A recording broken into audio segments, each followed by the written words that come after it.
Well. Here we go. Sometimes I just want to sit here and look at it. Honestly, just ponder on the absolute beast the A380 is. But I've been in a place that I never thought I'd be. We are in London. I've never thought I'd actually I never thought I'd actually buy or fly out of this airport before. The detail is surprisingly good. Like, the frames are surprisingly okay for me, which, as I've said, surprising. But yeah, 3 gates. This is where the actual flight took off about 2 hours ago or so. I think about 2 hours ago. Either this gate or no, it was the gate up here. This plane departed to San Francisco a little while ago, about 30 minutes ago. Because there were 2 A380s next to each other, one over there, one over here. This one went to San Francisco about 30 minutes ago. The other one went to Miami about 2 hours ago. But I'm sure you guys don't want to hear me yap about anything. Few quick things before we get started, because I did have an issue yesterday. Let's make sure for weather. We are on live weather, correct? Live weather. That's it. We're not changing that. And we're gonna go ahead and operate the jetway as well. Jetway, handling by British Airways. Okay. I did not file the flight plan yet because I kind of rushed down here. So we are A380. Alright, I've never flown this livery yet. Let's see. The registration GXL8. Is there a FIN number or no? There is. LEA. No CellCal either. So we'll take that as it is. Anybody actually in London? Do we have any controllers online? We do have tower online. So we'll find out how that works. I've never done any ATC in Europe, so I guess we're gonna find out how that is. We can actually get into the aircraft and start it up now. Does this look intimidating or what? A bit intimidating, I'd imagine. It was for me when I first saw this. So nothing to be scared of if you know how to fly an A320, which I'm sure every one of you guys do. We can get the EFB powered up. We're going to import SimBrief data as soon as I finish it up. I know I'm not even done yet. What runway are they using for departure? They're going to be using the 27s. I just don't know which one.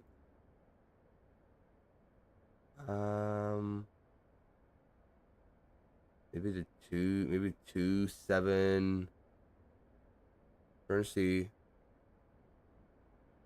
Probably 27. Okay, well, it's fine. We'll plan for 27 left. I'll get another one if we have to. What? Okay, here we go. And then passengers, we're gonna go just shy of full load. We're gonna go 460 out of 484. Runway 12 for departure. All right, all set. We have our round all set. We're gonna go ahead and file that and connect up to VATSIM because there are quite a lot of aircraft on VATSIM. We are British Airways 207.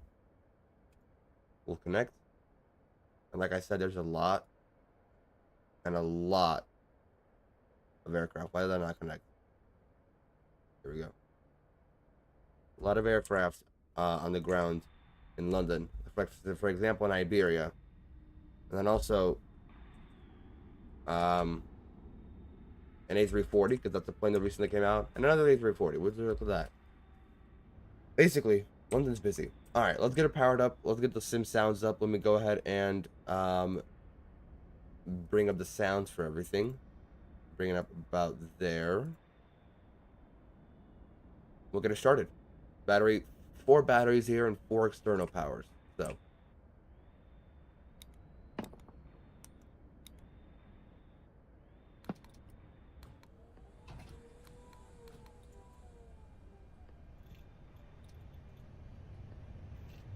we go. Put the ADRs on. Again, this is just like a 320. We'll get the ground control and cruise supply and the nav lights on. Get those emergency lights and no mobile. I guess it's different in British Airways. Give it a second to power on. Would you look at that? And actually, these screens work too. Not like this, but they do work. Right over here is a little switch you can flick. That'll start that one up.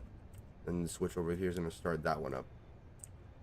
I forgot what they're called. They're called good afternoon, everyone. OIT. Okay. What's the standby frequency? So we have 8th, both Gatwick and for Heathrow. So 128.080. Put that in.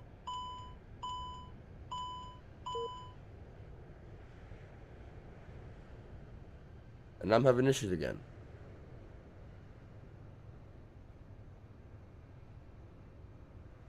Here we go. Go ahead and just put that in. Information Alpha and advised aircraft type and series listen, on I first hope I don't get contact Wi-Fi with issues. Heathrow. Alright, then tower is on This 118. is Heathrow Airport Information Alpha at time 1150 Zulu. Automatic. Arrival runway 27 right. Departure runway 27 left. Transition level. Flight level 75. Data link clearances are available. Surface wind 240 degrees 16 knots. Visibility 10 kilometers or more. No clouds detected. Temperature +8. Dew point +0. QNH 100. Look at the AP started while we wait. Acknowledge receipt of information Alpha and advise aircraft type and series on first contact with Heathrow. Okay, let's listen to that one more time so I can get the gist of it. This is Heathrow Airport Information Alpha at time 1150 Zulu. Automatic. Arrival runway 27 right. Departure runway 27 left. So we're gonna have 27 left. Transition level. Flight level 75. Data link clearances are available. Surface wind 240 degrees 0 kilometers or more. No clouds detected. Temperature +8. Dew point +0. QNH 1002 hectopascals. Acknowledge receipt of information Alpha and advise aircraft type and series on first contact with Heathrow. We shall go ahead and do that. So switch over. This We're gonna go over to tower. Okay. I know. Okay. We have quite a lot of work to do ahead of us, so I think we can go ahead and get boarding commenced. We can go ahead and reload SimBrief, and then over to payload. That's all synced up. We will request boarding. Iberia 070 Charlie Roger, any holding point of your choice. We're gonna refuel later. We're gonna do instant just because fueling in this plane is extremely annoying. So we'll do instant refuel a little later. But I'm trying to go ahead and we gotta go file our flight plan.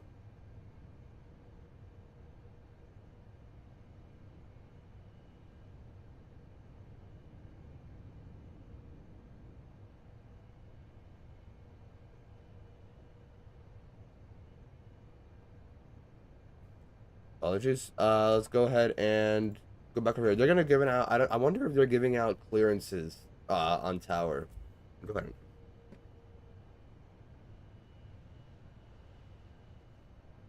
Heathrow Tower, British Airways 207. Good afternoon. With information how far? Are you guys giving out frequencies here? Sorry, are you guys giving out clearances here?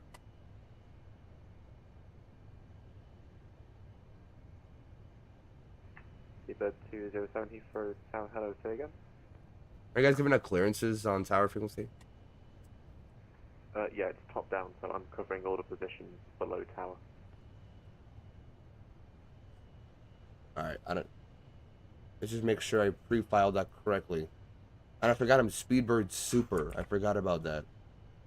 Maybe I should have put that in the flight plan. I don't know. We'll figure it out. Heathrow Tower, Speedbird 207 Super, requesting IFR over to Miami. We'll see how that works.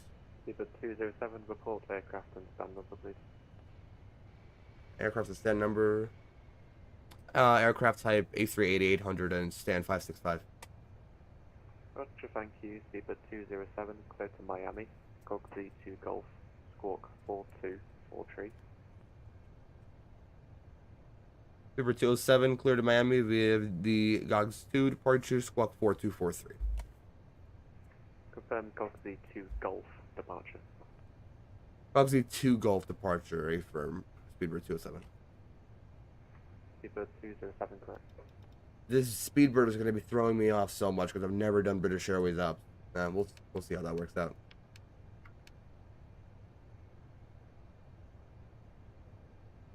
All right. I forgot how much time we have. We're going to get the APU on. And assume we have passengers aboard. We'll go to auto for the seatbelts. And then for flight plan, we have to go here because, like I said, we have quite a lot of work for us to do. We got boarding ready, so we can go ahead and go over here. Let's bring some ops. We're going to sync this later. For a second. We're going to copy the flight plan request and then give that a minute because it is a big flight plan. It can't get a little janky. So 4243 for the squawk. Let's put that in. Squawk 4243. I've learned the systems, I think, enough. This aircraft, we have that in standby, and if anything, we can always change it here. So, now hold on. Initiative. Received. Let's go ahead and insert that. We have flight number. We are British Airways 207. Can we insert S for super? Iberia 070 Charlie, thank you. 122 Unicom, 122 Decimal, bye bye. Unicom 122 Iberia 070 Charlie, thank you very much. Have a great day. Bye bye.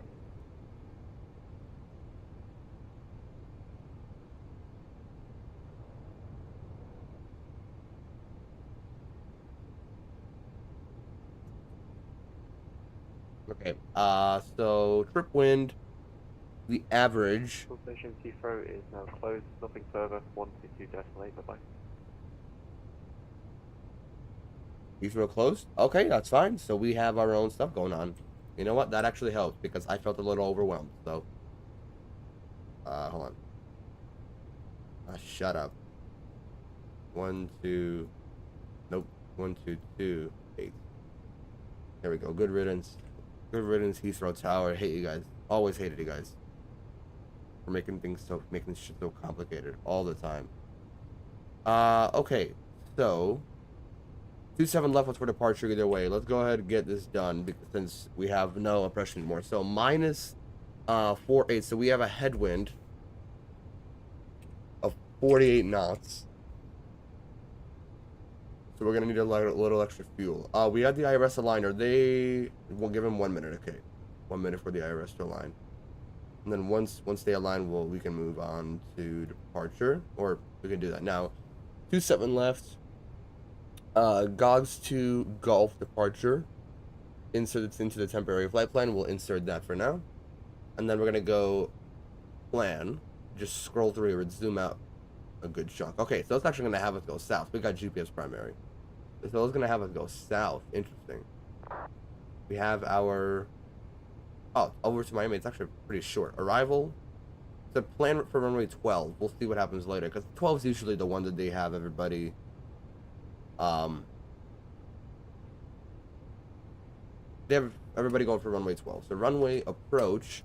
I need my flight plan. Why am I clicking off my flight plan? So approach. For 12, we're gonna take the ILS 12 via. Damn it! What? Okay, we can actually go ahead and sync up this right here, just to get our charts up. This is what I usually use this for. So from London Heathrow, we need the A380 specific routes. I'm pretty sure every single one of them are. Taxiing A380. So we are right here. So we can just taxi Delta and Alpha. I think it's Alpha, all the way down to. We can't use the last one. Okay, so we're not gonna use full length, or we can't even use full length. So I guess we'll just do it at Alpha. So we'll mark that one, and then for departure, we're gonna go ahead and mark the GOGS to Gulf departure. This one.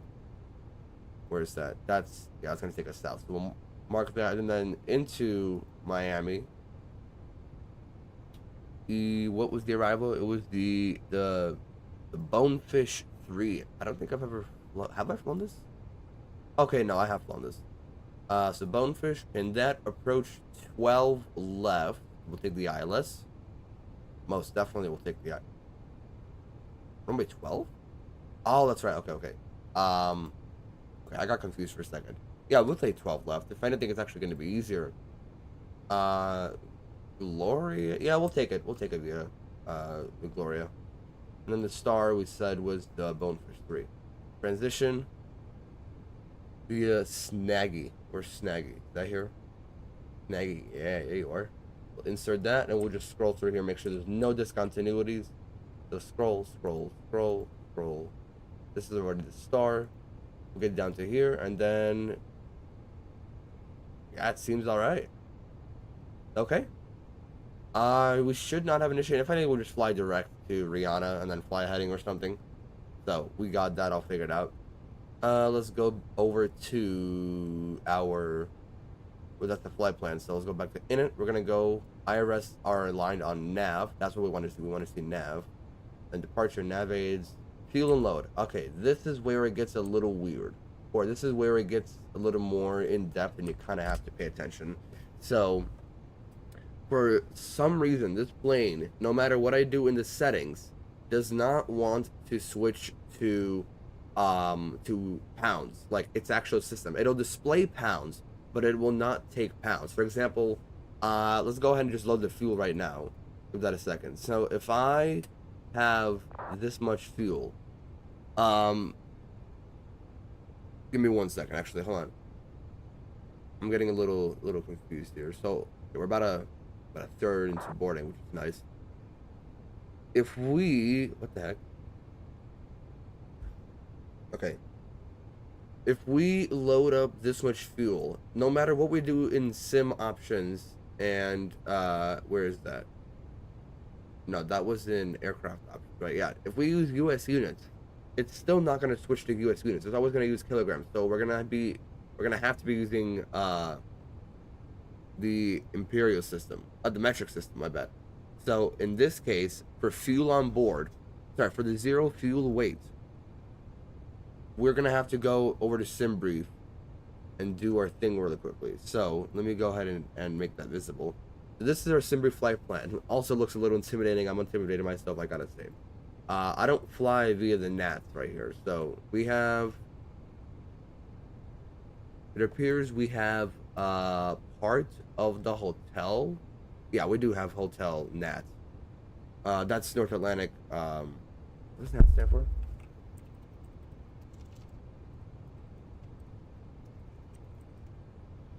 That's the North Atlantic tracks. Basically, just kind of like going with and going against. What's it called? Going with and going against the jet stream, essentially. So we can go over to takeoff. And then for runway length, we're gonna subtract 100 just because Heathrow traffic, speedbird at 9. I want to add a little bit of a takeoff shift. Number 227 right. Is that our weight? So what is our weight? That's for takeoff weight, correct? So full. Oh, I had to my zero fuel weight right here. Okay, so populate weather. Let me see in hectopascals. Yeah, 102. 1002. My bad. We'll just keep that in there. We're gonna go ahead and do optimum flap, optimum thrust, bleed, and anti-ice. Anti-ice. What's the temperature here? Temperature is 9. Okay, so we might have to use anti-ice. So 27 left. Got that right. Okay, we'll keep that here for now. Zero fuel weight for us is 766.9. But again, 766.9 is not going to be enough. 766.9, sorry, it's going to be out of range because this is in pounds. So 766.9 is really 7669 and then 3 zeros in the back. So we got to convert this from pounds to kg, and we get 3478. So basically 347.9. 347.9. And now that'll be in range, because if we put the previous number, no, the actual, what the heck? If we put the actual 766.9, it's going to give me the entry out of range. So if we clear that here for the A380, good, man. I know you would have enjoyed this. So if we, again, take 766.9 from pounds to kilograms, it will be 347.9. So 347.9. That will enter. For the zero fuel weight center of gravity, we can get it usually right here, but the weights are not in, so we can actually go over to payload and check it out right here. This is our, we need 0 fuel weight center of gravity? Yeah, okay. So planned is 35.01. So just, it's 35. We have the AP bleed on, right? Yeah, we do. We'll get the seatbelts on. Assume fueling is done. There's the seatbelts. For taxi, let's go ahead and do the rest of them. I can actually go ahead and merge these just so it's easier. So for taxi is up here. Taxi fuel is 2.2, and if we convert 2200, it will be just 1. So 1 for taxi fuel. Route reserves. For route reserves, it is, I actually have no idea where that is. Hold on.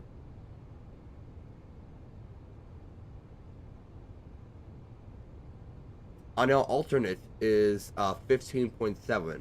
If we do that, it'll be 7.1. So 6.5, 7.1. Hello, 7.1. Put that in, and then for final, the final is this is just final reserves. 10. Oh no, hold on. Yeah, so final reserves would be 26448. 26448. And that'll convert to it'll just be 12. Or no, hold on, that's a lot lower. We need the time as well. So that's the wrong one. So it would actually be just finals, which is 10.73, which is 4.9. Okay, so 4.9, and if it's ETOPS, how much time do we have? It'll be for 30 minutes. Okay, so we can just enter 30 minutes. Is that gonna change?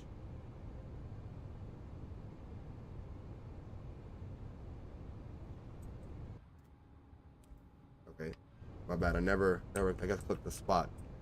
4.9. Okay, so that'll work too. That's it for here. And then a block, that's just all the fuel we're gonna take. So it's gonna be right here. So 307,000 pounds of fuel. And if we convert that into kilograms, 139.5. Like right in the brink, 139.5. 139.5. Enter. And now we get our gross weight center of gravity. Still in waiting to fly one, even if it's regular economy. Dude, I can guarantee you, if you're flying an A380, you want this view. You don't want whatever the hell this or this or that. Actually, this one will be fine. But if you can afford it, even for one time in your life to fly an A380, do one of these views. Either top deck or small deck, I don't know. Even like this would be good. Although, actually, if you're this close to the wing, you're going to be hearing the hydraulics a lot. You're going to go mad. So we're all done with this. I don't know. I kind of have to go in depth from what I understand. So we'll go back to ARC. Well, we can actually, the cool thing with this plane is what we can do is we can zoom in. In it, we did fuel. We can go to takeoff preparations. Look at this. We can zoom in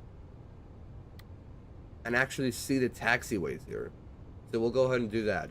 Really quickly, while I remember, we can check the FADEX. We need to make sure that there is enough oil in every single one. I want ANA to be the first, but it's highly unlikely. Dude, literally just fly from Honolulu to Tokyo Narita. They do an A380 on those. ANA has 3 very special looking turtle A380s. If you fly from Honolulu to Narita or the other way around, you are guaranteed to have an A380. 100%. FADEX, they're all on, so we can go ahead and check. We go to engine page. Where's the engine? 14.1, 14.1, 14.3, 14.5. We're all good. Okay, the rule of thumb is 6 for every single engine, and then it was 0.4 for every something. I forgot what it was, but basically, at minimum, you'd have 10. But oil quantity is good. We can go ahead and turn the FADEX off for now. We can close the guards. We don't want to press it on accident. Okay, we can go ahead and do that. I know, but it's the pricing. I'm not making enough on YouTube for it to happen. Is it really that much from Honolulu to Tokyo Narita? And I think, you know what, I have a feeling most of the time people do it just because they know it's going to be an A380. Takeoff shift. This is how much runway we're going to sacrifice if we need to. So 100 meters, we'll put that in. Just the one door open. Boarding is nearly finished here. Now the lag spike's starting to hit. There's an A350 in the back. Alright, this is what we had the performance for. Let's go ahead, just keep resyncing the fuel. I want to make sure that stays accurate.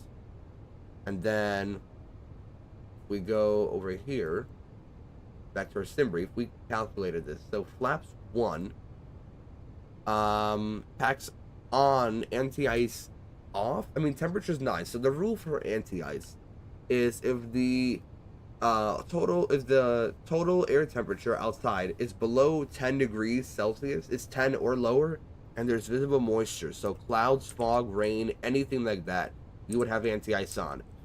This is like a weird cloud. First of all, it's the middle of the day. This is like a weird cloud where, I mean, we'll use it if we have to, but this is for takeoff performance, so upon takeoff, we would not be using anti-ice, so we're going to keep that off. Packs on. Speed, flex, we said, right? For flex, takeoff, which is not full power. We don't want to go full power. We're going to hear them pretty well. We'll use 54 for the assumed temperature, this assumed outdoor temperature. Hello. 54. And then for the takeoff speeds, 139, 55, and 63. 139, 155, 163. That's our takeoff speeds. And then the takeoff trim would be over here, this one. So 40.0. The cool thing is the plane will actually trim itself, I believe, once the engines start. If not, we can do it ourselves. I have buttons bound to that.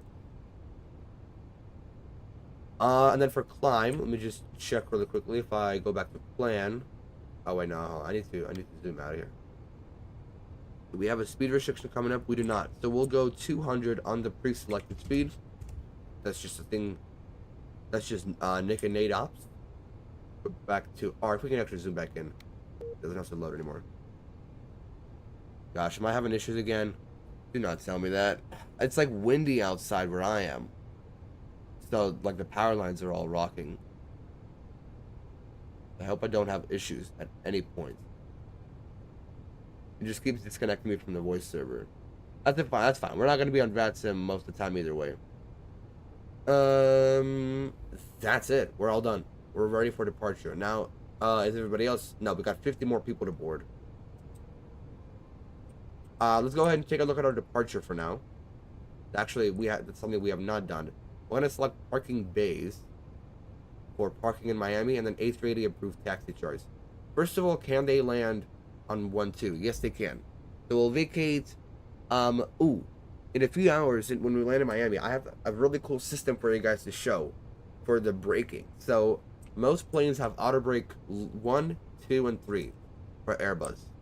1 and 2 are mostly used for landing.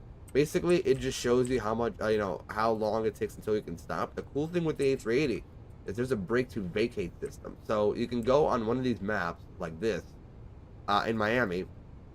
You can select the runway, and then select an exit, and it'll tell you if you can make that exit. And basically what it will do is it will brake specifically to make that exit. It is a very cool system. Only in the A380 and the A350, I believe. I think only those two aircraft, because they're the newest.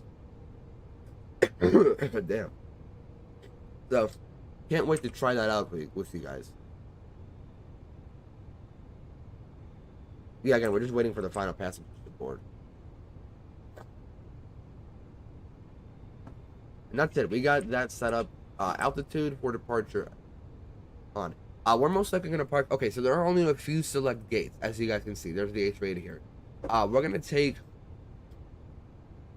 probably one of these corner ones. Although I think I might have a few issues with that, but we'll see what happens. Definitely should have disabled this stuff. Okay, so we said departure on the Gogsy 2 Foxtrot. Golf. Gogsy 2 Golf. My mistake. 27 left is Golf. What's the altitude restriction? Let's go ahead and see if we can find one on here.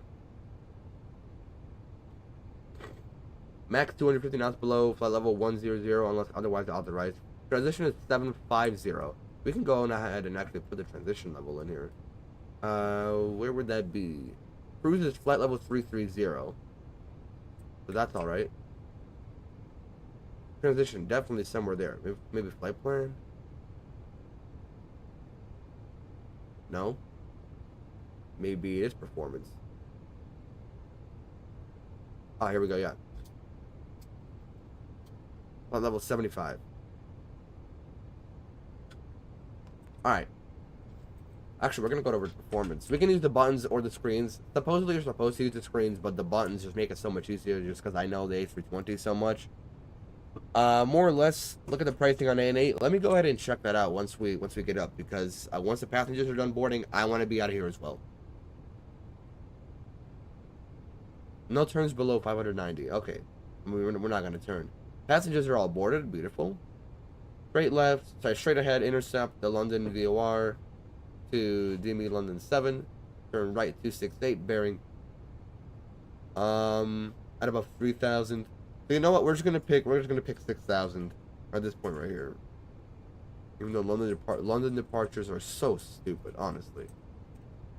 I'm sorry if I know you guys are from London, but your departures are so dumb. This is like worse than Detroit. Why the hell am I gonna be only at 6,000 so far away, 7 miles out? We can actually go ahead and draw this ring. I probably should draw it out. We're gonna go nav aids. No, hold on. It's in flight plan. Is this where you insert fix?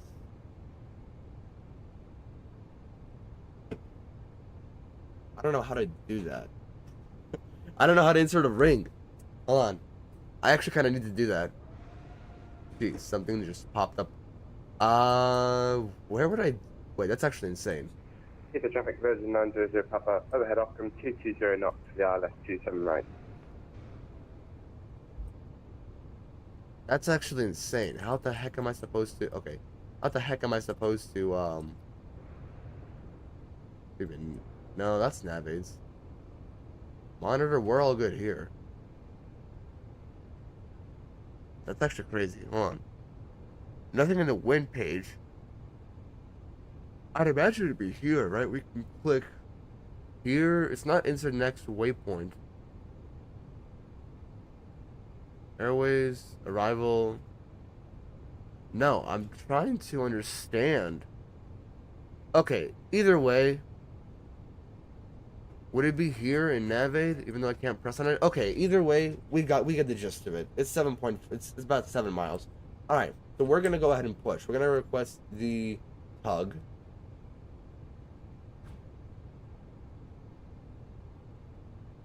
We can go ahead and hide a few screens.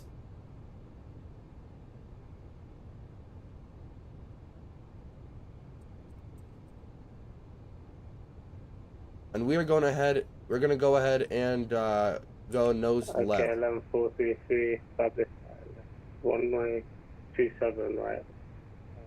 But I have to make sure there's no aircraft behind us. Traffic.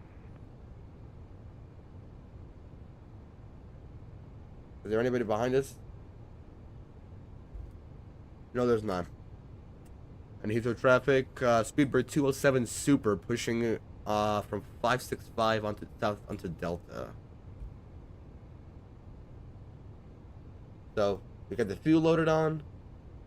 Just a little bit shy, it's fine. We burned through maybe 15. We're gonna get the fuel pumps on. So this is the order you have to do them in, because there are main pumps and there's standby pumps. You don't want the standby pump to take over for any second. Main standby, main standby, main standby, main standby, and the rest of them. Here you go. Seatbelts are on, strobe, beacon is on. We'll release the parking brakes.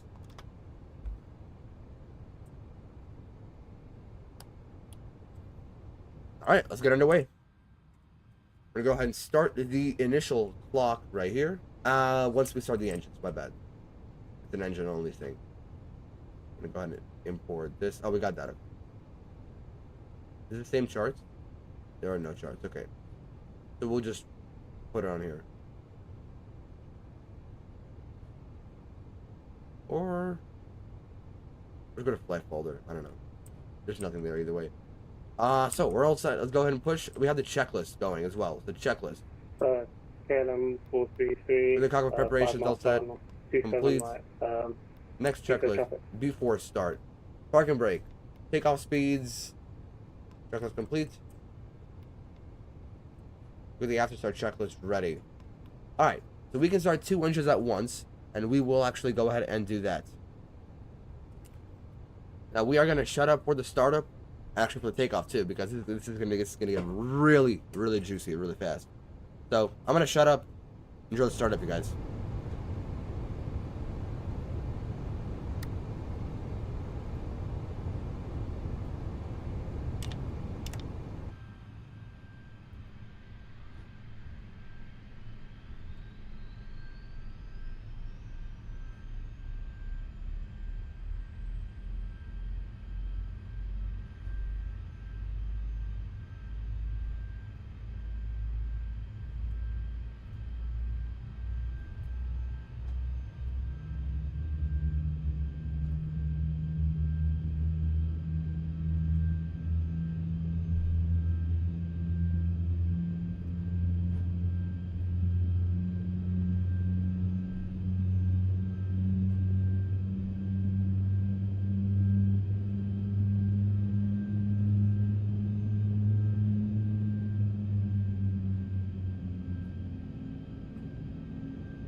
That's the veil on engine 1 and 2.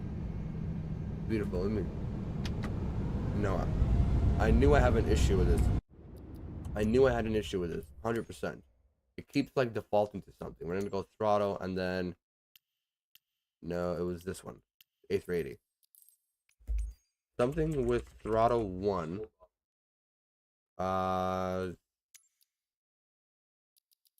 This is something with the setting, device input curve override. The curve action.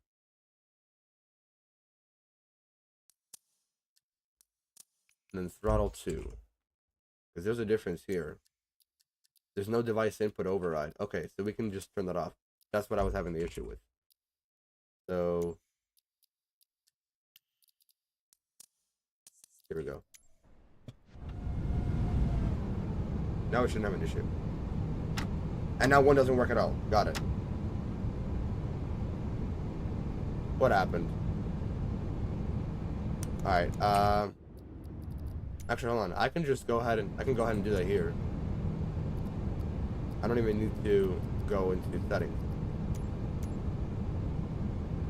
We can go ahead and tweak it from here. So A380, throttle 1. That's the correct one, right? Yeah.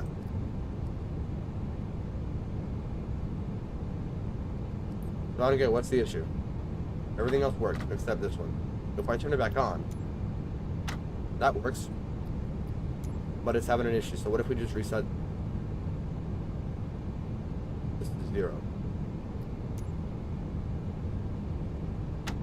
Okay, now it doesn't even want to work. Why not?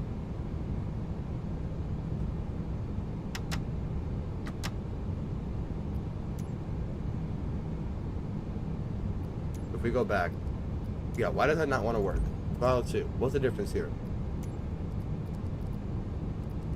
Is that an invert, repetition?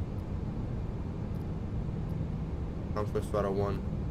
Yeah, I know there's a conflict.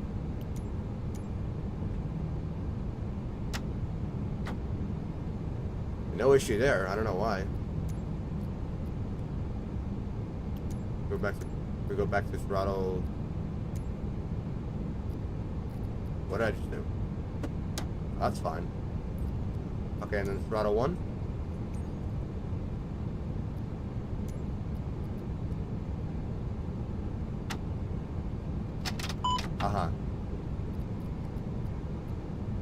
Then if we turn that off. Oh, shut up. Shut up. You're not smart, right? I guess we're just gonna turn that on. and set it back to 45, whatever it was at. Yeah. Actually, hold on. What if we turn it down? Because the issue that I'm having is one throttle's ahead of the other. Okay, that works fine. That works fine. We'll go ahead and go back and save that. Okay. Yeah, shut up. I know. Alright, we're gonna start. We're gonna start engine 3 and 4. And then back to surveillance, auto, PARA. Go to normal for now. Here's engine 3 and 4. Sorry, that was just a weird throttle issue I've been having forever. I'll be right back.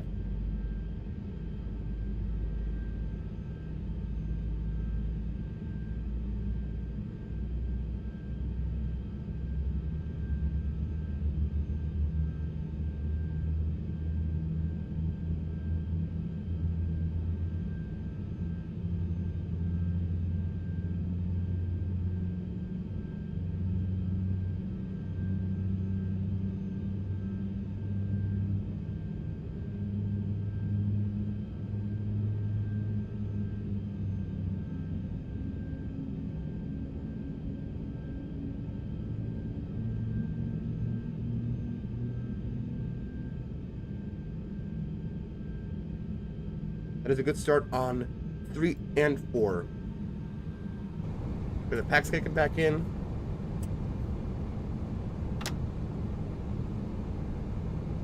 do have an issue with one of the, of course I do, with one of the throttles. Not realism, no. Dim options. Calibrate. This is neutral.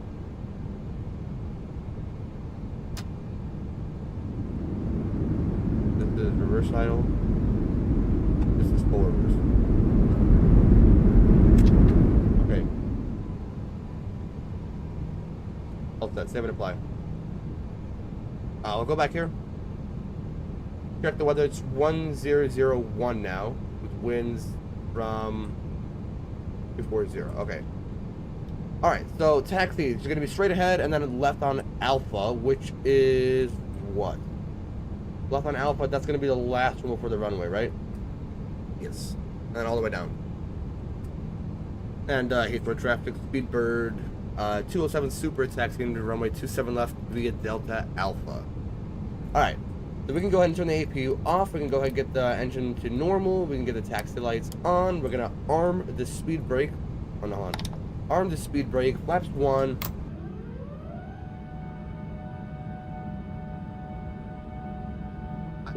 I love new gen Airbus hydraulics. The A350, the A380 are all like this. Every single one of them.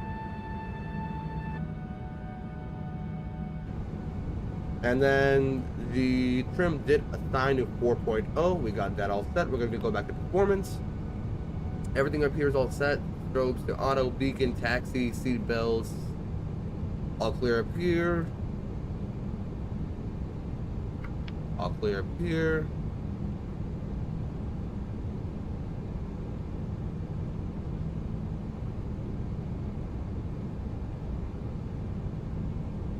Alright, let's get a taxiing. Parking brake. Auto brake to RTO. We're going to go full right rudder. Full left rudder. And neutral.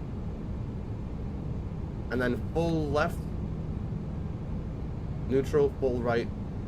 Neutral, full down, neutral, full up, neutral.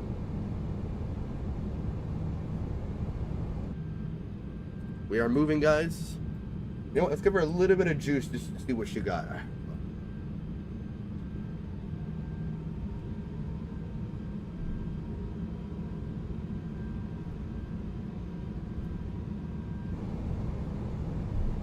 Just a little bit, and then take off config. Complete. Checklist. After start. Anti-ice. Asset. Trim. Takeoff. After start checklist complete. Taxi checklist. Flight controls. Check both and free flap setting. Radar on. Taxi checklist complete. We're gonna have one more before the lineup. The 6,000 is the altitude we're gonna go to. We can actually turn these on as well. Look at the airport on this side too. And Alpha is gonna be the one later. The way we know what center line is actually we can align with this little middle part right here, like this little bar. So that would be center line right about there. Guys, I still can't believe that this plane. I'm not even kidding. This plane is free. Like you can fly this plane for free. Also, Monster Energy Viking Berry to fuel us today. Go ahead and just move the microphone.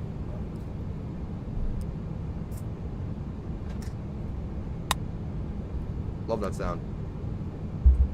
I'm an addict, by the way. Save me.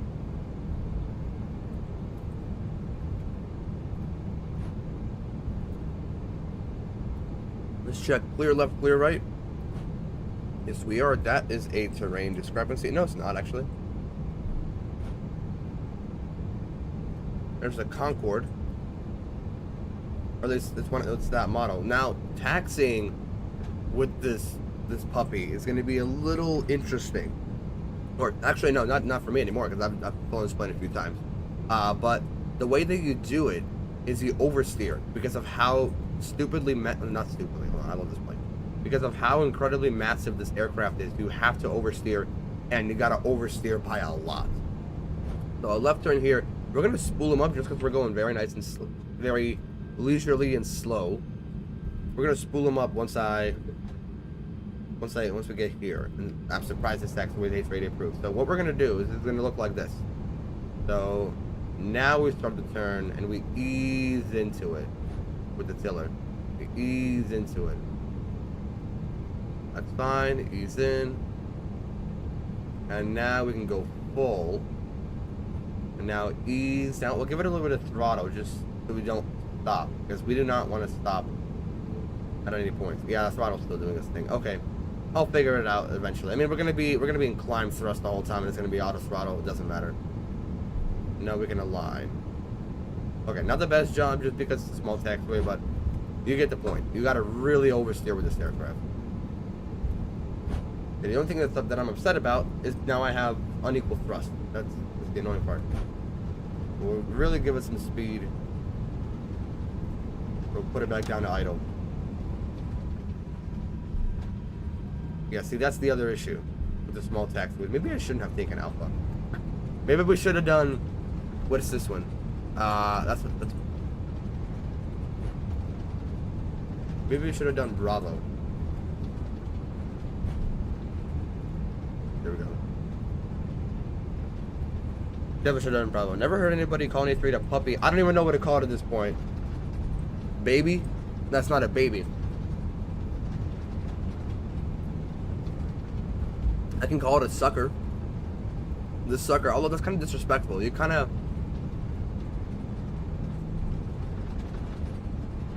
have to respect the king of the skies. So I'm not sure what to. Sucker, I guess. I don't know. That sounds wrong though. Puppy. Because if I call it anything else, one of my friends is gonna clip me 100%. They're gonna clip me and hold it against me, which I don't have a problem against. Like, it's all terminology either way. So, actually, what is in this terminal? I've never seen this terminal before. All right, we are an A380 speeding. We are literally speeding down a taxiway. That's an A340. That is an A340. Yes, sir, it is. A340-600.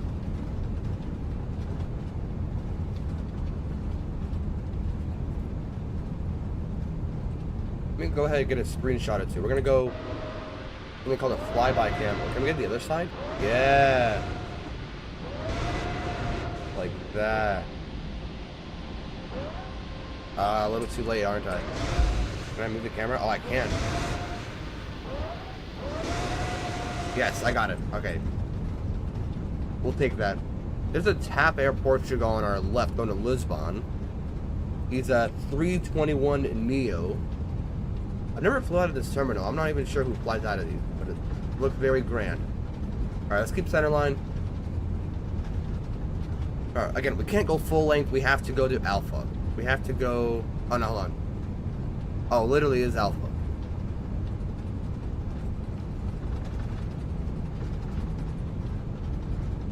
The traffic, Speedbird 207, super lining up runway 27 left. Alright, slow her down. So, what's the one that we're looking at? Okay, it's this one right here.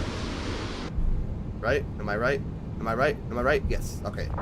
Okay, so it's basically full length. I don't know what I was complaining about. Still don't know what I was complaining about.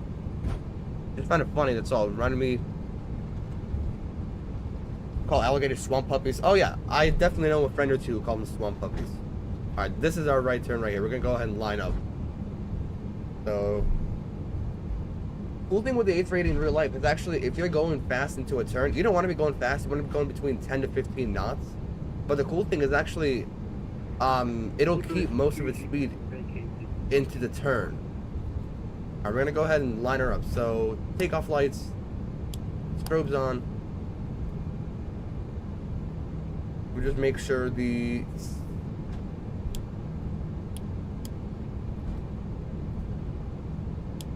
They're on. Flight attendants, please prepare for takeoff. All set. That might have been the wrong button, I don't know. Flight attendants, prepare for takeoff. That's good. Alright. Lining her up. We're gonna really enjoy this one.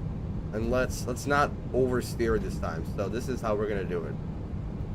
We'll give it a little bit of thrust just so she doesn't stop. I don't want her to stop on the runway. That's good. That's not gonna be good. Heathrow traffic is Speedbird 247 on the final runway 27 left. That's enough thrust. We're gonna steer on, and we're gonna hold for a second, just so we can absorb all this in. So aligned, parking brake. Ladies and gentlemen, we're all ready to go. I think we're all ready to go. Sim sounds are nice and high, loud enough for everybody to hear. Come on, you guys, this will be fine. Just one more time, hold it in. All right, lineup checklist. Don't forget about that one. Takeoff runway 27 left and 27 left. Thank you. Packs 1 and 2 on for now. Lineup checklist complete. That's all set, okay? Alright. Viking Berry. For a good Lux flight. And... Easy 87 Foxtrot, fully established, ILS runway 27 right. Release the parking brakes. We're going to hold the brakes. We're going to go 25%. We have no wind.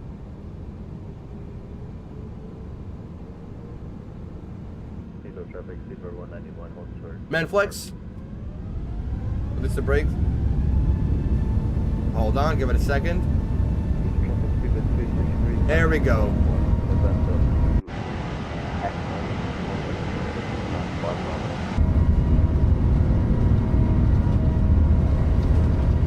Keep our center line. There's 100 knots.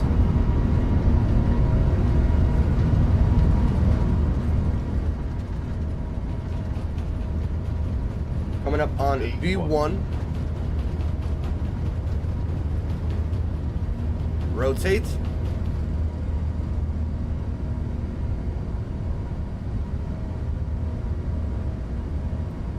Gear up.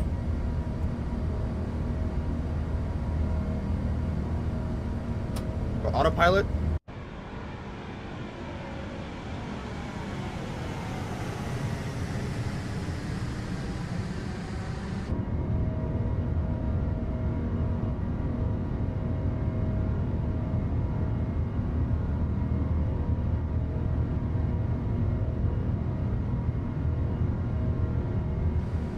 We gotta watch our speed here as zoom out. 1000.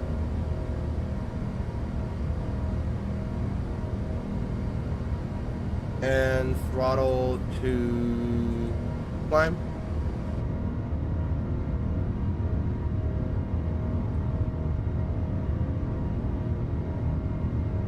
Downtown London's in the back. There we go. That's part of it, at least.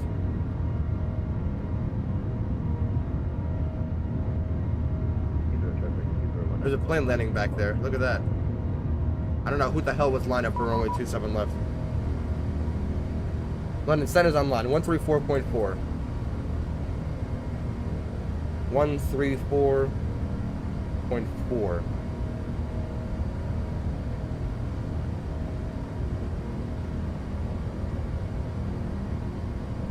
Let me get those sim sounds down a little bit.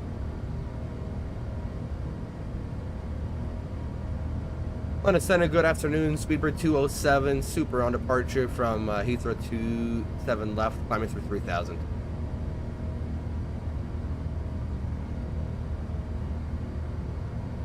Let's see how long it takes him to respond.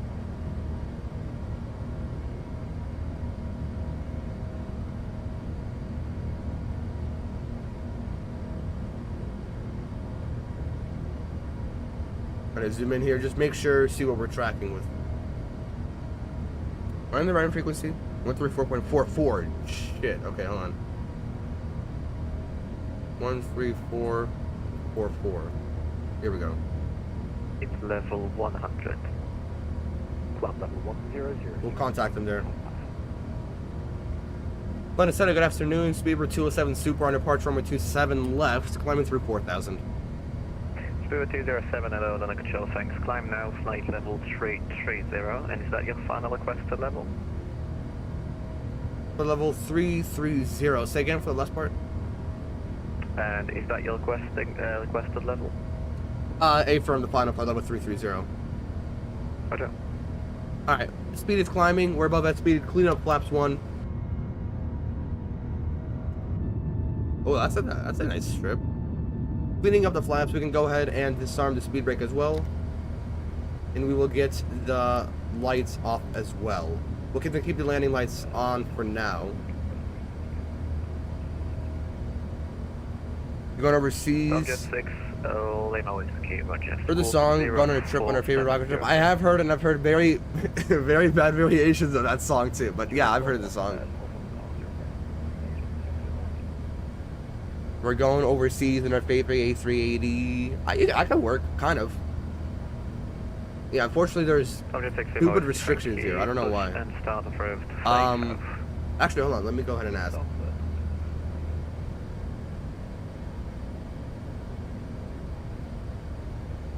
London Center, Speedbird 207 super.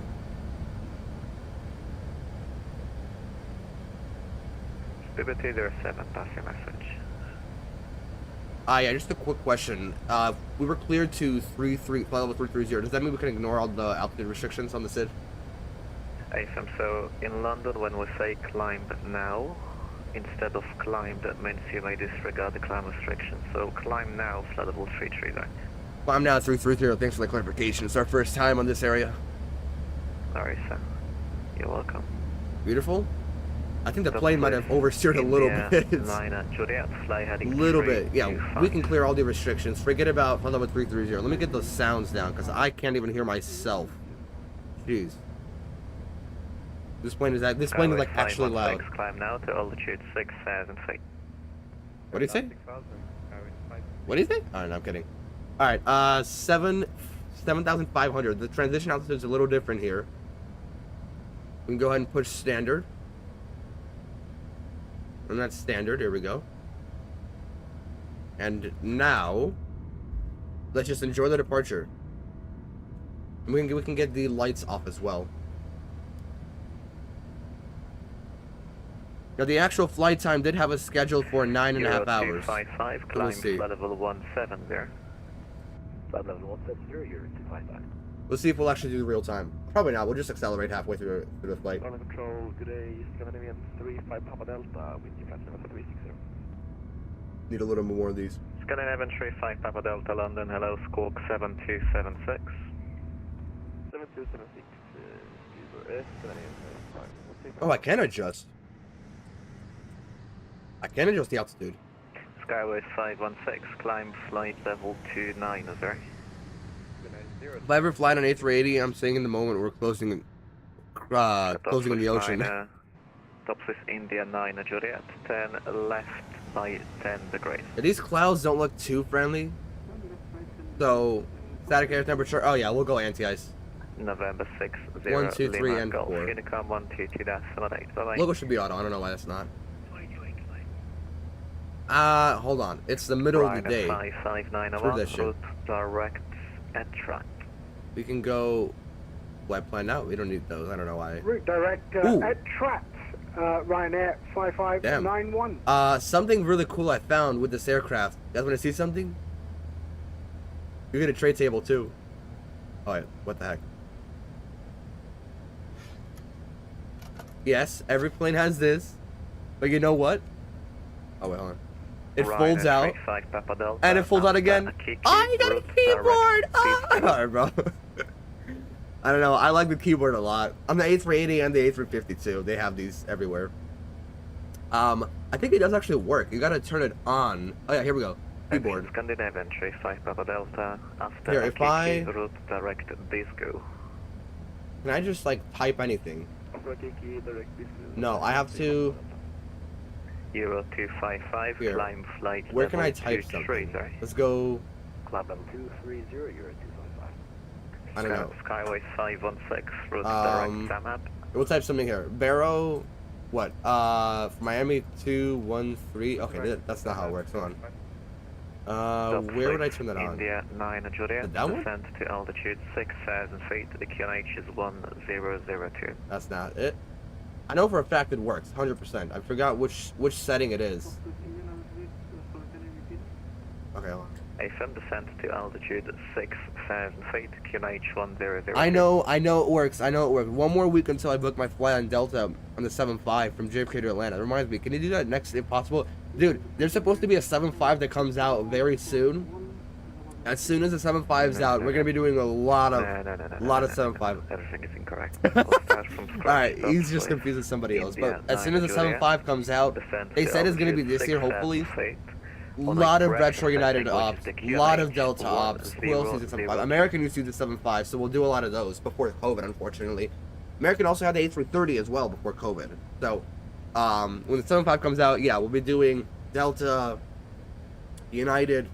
It's supposed to be a really, really good aircraft. This year's supposed to be a lot of aircraft coming out. We got 2 Neos coming out, a 7.5, a 787. Somebody is making the most high-tech aircraft ever.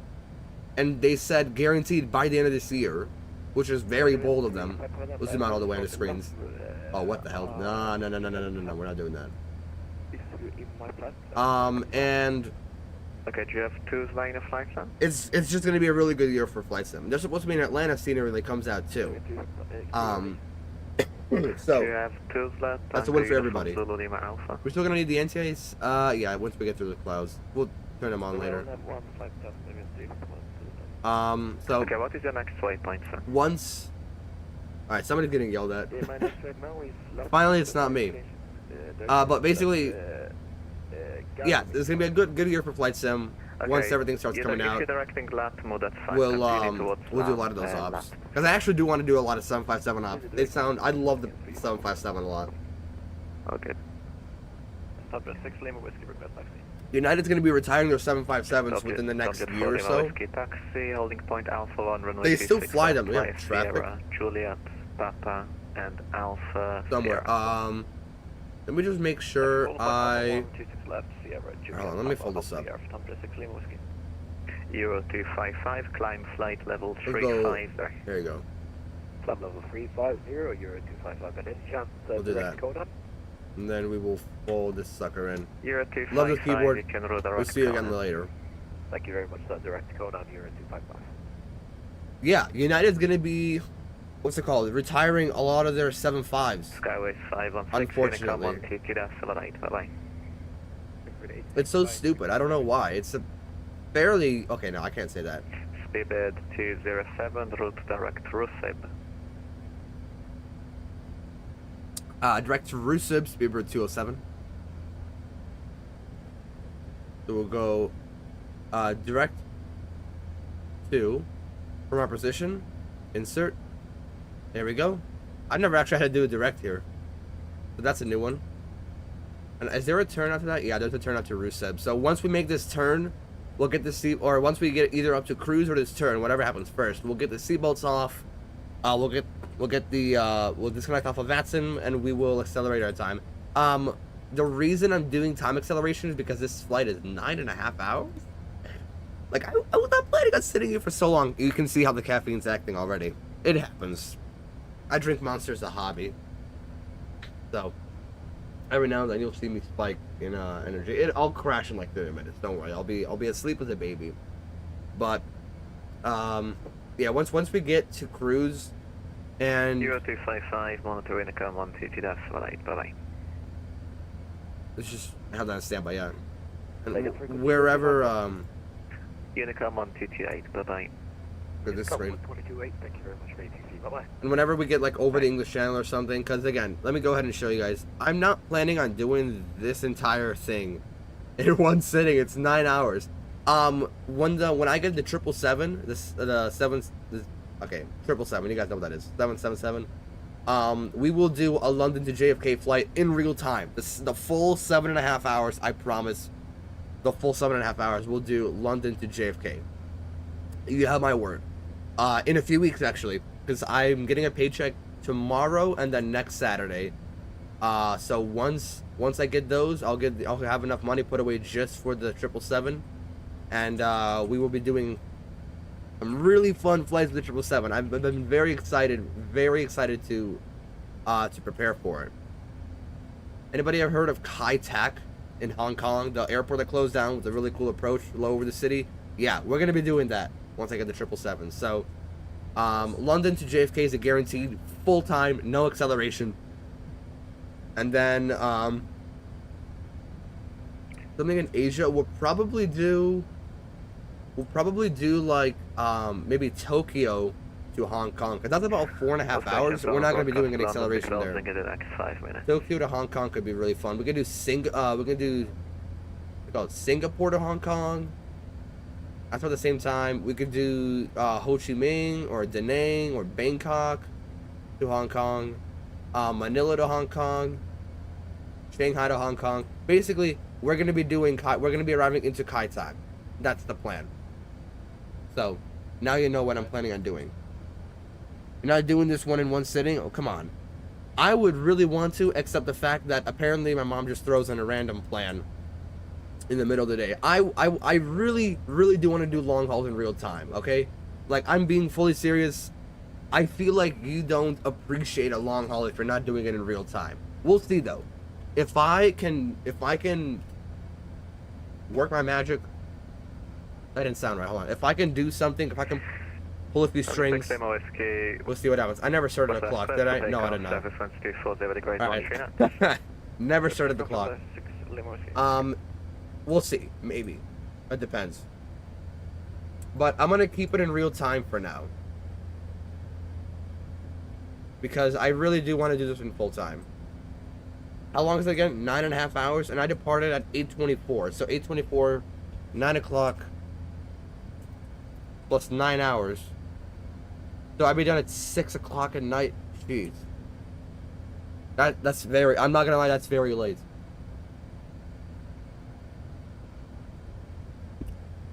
Because 30 minutes for climb, 30 minutes for descent, that's 8.5 hours. If I do 2x speed, I'll be done in 4.5 hours. And 4.5 from here would be 1 o'clock. So that would be a perfect time. But trust me, once I do the 777, once I get the 777, we're doing a full-time London to JFK flight. I promise. You have my word. That is some very bright clouds. That's how long is London to JFK? Let me see. London to Ryanair 5591 Unicom 122-18, bye-bye. Yeah, they have 777s doing it. They have 777. Oh, they do have a 777-300 doing it. This flight is just short of about 7.5 hours long. Actually, less than that. 5591 Unicom 122-8, bye-bye. So there you go. And honestly, thank you for the service. Like, Ryanair 5591. if you really think about it, the flight only feels long during cruise. 207 Unicom 122-8, hold on. 122.8, thank you for your service. Speedbird 207. Yeah. Thank you for your service. Jesus, what is this? Right of the clouds, we can get the anti-ice off, and we'll get the seatbelts to auto as well. All right. Sorry, what was I gonna say? Oh yes, JFK. Sorry, London to JFK. The only long part of the flight that feels long is the cruise. Like once, like getting to cruise altitude and then descending from cruise, that's where it gets fun. Like I don't care if that takes an hour in and of itself. It's the entire cruise that takes a long time. And in this case, if we go London to Miami, I'm doing it. There's a plane doing this exact flight, Speedbird 207, at an A380. This is the flight right now. Where is he actually? I'm gonna see. Oh, he's literally about halfway. Okay. Yeah, he departed 3 hours ago. He's got. Oh, no, wait, hold on. He's got how much time left? Yeah. Free golf. What the heck? Basically, if we check out in this flight, historically, it's about 8.5 hours long. 8.5, about 9 hours. So 9 hours on average. All right. I promise that the 777 flight from London to JFK will be full time. That's only about 8 hours. I could do that on a Saturday morning or Friday morning, if anything, as long as I don't have anything planned. I didn't even know Etihad still flies. Interesting. I get it. It's just now that you're finally getting long haul videos from me. One time you do my favorite aircraft, something pops up, you know? Dude, let's see. I definitely will not be doing every single flight in accelerated time. And again, I'm not using 4 times. This will be 2 times. So it'll still feel really long. Honestly, for me, as long as a flight feels long, where I'm literally dreading, like, when is it going to end? Like, when I'm really starting to dread, when is it going to end? Then I feel like the mission of a long haul is accomplished. Like, here, we're still going to be in the air for 5-6 hours. And by that point, I'm going to feel exhausted. I want to get back on the ground. Like, with the Hawaiian flight, yeah, it was 5 hours in the air in total, so 4 hours at cruise. I felt exhausted from that one, just because I had nothing to do, because I want to use my computer. You know, I have other games I want to play, or other stuff I want to do. But today, it's my one day off for a weekend, and apparently I'm supposed to go somewhere as well.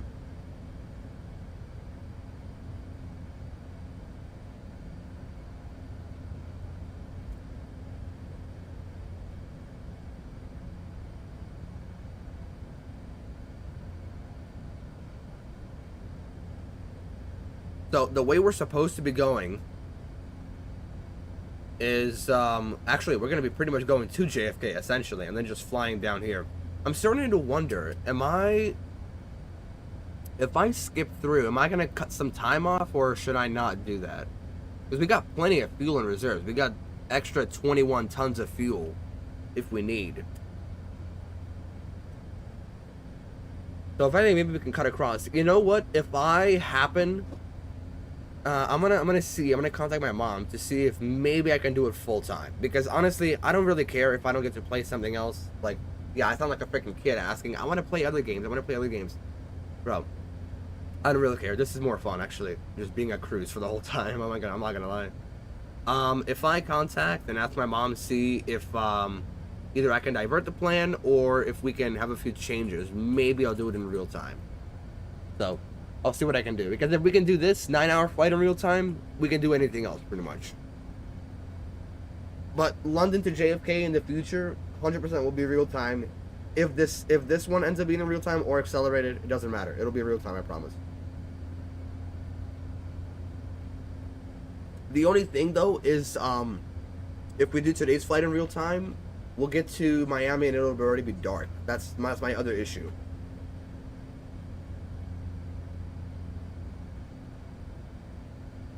So now I have a more clear answer. I don't like flying when it's dark. You should have seen yesterday. Here we are at cruise. Seatbelts are keep it on auto. Ladies and gentlemen, welcome to cruise altitude. Flight level 330, 33,000 feet. I love those sounds so much.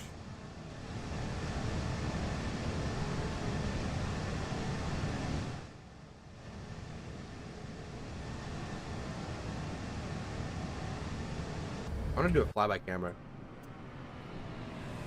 That looks good. I'm not gonna lie. That looks really. Come on. I'm trying to get. Why can't I get down below? Come on.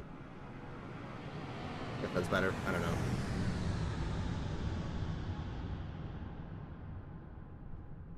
Either way, you get what I mean. Look at the RMP failure again. Amazing.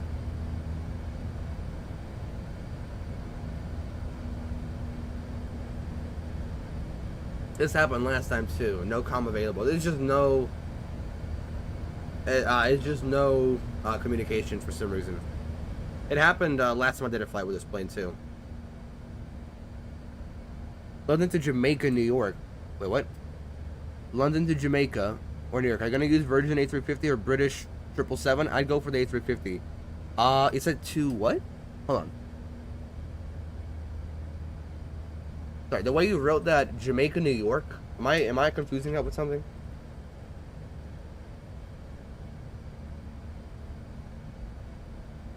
Neighborhood in Queens? Are you trying to get me to land on the? Are you trying to get me to land on I-679? Wait. Or do you want me to land on Archer Avenue? Depends. I don't have the A350, but I actually might get it. What the heck? Oh, that was a wire issue. I might get it in the future. So if I get the A350 by that time. No, actually, you know what? I do want to do it in the 777, just for the same reason that it'll be like a first flight in the 777. But when I do get the A350, and believe me, I will have all these planes at some point in the future. We will be doing a lot of those too, because A350 operates. What do they do? They got Virgin Atlantic, obviously some props for some transatlantic flights. I think Delta uses them to get to somewhere. I forgot. Emirates uses them. Cathay Pacific uses them. I'm trying to remember who else uses them. Air France, Scandinavian, Lufthansa or Lufthansa. I don't know. How does the Chicago American pronounce it? I say Lufthansa. I don't know. If I get an A350, we can do London and Boston. That could be fun. Or like, or Barcelona to Boston.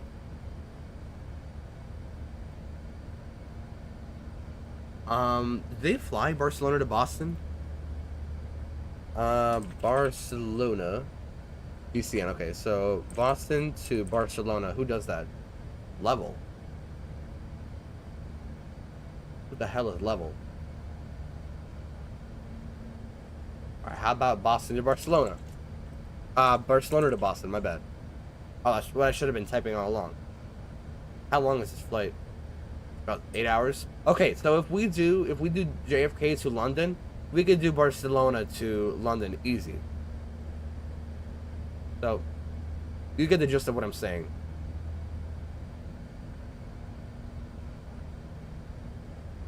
Alright, the time has come.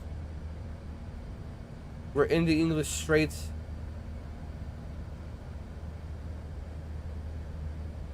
And, we will pop off VATSIM for now. Disconnect. And increase the sim rate. It did give me a little issues last time, but let's see if I get issues this time. Here we go. 2x sim rate. Shouldn't have any issues here. Sim's running just a little bit faster, and now that's it. So it should cut our time from 9 hours to about 4 hours 15. So we will be in Miami at around, or in Miami at around 1:30 or so.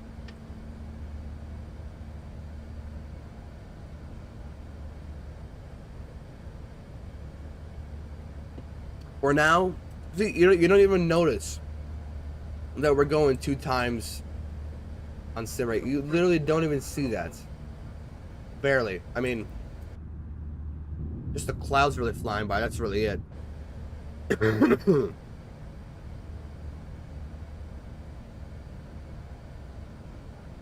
already read that. Hold on. Another plane I've been trying to get was the. How do I do this? Why am I stuttering? What the hell? That's not how I am. I don't stutter. You stutter. That's the A340 because this one's really cool too. You know what? 4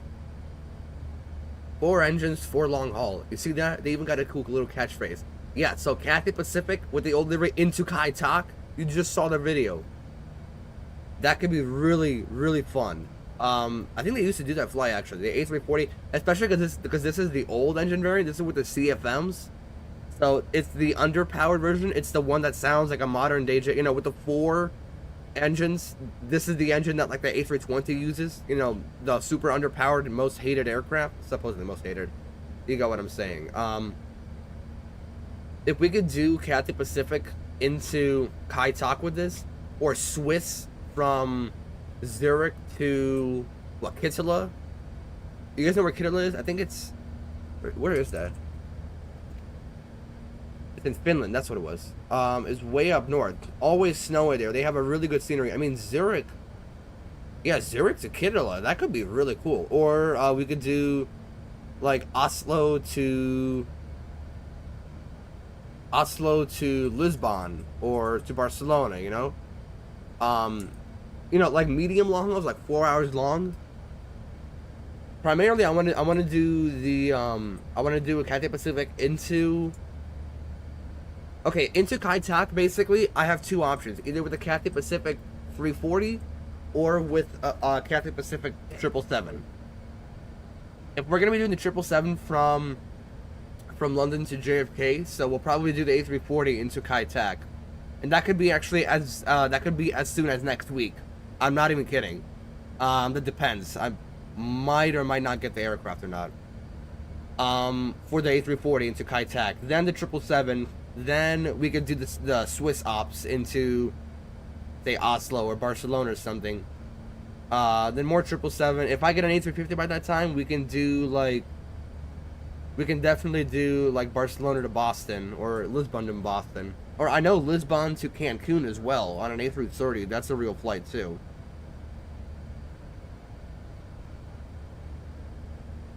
I'm gonna go ahead and close all these tabs. I don't want them taking up any more time. But you get what I'm saying. There's so many possibilities, and I'm actually really excited to go ahead and do these finally. Go ahead and write in the description for this.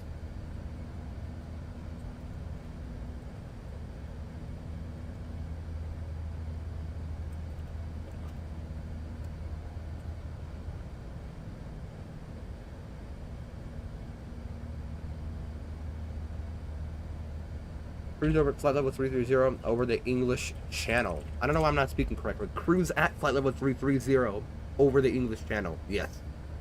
Very nice. There's Russo. That was the one that we got.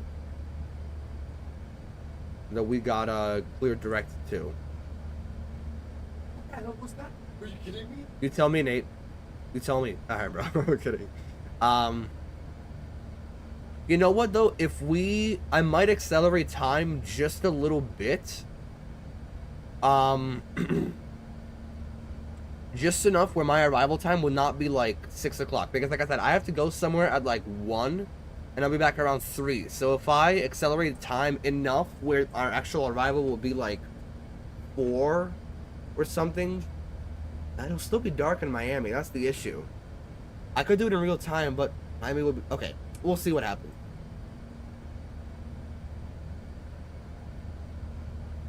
Again, we're only accelerating 2 times, so I only feel 2 times less as bad as I'm doing it at 4 times. But you get what I'm saying. Again, 777 London to JFK will be full time. The Asia flights from Tokyo to Hong Kong or wherever into Hong Kong will be real time. No matter how long they are. Right? You know what I'm saying? Awaken Shadow Spawn. Welcome, man. You just said cruise.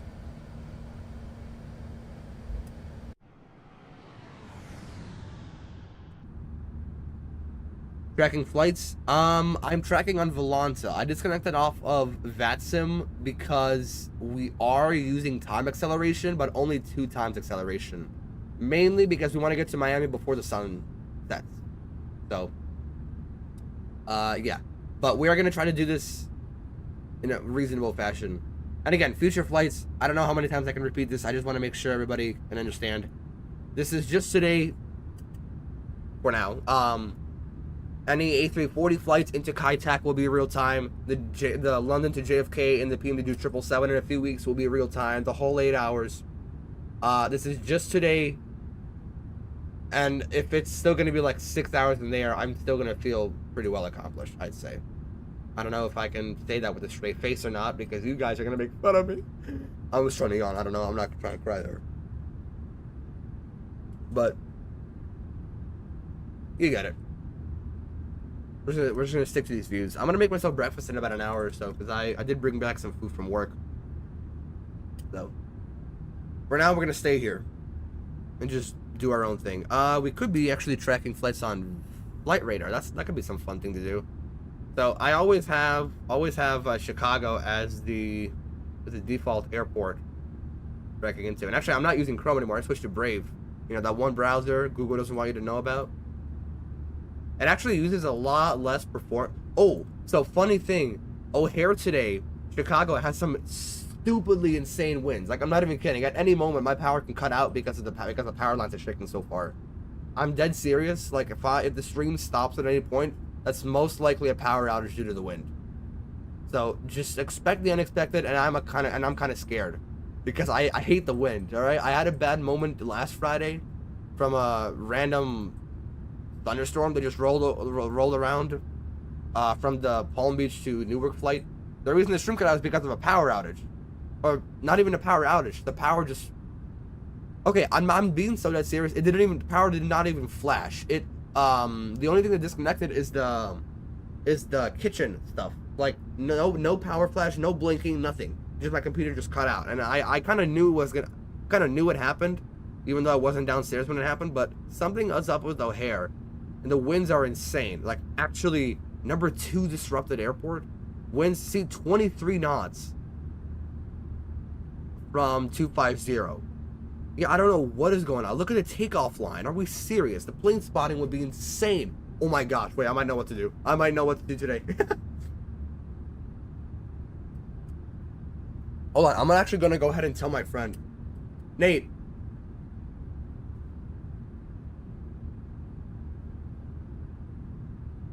I don't know if you can see me. Nathan, so you know how the winds are insane right now? The takeoff line on O'Hare is insane. Do you want to ask if we can go plane spotting with Alex to that one spot? Hey? Yeah, because the departures are literally departing off of 28 Center, that one runway that we're right next to. I'm gonna, because he's still in town. I'm gonna. Well, I don't know if he has plans, because he said he would fix this. Yeah, I'll tell him that we're available today, like. After I don't want him to feel pressure. No, I think he's gonna want to do this. Like after 4, I'll tell him, like we can go plane spotting because of how insane this is. Let me go ahead and just.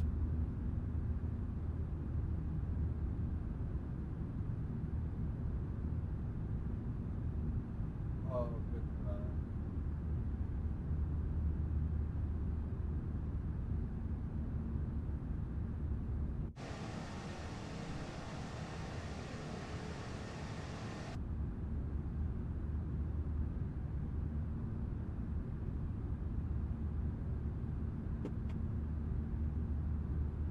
Dude, look at this line. Nate, look. I'm not even kidding. Winds are like 20 knots. Let me go ahead and ask him. That's long. Look at how far they're taxiing out. Actually insane. Huh? Yes. Because it's like 30 miles an hour from the west.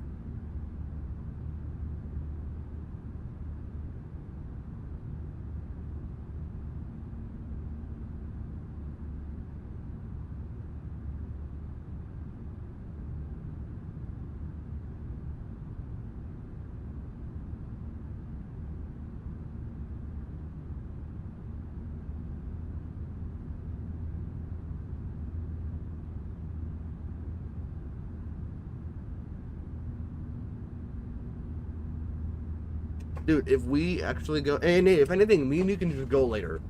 Because if the, yeah, if the, dude, what the heck? It's a public road. If the winds don't die down, which I hope they don't, we would get some insane views, like, actually. Like, it would actually be crazy. I'd post them all on YouTube, too, because, again, they're taking off 28 center. They always land in this runway. And I mean, like, towards the evening, they'd have heavy departures. So I'd imagine, like, 747s, 777s, 767s, but, like, I'm looking excited now. Look at this. They opened up 28 left for arrival, too. I've very rarely have I seen them, which is weird. Why aren't they departing 28 right?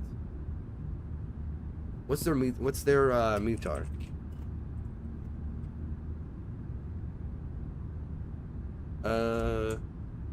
Yeah, METAR and TAF.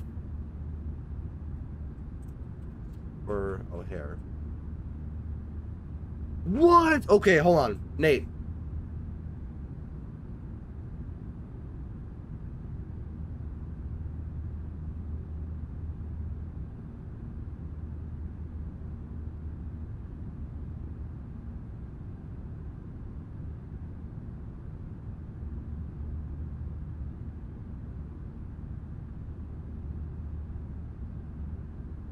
This is actually insane. I'm not even kidding.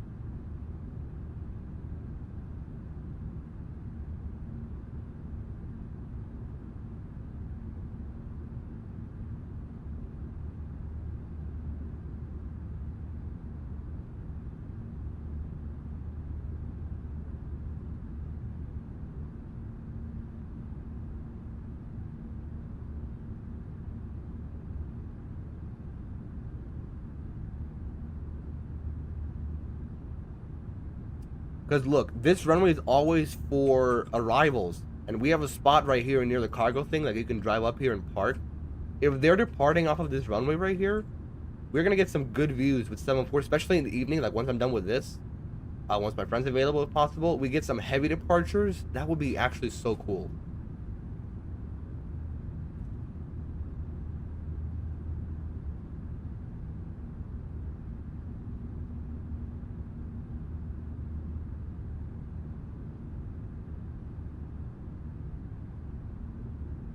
That's crazy.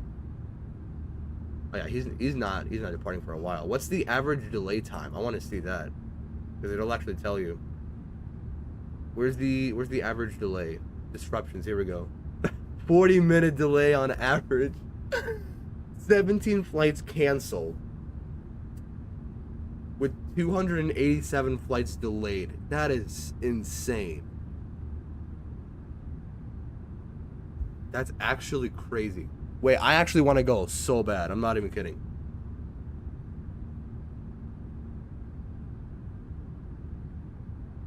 Hey, if I get to go plane spotting, I'm gonna post it all on YouTube. It'll be an actual video. Like, I don't know. You guys don't even understand how excited I am. I haven't gone plane spotting in like years, and today's the one day the winds are like this. I mean, look at this. You got a Giants 8128 from Anchorage. Where did he land? He landed in the north runway.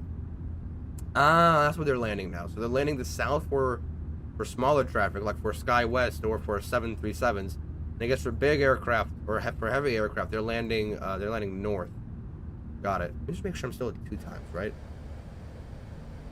I am, yeah.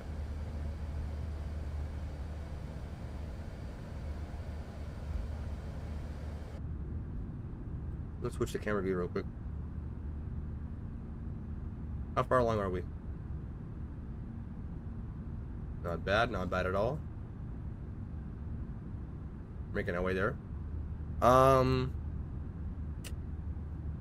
Yeah, like who else is arriving into quite a lot of arrivals still. Earlier they had people lined up for 2-2 left, and a lot of planes had to go around and then redirected them back into here. What about for Midway? What are they doing for Midway? What's going on in Midway? Midway is fine. Average delay of 15 minutes. But I mean, it's a small airport too, but like... They seem to have landed fine. It's pretty straight too. Did a good enough job, I guess. I didn't know they fly to San Jose del Cabo. That's cool. You arrived from Sarasota. Yep. This sucker didn't even go on the specs the way it's stupid. Fort Myers. Pensacola. Oh, okay. Oh, Missouri 1. You don't say. That's actually a really cool livery. This is in Pittsburgh. I don't care about Pittsburgh. Except the fact that the Steelers signed Jaquan Brisker. That's unfortunate. From Orlando, from Albany. They fly from Albany? Into Midway. I didn't know that. Because I know Legion does that flight too. From Columbus, from Charlotte. Where the heck is Liberia? Oh, I freaking knew it. I actually knew it. I definitely did. Where's that flight? Every single day I research F944. Okay. He's over. Okay, he's going to Cancun. Got it. Okay, good to know. Let's check. What are the international flights going along? So, it's the Etihad from Abu Dhabi to Toronto. He's got an hour and a half to go, which is surprising. Oh no, I see. Do people fly Dubai to Abu Dhabi? How do you spell that? That's... Oh. They have some gates they don't want you to know about? Or is the GPS all spoofed? That might be... Unless they didn't update this. Interesting. I've never actually seen Abu Dhabi Airport. AUH. They fly between... They have to, right? There's no way. Abu Dhabi to Dubai? That's not a thing? Damn. That's unfortunate. I mean, they got Dubai Airport here. I think they're building another one somewhere out here. I forgot which one, because this airport is pretty much like gridlocked inside. Is it this one? World Center? Hold on. Al Maktoum, that's the one. Where would that be? What's it called? Dubai Central? Dubai World Central. Okay, so this is it right here. Yeah, okay. I saw a documentary on this recently about how they're building a new big airport because DXB is gridlocked essentially into the city. I mean, it's kind of cool, right? It's like downtown. Damn, it's a lot of shadows. Downtown Dubai right here. Right, and the airport's like locked between like residential areas, and it can't really expand anywhere. And if they move to Dubai World Central, which is actually kind of far, I will see. I'm surprised they're still doing flights, like even now, like from Jeddah. That's Saudi Arabia, right? Yes, that's Jeddah King Abdulaziz. Please don't kill me if I mispronounce that. Number 2 tracked in the world. Why? Why is it number 2 tracked in the world? Number 7 in the world? Oh, is it every single Dubai arrival is like top 10? That's some major GPS spoofing right there. The Riyadh. Okay, hold on. What's the number 1 tracked aircraft right now? Okay, so it's an Air Force. It's France Air Force in Iran. Of course it is. Iran. That's not Iran. Hold on. Is that Iran?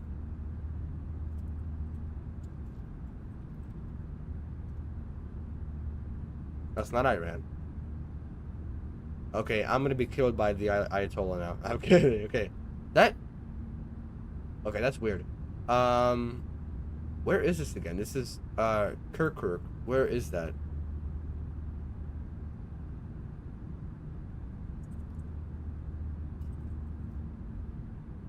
That's Iraq. That's what it is. Okay. Okay, Iran's over here. Got it. Alright. No business discussing any of that. What's going on? I don't really have an opinion on that. But anybody ever wanted to fly in and out of Israel? Think it's a good idea? What airlines actually fly in here? What is Israel Air? Is rare? What is rare? Your planes? No, I'm kidding. I I don't know why I've never thought of flying into Ben Gurion? How do you pronounce that? How do you actually say that?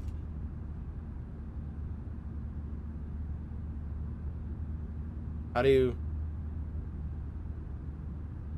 Is it Ben Gurion or Ben Gurion with an H or a G? Can you... I don't care, bro.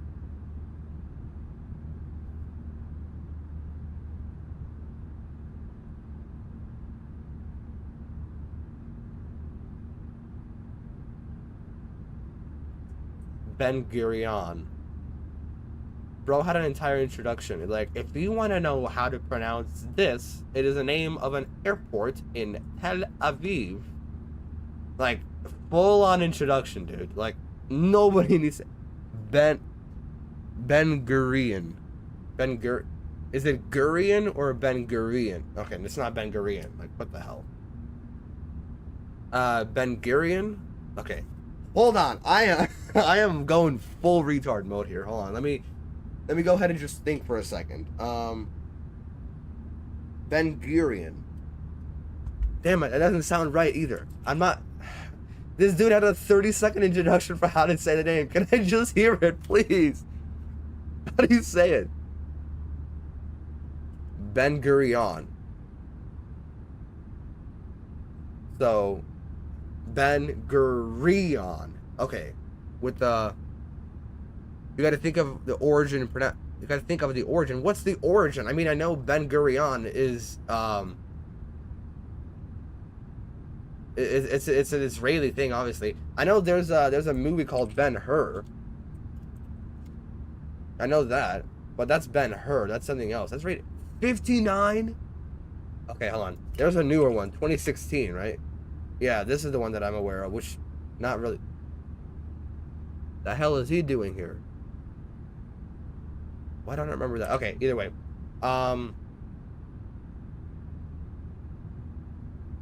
where's Larnica? Hold on. Oh, okay. You got what I'm saying, right? Oh, they are doing something. Basically, I had no idea how to pronounce it. Arabic, if not Hebrew. I think it's Hebrew.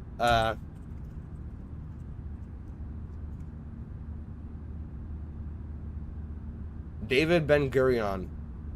He's Polish. Are we serious? To a Zionist family, immigrated to Ottoman Palestine. Adopted his Hebrew surname. You're the primary founder for the first... Oh! Oh, damn. I had no idea. I had no idea that he was the first prime minister. Either way, don't want to get flagged by YouTube here, talking about Israel or something. You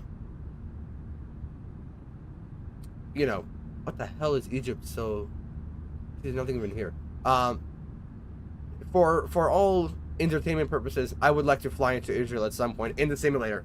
All right, in the simulator, I'd like to fly in because there is a scenery for this. I'll see what I can do to get it. That's a weird thing.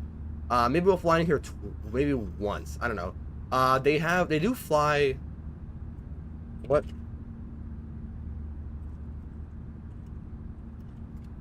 What planes does LL use? Is that how you pronounce it? LL? Because they got like some other writing on their planes. So they use Dreamliners. Obviously, I have those. 777, they only have 200s? And then they have 300s, which... I thought 800s, which actually... Can I get it off of here? Let me check for... Maybe here. And here. Oh, yeah, okay. Okay, so they do have the 737 option. There was one that I liked, I think, was it? Yeah, this one, with the blue tail. Like, with the blue bottom of the tail. This is like an old... Oh, no, that's a gold star. There was... Because this is how they usually look, with like a white base. I like it when there's a blue base. I don't know why, but that... I don't know if it's new or if it's old. Like, the way that they design the liveries. Because I know LL flies out of, Oh, I know they fly out of Newark. I know that's a thing. Been updated. Oh, you don't say. There's an update for Downtown Detroit. Want to fly there in real life one day using LL. They use the 777 and the 78. Want to fly 4XED me. Oh, what the heck? EDM, that's what it was. Where's it at? Yeah, I'd like to fly LL 100%. Ooh. Okay, I see why you want to fly there. This plane. Oh, well, they do use the Yeah, not this one. They do use the 777. They do it for the 200 though. That's the thing. Is there any for the 300? They don't use the 300 in real life, but they do use the 200. Because I was gonna get the 300 because that's where that's where Kathy and British. Although, hold on. So I had a few options. Let me go ahead and just open it up for later because I was on a point. I do tend to slip off the point. He's been flying Newark to Tel Aviv, to Bangkok, to Tel Aviv, to Bangkok, to New York, to Newark, to JFK. So you see where I'm going at. So what I've been a little confused about for the 777, do I go with the 200 or the 300? So both use American and United. United uses the 200 more, American uses the 300 more. I don't have a problem with that. The only thing is, actually both use the 777, and actually the 200 is the one that uses the JFK to London flight. The only thing is the 200 does not have Cathay Pacific, it does not have Asiana, it does not have the other international ones that I want to fly, like Aeroflot, for example. That's an issue. But the 200 is used a lot on domestic flights in the US. So, and apparently by LL as well. I mean, I'm not going to be flying LL forever. Like, it's going to get boring eventually. I want to do one flight. It just sucks that I have to get a whole other plane. But so far, I'll stick to the 300, just because it's popular. But I guess I'll decide whenever I actually choose to go and buy one. The Jerusalem of Gold livery you saw. Just saw it in JFK on the 28th. Is that what it's called? Jerusalem... What's it called? Jerusalem of Gold. Yeah, that's what it's called. In JFK on the 29th. Yeah, I can't see that far. If I can ever plane spot in JFK or even Newark, that would be just so cool. Honestly. I can fly this. Hold on. Is this a -9? If it is a -9, okay. LL Jerusalem of Gold. They have a livery of that? They do. What plane is it for? Which they got the sticker. I'm trying to see what aircraft is this. Is this my 787 or is this Horizon 7? Okay. Okay, I can definitely fly this at some points. Yeah, the 78 from where'd I fly? How long is Tel Aviv to JFK? Or JFK to Tel Aviv? 10 hours long. Ugh. We can do 2x time, right? 6-hour stream from JFK to Tel Aviv. That could be fun. It can be the evening too, because Tel Aviv gets a set. Hold on.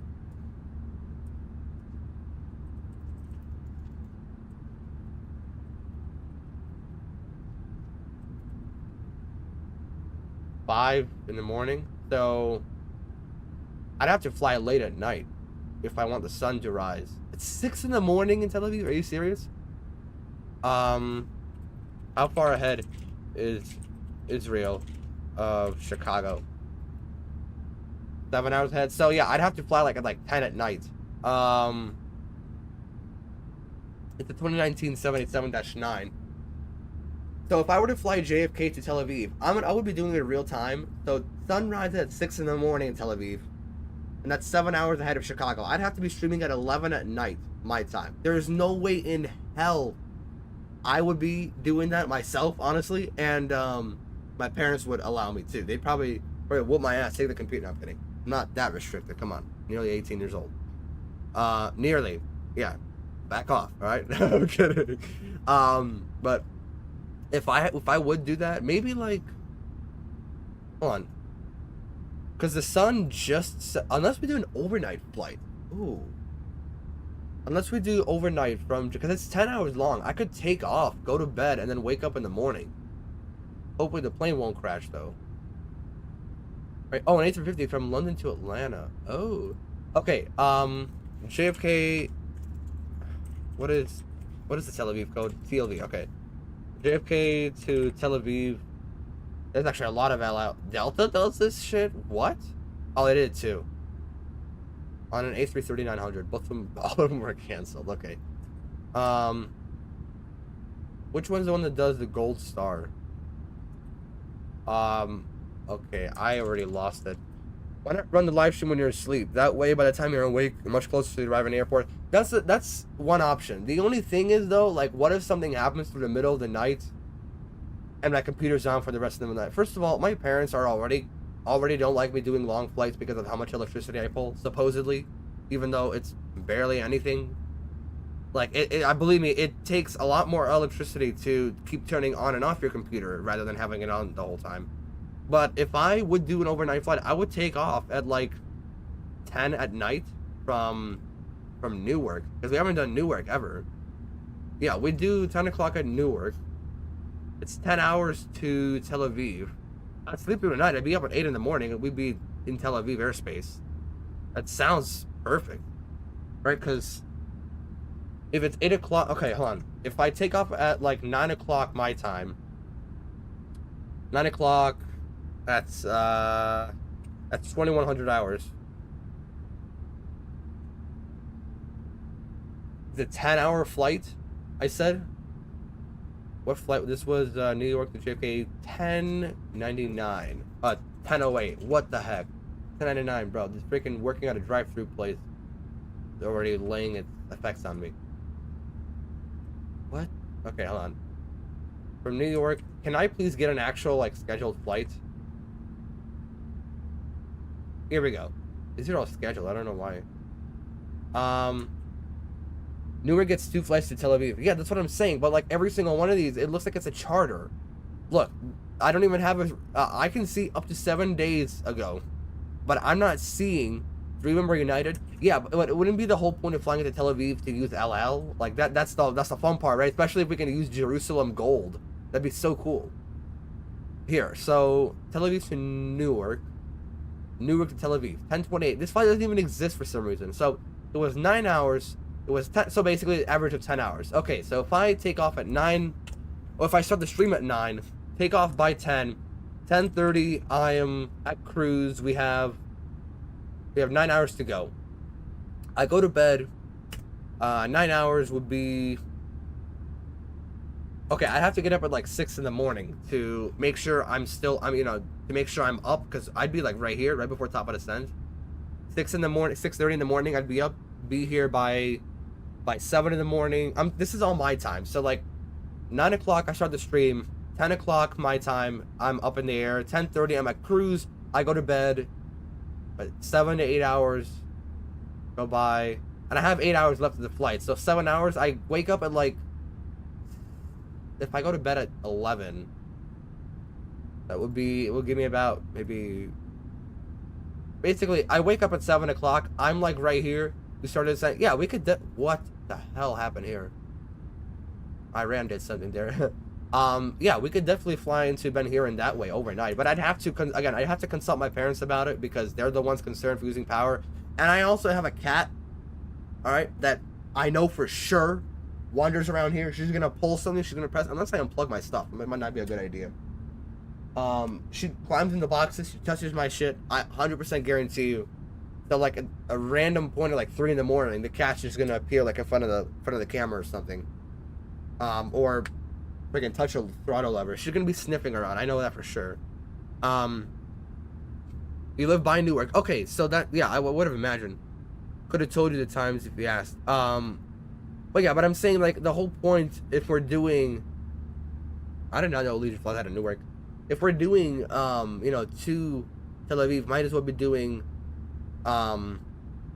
Jerusalem of Gold. So there you go. So in the future, if we were to do a Tel Aviv flight, it'd be Newark to Tel Aviv, and it'd be an overnight flight. But again, I'd have to consult with my parents. I'd have to consult with, with the timing. I'd have to figure everything out before we even, like way before anything goes down. You get what I'm saying? So now we know. All right, this is how far along we are. Not very far, but It is a 6-hour flight, so don't expect much. Why the hell is that look like an A380 and it's the thing? Okay, but we're actually making some good progress. Okay, we'll be back by like 1 or something because it's only 9:30. It's been 30 minutes. That's actually some really good time. All right, I'm gonna go upstairs. I'm gonna go eat for a little bit. I'll be back in a little bit. All right. Good talking. Well, I'll come back. We'll talk some more. I'm gonna leave. I'm gonna leave with this view. There's no sun. There's no sun in this view. All right, I'll be back soon.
And we're back.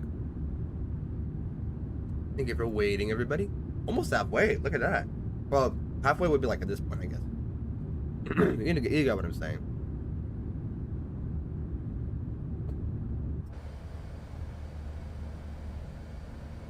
Nothing out of the ordinary. Right engine's still running. We're going to do a fuel check. Let's go ahead and do that. The fuel check. We'll be down here. I forgot we have this here. So, what are we at? At 44 West 030. We are to have 204.2. 204.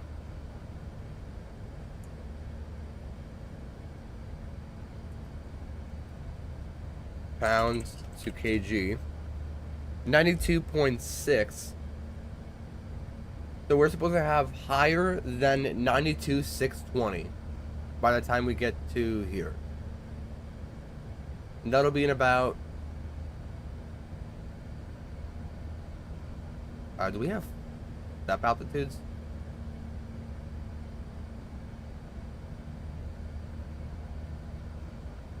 Do we actually have step altitudes? You're kidding. Well, I can view it here. We do. After Merrick.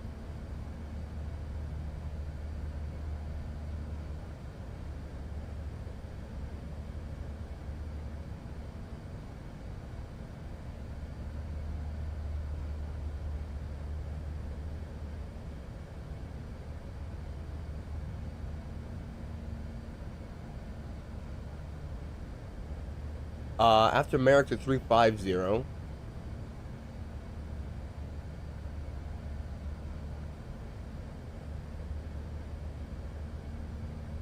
Level 350, that's where?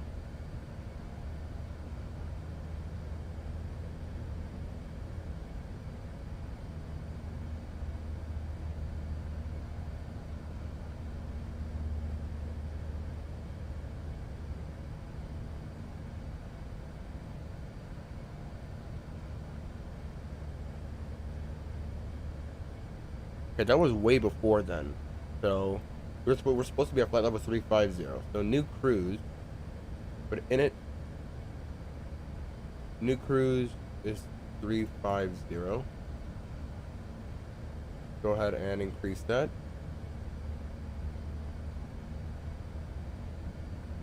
I hate step climbs. I see why people hate them.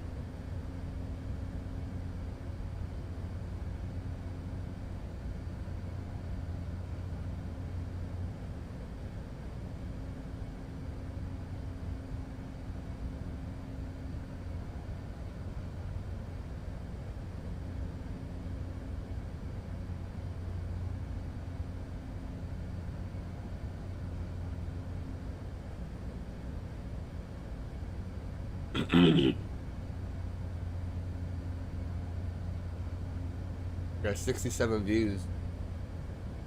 Beautiful. I said step climbs, right? There was one. What the heck? Okay. There was one thing with that. There's flight level 350. That's one step climb. That was then Reggae at 340. Did we pass Reggae already?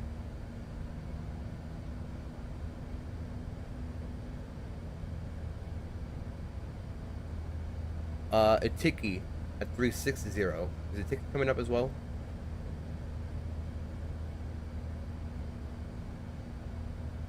No, this is all Nat Hotel.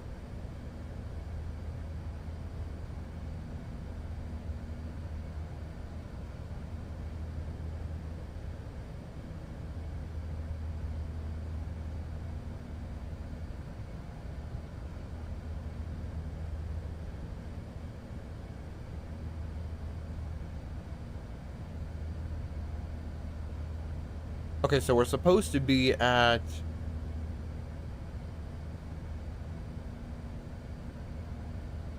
At this point, we're supposed to be past...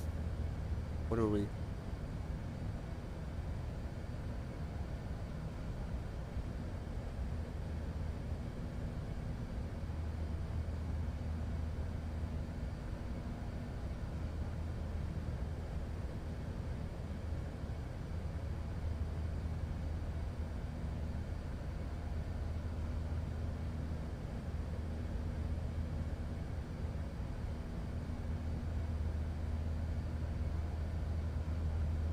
So the ticket's so 360. My mistake. Should be a new cruise altitude. Yep, there we go. Okay, I don't even need to set it. So the new cruise 360.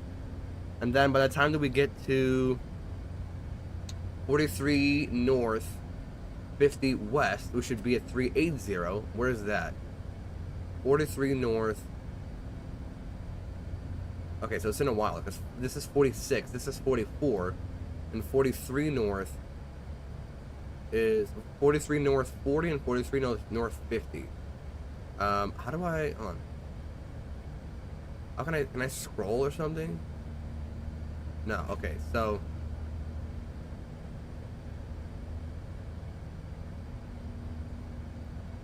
if I go back here, let me go ahead and go back to park and then 640. Eventually we'll get to 4350, and we're gonna be at flight level 380, and then Patrick is way by the arrival. If we look at our plan, so here's 4430. That's the next waypoint. And then if we go to 4350, this one we're supposed to be at 380, and then Patrick is down here. That's flight level 40,000 feet. So that's your answer there. And then 40,000 will sort of descend probably like around Hovax or something down to Miami. And Miami, these were the gate options. There were a few we saw were available for parking in Miami. Unfortunately, I do have static traffic. See, there's 1, 2, 3, 4, 5, 6, 7 gates over here. We're adults here. We don't gotta laugh at that anymore. Unfortunately, I do have static traffic here, so I don't know if J17 Alpha's taken up. If anything, we'll park at the international satellite over at Echo 24. I think that one should be available. Did I remove? I really hope I removed static traffic, because if I didn't, I'm going to be very sad, because it's starting to get a little annoying. It's all the way down here, isn't it?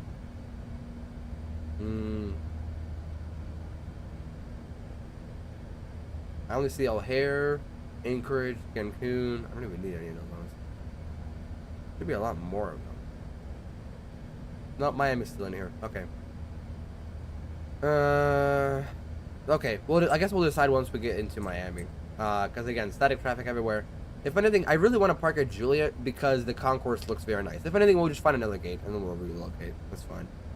I think right next to the A380 gate, there should be another one. Hopefully.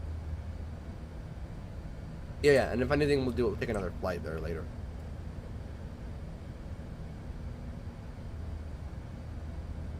How's that sun doing? Let's take a look. Where's the sun?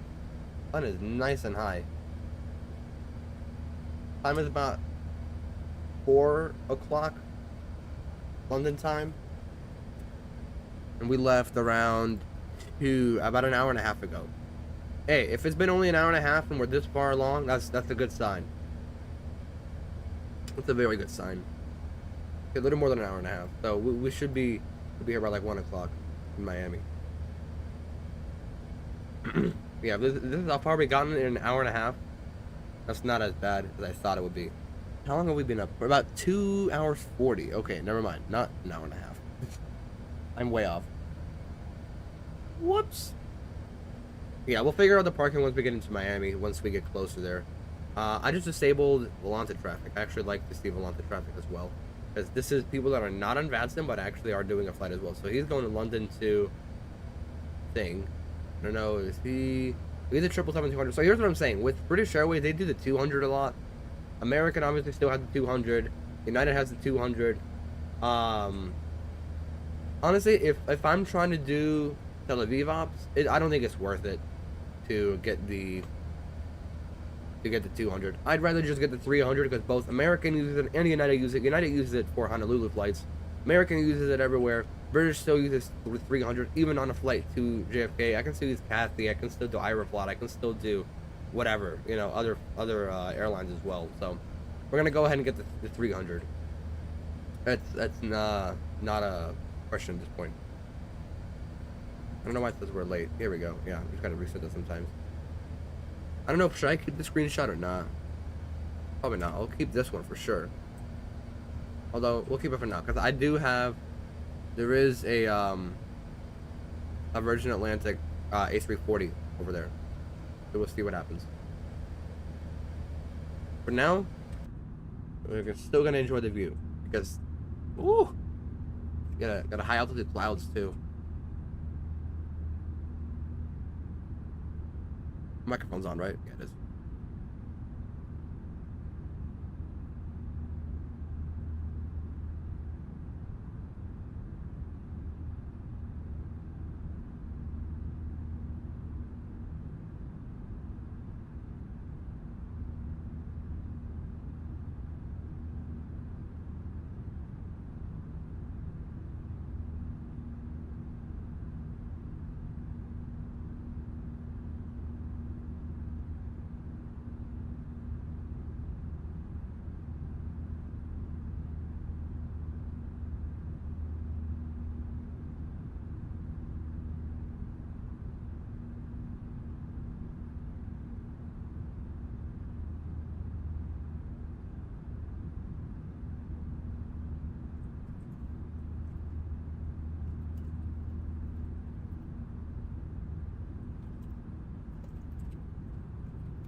You plan on getting monetized, or is this more just a hobby? It's always been a hobby, but if I do get monetized, I'd never say no.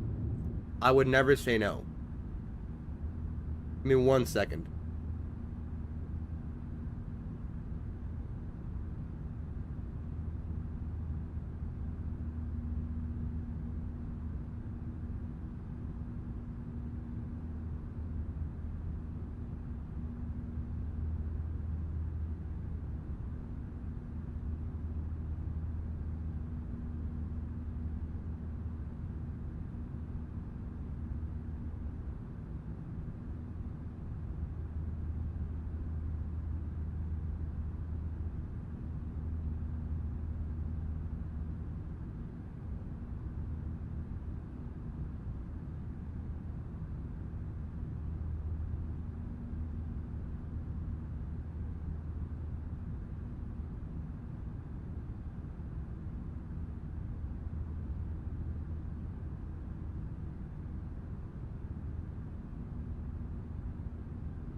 My apologies, I'm back. Sorry, I had to show my excitement. on something.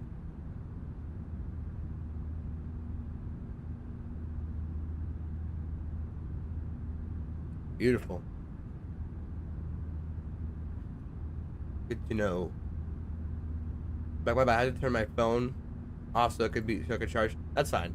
I had to eat for a little bit. I was away for like 30 minutes. I didn't realize we were already live for 3 hours. Not bad. It's good. It's good for what's it called? For engagement. I need them people checking in. Actually, speaking of people, not even people, the sun is already making its way down. I guess I really am against in a race against the clock here, because I do want to get to Miami. I'm not going to touch the weather tab, because last time I did, I said my game crashed. So I'm not going to do anything here. We're going to close all the tabs. See, nothing's open. We're leaving it, all right? Because last time I tried, for some reason, something is wrong with the weather panel. Every time I try to even open it, it didn't happen in 2020, but in 2024, it's almost like it reloads all the weather at once. Because yesterday I was flying Taipei from I was flying out of Taipei to Dubai, from Taiwan to Dubai, and over India. I wanted to change the time because it was like literally the middle of the night. I wanted to change the time so I'd arrive by morning in Dubai, and I opened the tab, and something happened. I don't know why. That all the screens failed. All of these screens failed. The engines failed. The thrust didn't work. The entire plane just had a seizure, like an actual seizure. So I said, I'm never doing that again. Not today. We're flying on live weather. We're leaving it. Whatever time happens is what happens. I'm going to monetize. Consider becoming a channel member. I don't know if I can add. I always thought of adding that. I feel like it's weird, especially since I don't post too much, but if I'm streaming consistently, like when I get like a good following, like when I have more than 3 people at once watching, like if I have maybe 1,000, I get like 10 to 30 people actually watching, maybe I will get like a channel membership. It depends though. Again, this is all a hobby for now. I'm doing long flights either way, because I'm home alone for like a lot of the time on these weekend days. I don't got any school anymore. I'm flying, might as well stream it, you know, just so I can watch back that flight later. So that's what it is for now, but it is a possibility that I'll try to get monetized in the future. Depends. I'm not betting on it. I'm not going all in on becoming a famous streamer like Owls or Captain Canada or Making Mike, whoever else being direct speed. But if it so happens, so be it. I'll go along with it. But it's not a priority. You know, look at winds in London. Same thing as in Chicago. What is going on? Look, 240 at 22, gusting 32. Basically, 240. That's wind out of the. That's out of the west. So if you don't understand how the winds work, basically, imagine north, south, east, west. It's 360 degrees. East is 90 degrees. South is 180. West is 270, and north is either 360 or 0. Depends. I'm sure that's pretty simple. The first number, so 240, that's the direction. That's a little bit from the west, from a little bit of the south. Then 22, that's the speed of the wind, so 22 knots. That's insane. And it gusts up to 32 knots. O'Hare's exactly the same right now, except it's 250 at 22, gusting 44. So London basically just turned into O'Hare, and it's raining too. Minus RA, that's rain. Temperature 7, dew point 2. Okay, so it's pretty low pressure too. Adding hashtags? Oh, I do it all the time. I add hashtags and tags all the time. I sometimes even tag things that are not there. Like, I tagged across the pond, or British Airways, or London, Miami, you know, simulator, MSFS2024. I literally tag everything possible, even sometimes if it's not related.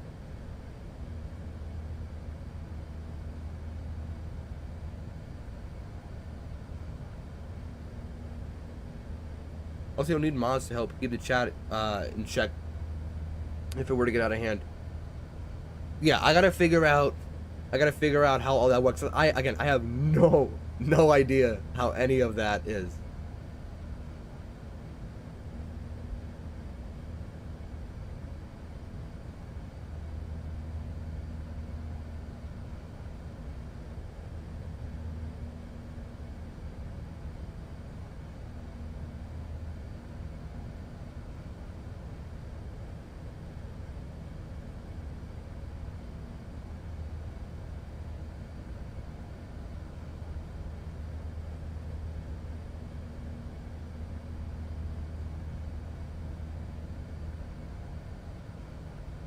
Look at someone's username and given options.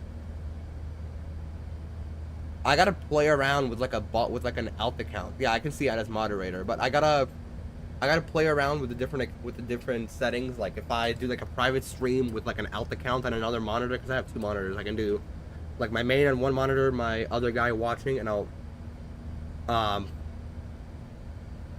see what I can do. You know, like what I can actually do with moderator permissions.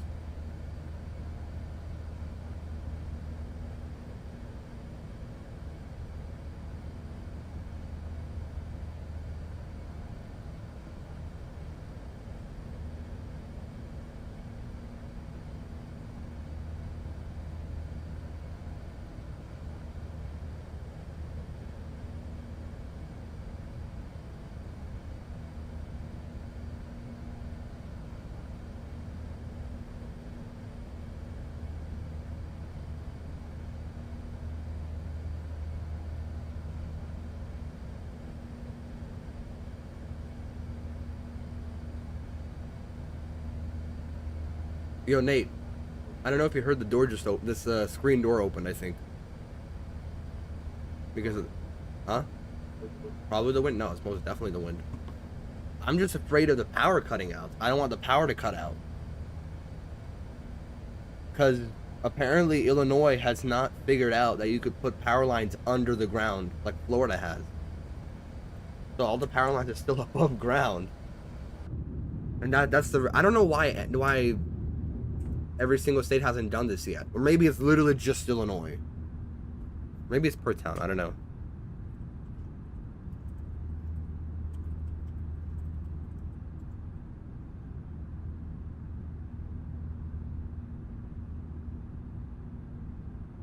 Okay, so California, like San Diego and LA area, Florida, Texas and Maryland.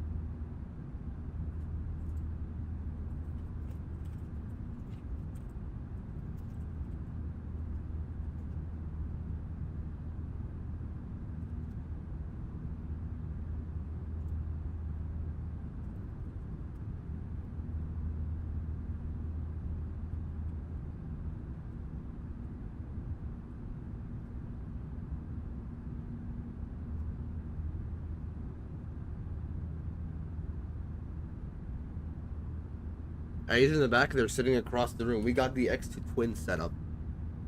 The pair of YouTubers, X2 twins, letter X2 and then twins. It's a bunch of Fortnite YouTubers. They have like computers back to back. That's what our setup looks like. He's doing his own thing there.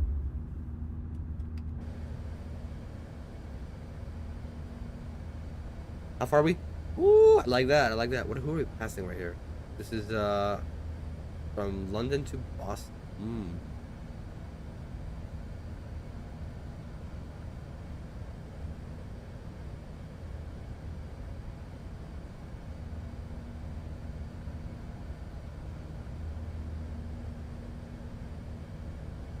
I see myself on the camera with the phone flashlight. That's not even a flashlight, that's my screen. You always gotta have full brightness. If not, okay, I can't say. I can't say that.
Utter goofball.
A little bit of turbulence. We get the seat. Well, seatbelts are auto, so they'll figure themselves out. Actually, let's explore the cabin a little bit. We haven't done that ever.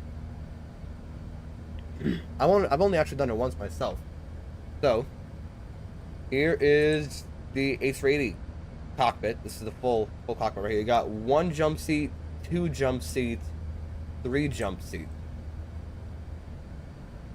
What is this?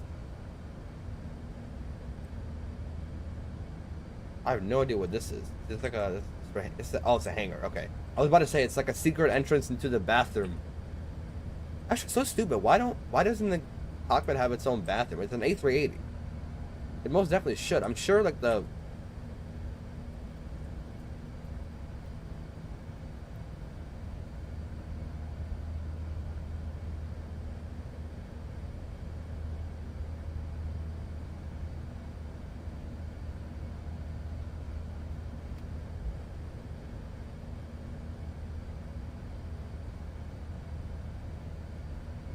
Damn, yeah. Apparently, there's no actual aircraft that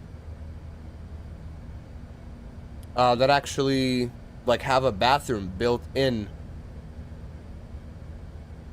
the dude.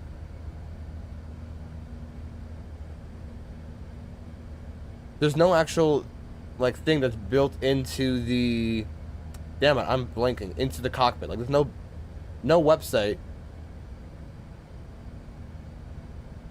Okay, hold on. I am literally starting to blank out. There's no airplane whose cockpits have built-in bathrooms. I'm sorry. Why am I actually like blinking right now? There is no such plane.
Okay, so let's explore the cabin a little bit, like the plane in general. So, door does in fact open. Oh, and it locks like this. Aha. It's a deadbolt, okay. Maybe up here? Alright. So, we make our way down. Here's the main door. You can actually open it. I will not be doing so. Not right now. I don't know where that leads. Or maybe another door? No, that's literally just a dead end. Okay, maybe that's like got some seats or something. But We'll figure it out. Okay, so let's go with the main cabin. This I would believe would be first class or no, this is premium economy. I believe. I don't know how it works. But I think this will be premium economy, you know, with the premium seats. Right, you probably got bathrooms here. This is a galley, some shelves here. Actually, some interesting reflection. What cockpit is that? What cockpit is that? That's not any cockpit. What the hell? I don't even know what plane that is.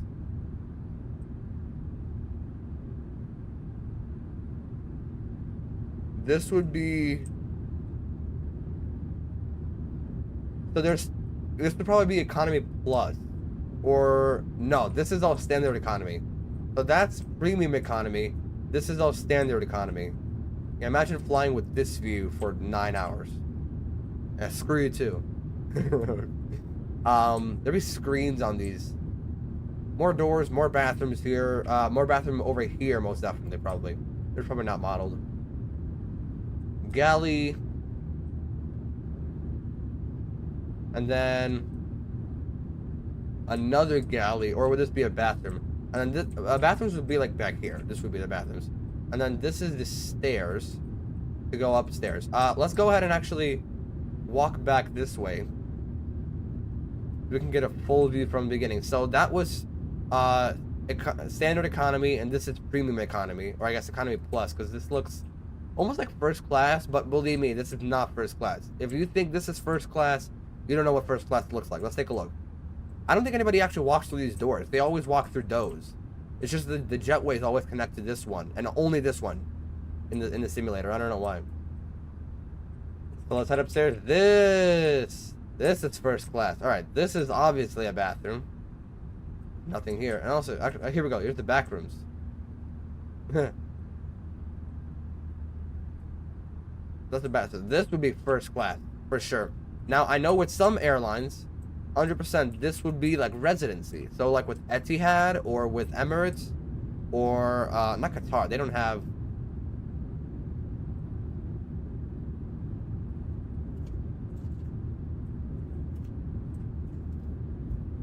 Never mind. Qatar does have A380s.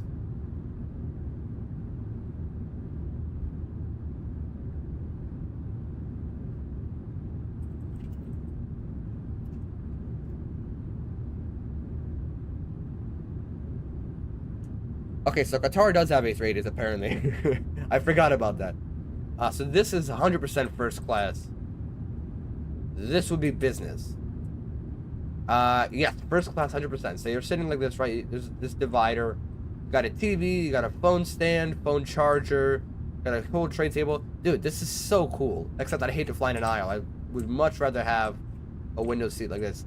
Unfortunately, this does not cover up, which it should. But, I mean, with this view for 9 hours, like, damn, that's good. This is probably like $2,000 right here, though. Especially, like, the further to the front you go.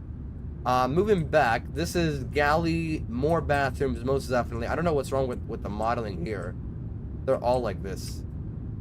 It all glitches like this. That's just a modeling issue.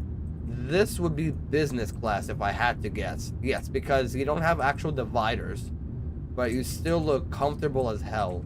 I mean, look, you got seat. This is like a theater. Seat adjustments. You got your drinks. I'm sure they refill it too mid-flight. If anything. You got a little controller too. Long time to see. Dude, welcome back. Lot 78. I haven't seen you flying recently, but as you see, we kind of got an upgrade. we went from normal operations to flying a transatlantic route. Finally a long haul. Dude, we did a long haul last Saturday from LA to Honolulu in real time. This we're doing 2 times, but we've been up for about 3 hours on the stream, and we're not even halfway. So it's still considerably a long haul. Yeah, so this is all definitely business class. And then back here, okay, this is still business class, but this is like in the back. And actually, I'd actually have this view. I wouldn't mind this view at all. I'd definitely be in the front, but if I'm paying business class, I'm gonna be honest, I would much rather I would much rather prefer a view of the trailing edge of the wing than being directly over the wing in business class. I'm being completely serious. So first choice always, obviously, the leading edge or where you can see the engine rotors, 100%. That's always the first option. If I have to choose somewhere there, I would go either like front row, maybe not front row. Oh no, front row, yeah, with the leading edge, or trailing edge and farther, because I do not like overwing seats, especially on this plane. With the 320, the 321, the 73s, overwing are actually some of my favorites, mainly because you can hear the hydraulics best. But with this scenario, I would always take either in front of the engines or trailing edge, just so you can get more. Because I mean, look, not a lot to see here, especially if you're flying economy. Like, what the hell are you trying to videotape here? You know what I mean? And then finally, in the very, very back, you have your bar. This is what everybody always sees. This is where you order your martini, and they say no. They tell you no, you can't have a martini because you're either not 21 or not. Oh, what's the drinking age in Britain? Oh, it's 18. Okay, never mind. Either you're 17 or under, or you've already had too much to drink and you walk up, hey, I'll have one more, something like that. I don't know. You know what I mean. I'm pretty sure there's a certain limit they could give you.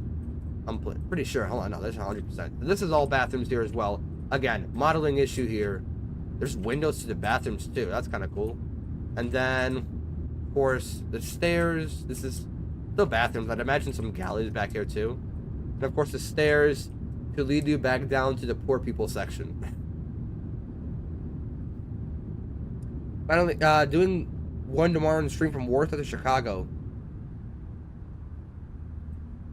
I think you've done that flight a lot of times before. I've seen, I have you friended on Volanta. And I have you on YouTube as well. Of course, let's go ahead and lock that door. I don't know why that wasn't, can I open it if it's locked? No, I can still open it if it's locked. But it does make the sound that the fly-by-wire makes. Yeah, I like that. Really like those sounds. On VATSIM. Okay, so you'd be there full time for the entire time. Not British, but it's 18 in all of Europe except Germany and 16. There you go. Now I know where to go for now. I'm kidding. That's annoying that it's so high in the US. That I'll be able to vote for a leader that can send me to war within the next few months or a year, but I can't have a drink. That's so stupid. You Europeans have it better, except when it comes to politics. You guys are all screwed up as well. Not saying everybody else isn't, but everybody's screwed up right now. Wouldn't want to go to Paris if I had it for free. Actually, right now, an idea that I had. I don't know if this is ethical or not, or this is a good idea, but I do know that Europe, especially for tourists, is filled with scammers, right? People with cars. People say like, guess which cup the ball is under. I've seen way too many Tyler Oliveira videos, but basically I had an idea. Bring some of that what's it called? The movie money, you know, the ones that you can order on Amazon, like $10,000 worth of movie money you can order for $10 off of Amazon. And basically, they'll let it through the airport. They just gotta see that it's, you know, it's fake. Like, you can, if you look really closely, you can most definitely tell it's fake. I'm sure if I end up getting, like, you know, if I were to be playing with these scams, I would be using the fake money. Yes, it's bad that I'm scamming a scammer, but listen, he has bad intent. I have the intent of not trying to get scammed. So there you go. That's my reasoning. My reasoning is scammers get scammed, and I'm sure they don't know the difference either. So I'd be giving him like $500 worth of money. He thinks I'm stupid. I'm thinking that's a very well spent $10 that I go through that $10K of fake movie money on these scammers. And I'm dead serious. I don't want to go to Europe for the same reason of pickpockets and scammers. But if I would go, I'd definitely go to like Russia, like Moscow or St. Petersburg. It's at Poland. I really want to go to Poland. I know it's really safe. I know they're fine. I actually like Poland's actually one of my favorite countries from a political standpoint in Europe. Tourist wise, I'd actually go to Germany. I'm a big World War II enthusiast, so I'd go to like Auschwitz. I'd go to Berlin. I want to see the Berlin Wall. Like, I'm a really, really big Cold War, World War II enthusiast. I love history, but you kind of see where I'm going with this. That's Western Europe. I can tell. Yeah. Yeah, Poland has no such thing. Yeah, because I know exactly what you guys do to the people who try to come and start the pickpocketing rings. Hey, I didn't say I was against it. I wasn't saying I was against the immigration laws. I like how you guys are running your country. I'll leave you guys be at it. I don't know what's up with me. But in World War II, it was Germany. Yeah, that's what I'm saying. Here, 4340. The next waypoint, we're going to climb to 380, so we're just going to keep that in mind. How far along are we? Little shy of halfway. Okay, so it would be done by like 1 o'clock. That's an A340-600. Everybody's flying the A340-600 today. Yesterday and today, because it just, Tolis and Irosoft just dropped it. It just dropped the A340-600. Yesterday, I think, was the official time they dropped it. He's going, where's he going? JFK to Frankfurt. I gotta fly to Frankfurt sometime, because I also have an A380. Maybe I'll do like San Francisco to Frankfurt. Either overnight or like 4 times accelerated speed. Because that's also about 5 hours. If it's like, how long is that flight? Hold on. Oh wait, hold on. I'm pretty sure.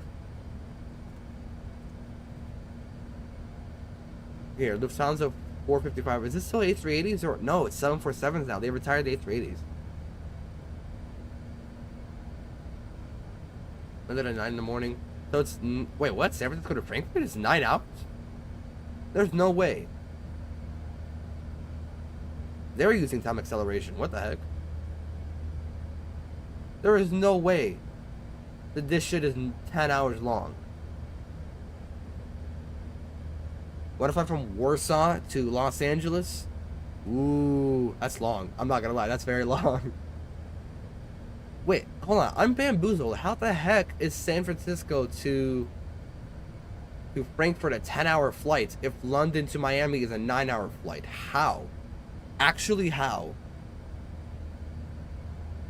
Is it because they fly through the U.S. and not over the North Pole, or? That is actually insane. That's weird. That's really cool. How about Warsaw? Warsaw to LA.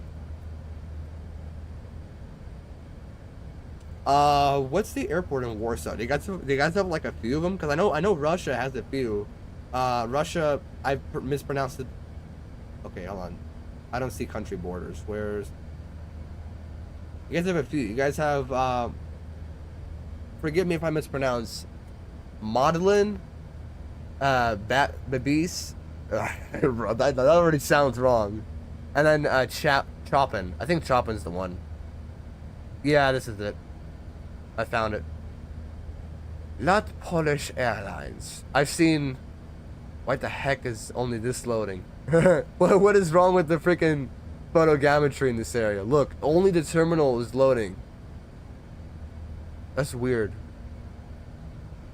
The surrounding is loading. The airport is not. Wait, what? Wait, are you seeing this? Look, the terminal is loading. The taxiways and runways are not, and everything else is. That's weird. Are you guys that secretive about your shit? Babby's to general aviation. That's what I'm thinking. That's what I was thinking. Yeah, because I see 2 of these. Why are all the airports like crossed out? Are you guys that like paranoid about spies? Okay, not this one. Okay, not this one. Okay, hold on. So is Modlin like the one that Ryanair flies into, since they fly to like small airports?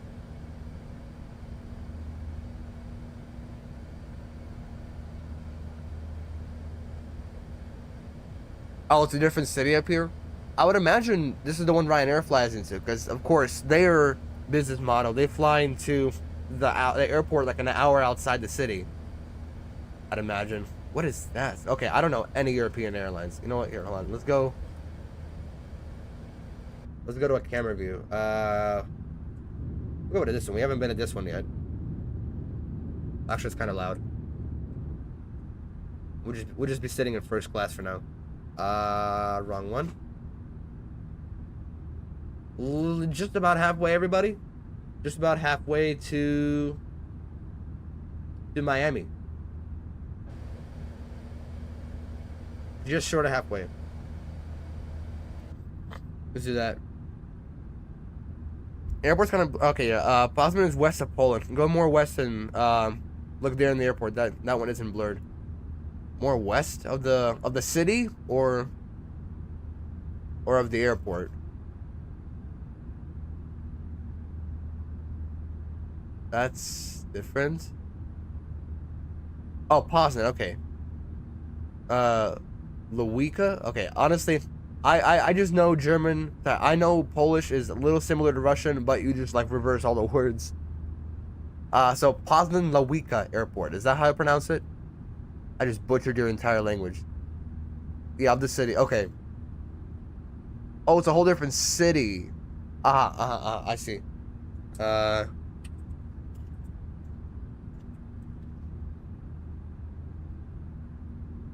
Poznan Airport, I guess it's called. What's the city? Okay, Poznan. That's literally the city. Okay. Let me go ahead and just... Okay, I can see the borders now, thankfully. I like Poland because I can't see shit. Okay, hold on. Okay, here's Warsaw. How do you pronounce... Budgoz? Again, I'm butchering your entire language right now. My apologies.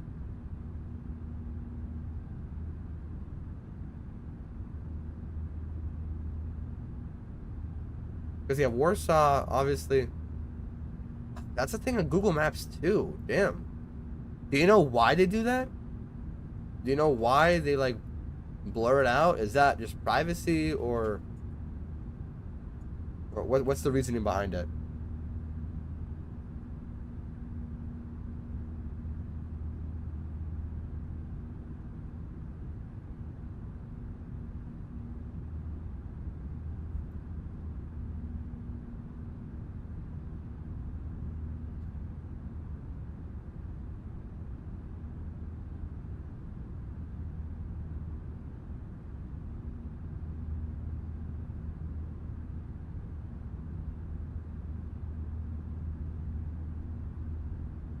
Oh, okay. Also, Poznan is your city. Did I say Poznan? Or is it Poznan? One, Poznan. Sorry, number one, Poznan. 2, Poznan. Is it 1 or 2? Poznan or Poznan? It's C, not K.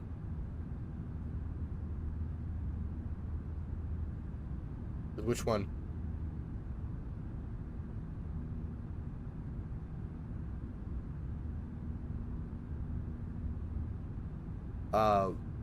Budgoz.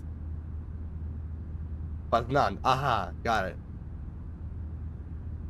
Again, I speak Russian, so I have the capability of the Slavic language.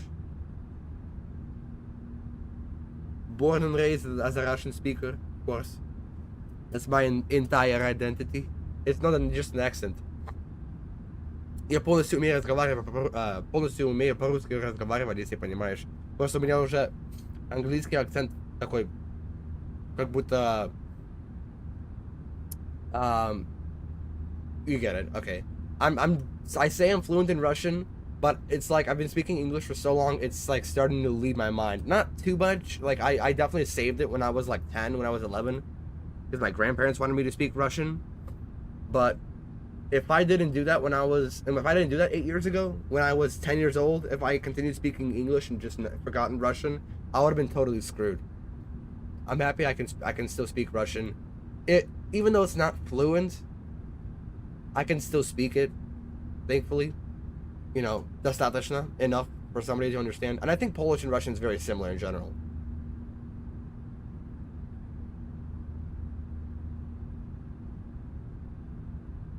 Okay, something I'm also seeing is a lot of people with the A340-600. They're doing London to Boston. I know for sure, I know 100% that's a real flight. But with the A340, actually, I really like these winglets. I really like that. What is that? Oh, that's A350. Okay. Checking on the cockpit. We're all good? Okay.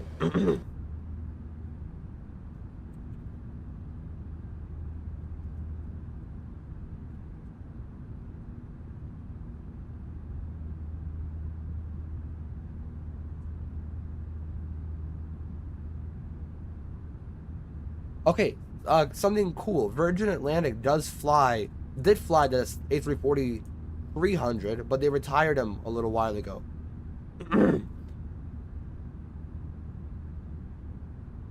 The Polish what the heck? The Polish N is like a Spanish N, so a N. So Poznan, Poznan, like that, with a N, like a soft N, not N, but N.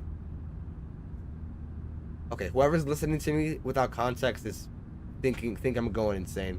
So Poznan. Either way, it's very similar. I don't know what else to say. Let's see, any builds A340, 300. Oh no, I can just say Virgin. How's this? Yes. All right. I got an idea, guys. I got an idea. What if we? Oh, what's up with the tail? What if? Yeah. What if we do some Virgin Atlantic ops? London to Boston. That could be so fun in real time too. If we can do London to JFK in real time on the 777, we can do London to Boston in real time on the A340. Wait, this is actually so cool. I got approved for an order transfer from AnyBills literally an hour ago. They approved my transfer from the Microsoft store into their launcher, so I got the A340. I literally got the A340, so we can do some Virgin Atlantic ops from London to Boston on on the 300. That is actually going to be so fun. That's actually going to be fun. And we can do it all in real time because, again, it's like 7 hours long. So, how old is this? This is 4 months ago? Okay, I hate how they... Hold on, when did the A350 release?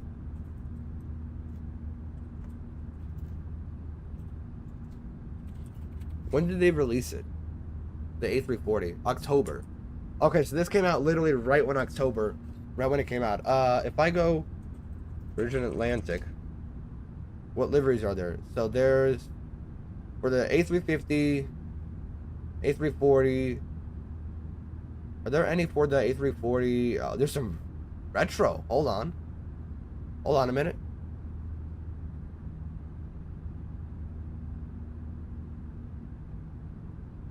Okay, I definitely recognize this old Virgin logo because when I was little, okay, I still have memories when American only used the silver, when Virgin looked like this. They actually, in the terminal that I would fly out of Spirit back when, back in the day, before the world changed, Spirit, up to a year and a half ago, would fly out of here. Look, it's still on Google Maps. Out of this concourse right here in O'Hare. They recently moved to this one. This is where I most recently flew out of Spirit. But they used to fly out here. When I was little, Virgin American had a gate. Either L5 or L3. It was an entire gate with purple lights. It was like the entire gate was like purpley lit. It was really, really cool. And they dismantled it a while ago. And now it's gone. This was back when Virgin Atlantic still existed. I think it was... Who bought Virgin American? Alaska did. Because that was around the time Virgin American disappeared. Alaska went from its white... went from their classic white liveries, you know, these, because these were so cool. They went from these classic ones to their new modern ones, which I don't hate, but I would much rather prefer the old ones. I think they look cool. I think the old ones look better. And that was back in the day, back when Americans still used to wear, back when they would still be riding with this. Oh my gosh, this was insane. When every single American aircraft looked like this, all of it, the 767, the MD-80s, the 777s, the 757s, the A330s, they all looked like this. I still remember these days. Still remember the days that American looked like this all the time. And this was so peak. This was peak aviation 2015. And then they came up with this disgusting shit. With this. What the frick were you thinking? This purely disgusting. Do they have the A330s in silver? They did not. Wow. Wait. No. That's... They didn't. That is actually really sad. That is really sad what happened. Why is it so green? It's really sad what happened. I'm really disappointed in American. Wow. Nah, this is Airbus A320. Alright, bro, sorry. But yeah, back in the day when the times were good, when Virgin looked like, what's the difference here? Hold on. Not the I might get the A350 too. Very soon. What's the difference? Virgin. Okay, so they literally just made the logo bigger and the font different. Okay, so I'll save this one for later. How do I save it? Where do I save it? Let's go bookmark it. Yay. Looking nice, looking nice. Alright. So we have that saved for later. What other... Yes. What other airlines use the A340? It was Cathay Pacific I wanted to get. Well, the 777-300 for sure. They use the 200 too?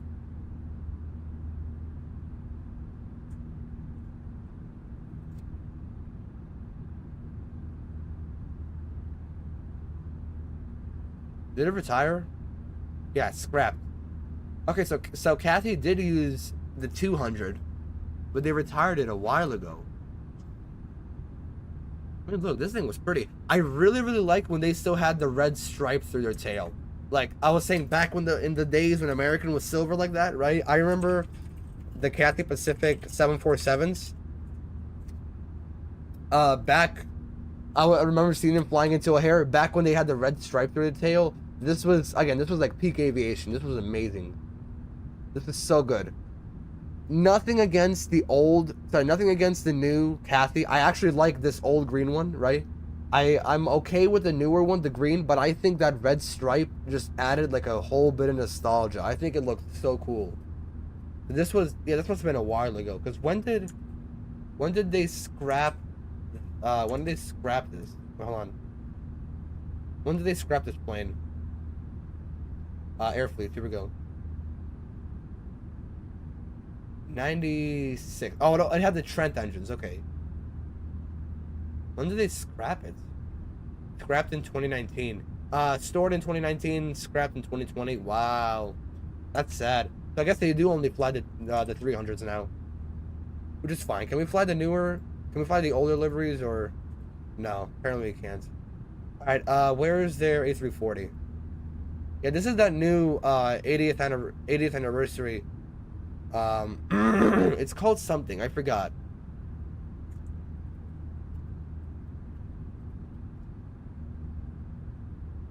Lettuce leaf. That's what it is. It's called lettuce leaf. I've seen these. I think they're really cool. Where... They had A340, 100%. A340? What? Cathay Pacific A340 in the builds. Let's see.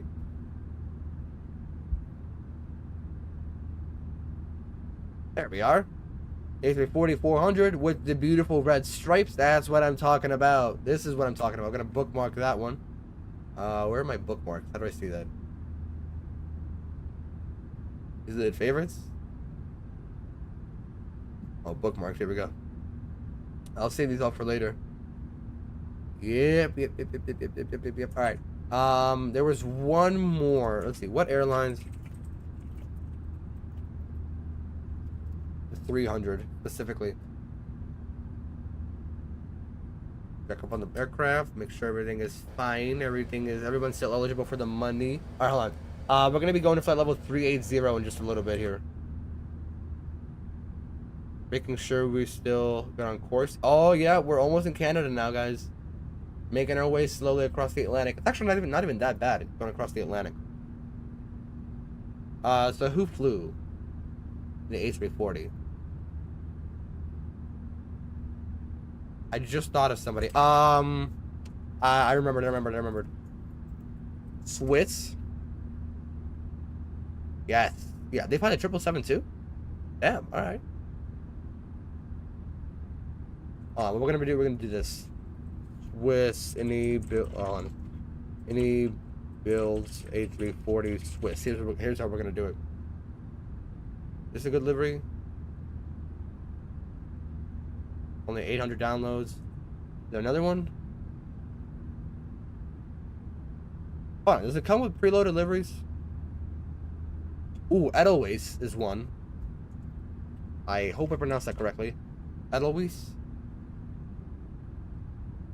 Yeah, it looks nice. 1,000 downloads. We'll bookmark that sucker. That's a for sure Swiss, right?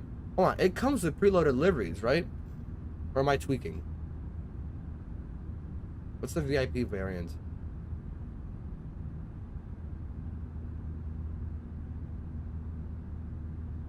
I'm trying to think, should I get the TFDI design? MD-11 or nah, maybe not.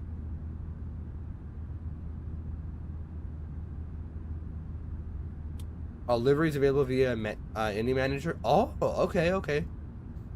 Okay, so we got those pre-installed. Did I bookmark this? What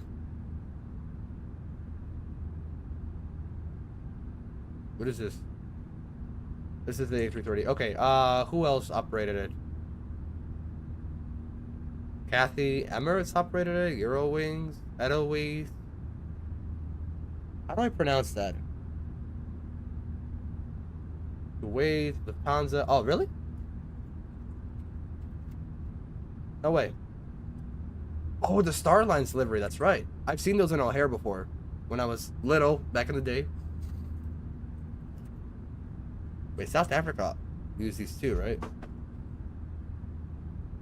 Dude, honestly, I'm not gonna lie. South Africa Airlines looks kind of cool. The other thing is, I'm not gonna buy Cape Town. I'm not gonna buy FACT just to fly to South Africa. Actually, you know what? FACT looks kind of cool. South African to... How far would that be? South Africa to Brazil? Jeez. That, South Africa to Dubai. That's a possible one. That's like it's about 8 hours long, right? To Dubai? Okay, maybe 9 hours? Cape Town to Dubai? That sounds cool. I mean, it's an any build scenery. It looks really nice. Yeah, to Dubai, to Istanbul, London. I mean, the possibilities are endless at this point. There was another one. Eurowings, no. Saudi, Safi, South African. There's no way TAP used that. Virgin Nigeria, Air France, Philippine Airlines. That's what it was.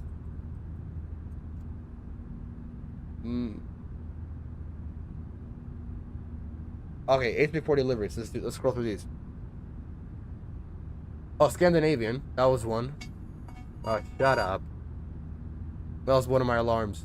Iberia, Air France. That is not real. Transworld. Oh, TWA?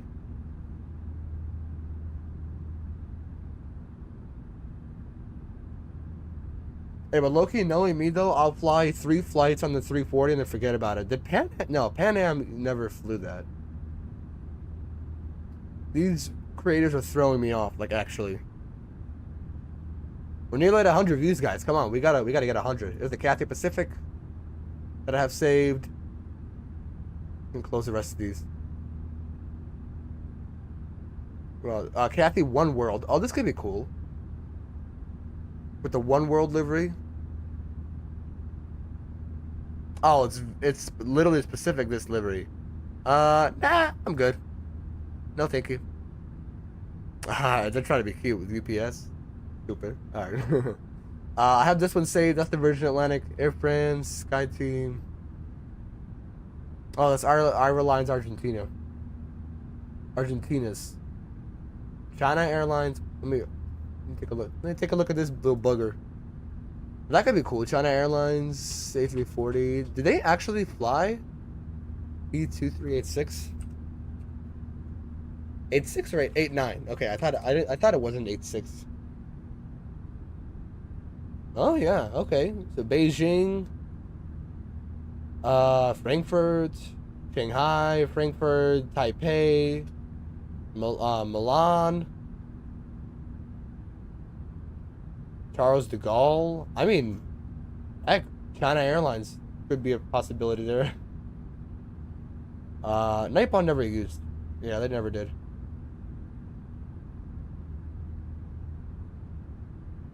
I thought SAS, right? That was one that I wanted to get as well. Etihad, if they had one. Does Azul use the A340? No, they use the A330. This is the 900, right? Because I see Azul all the time in Cancun. All the time. A lot of fictional ones. There has to be. Okay, Air Jamaica. That's a must. 100%. The 300. Air Jamaica with the A340. Sheesh. Air Jamaica to Kingston to Miami, about 2 hours long on an A340. You gotta be kidding me. Come on. How can you not? 100% XP has this downloaded. Hell no. Alright,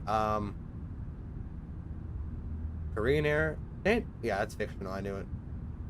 TAP apparently used it too. It's only 15 pages. There's 2 more pages. Sabina, Kathy One World. Finnair. That I know. That was a real one. Finnair, but Finnair we could do with an A350. Asian is fictional. Eurowings, yeah, I guess. Air France, sure. This is the retro pack. You know what? I'll just save it. Just why not? Oh, that's the Finnair one. Okay. How about A340 SAS? Nope. Okay. So no, that's the wrong one. Eurowings. I'm not gonna fly Eurowings. Not Air France. I mean, we'll save the this one, and then of course the Finnair. I don't know how you can forget Finnair. Azul. Yeah, it's the reprint from the A330. Sucker.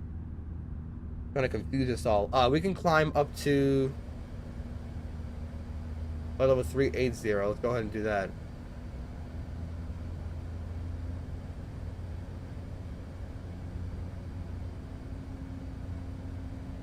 One more thing I wanted to check out. I said I forgot.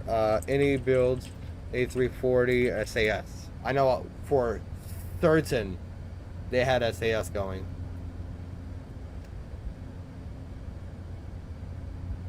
Here it is. That is so weird. What if we go A340 600? How many liveries are there? Okay, so there's literally only Iberia and Euro Cargo. Oh, okay. This is not even for the 600 yet.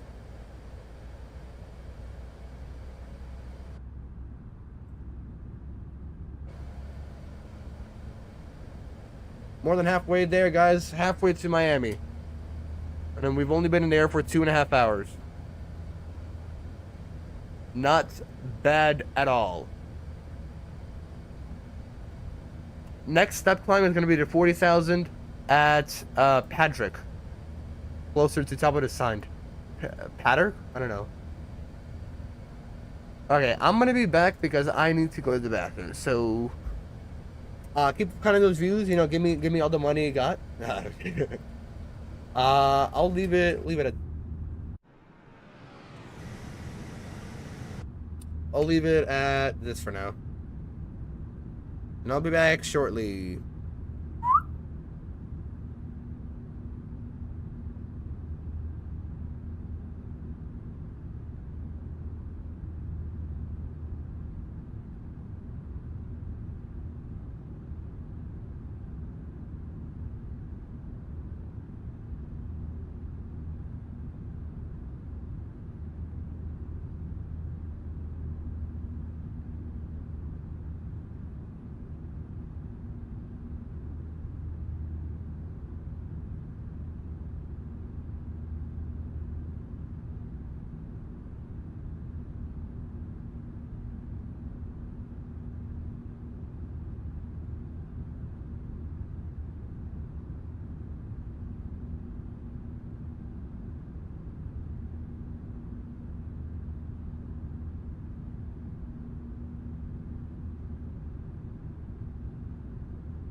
Returned I have. Returned I... Okay, hold on. Never mind. Returned I have. No problems. No problems. Oh, and the RMP fixed itself. There's ATC now. Possibility. Obviously, Canadian Airspace has opened up. This is on Moncton Center. No idea if I pronounced it correctly or not. Don't really care. And it's basically covering Newfoundland, Nova Scotia, and New Brunswick as well. But we're not going to be in there. We're still going to be at 2 times speed up until we get to our top of descent.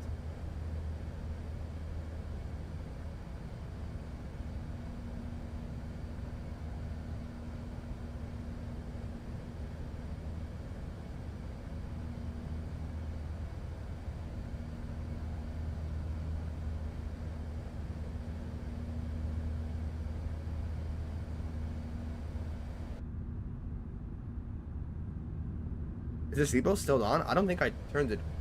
No, I never turned it off. Okay. Alright, so let's check in with fuel check. It's about time. We're gonna be crossing. We're all done with nat tracks. So it's gonna be all the waypoints from now. No more nat tracks. We're all good there. Very simple crossing the nat tracks. I thought it was gonna be a little harder, but we did all right. So Jebi is coming up in a little bit. We can actually go ahead and activate the Volanta people again.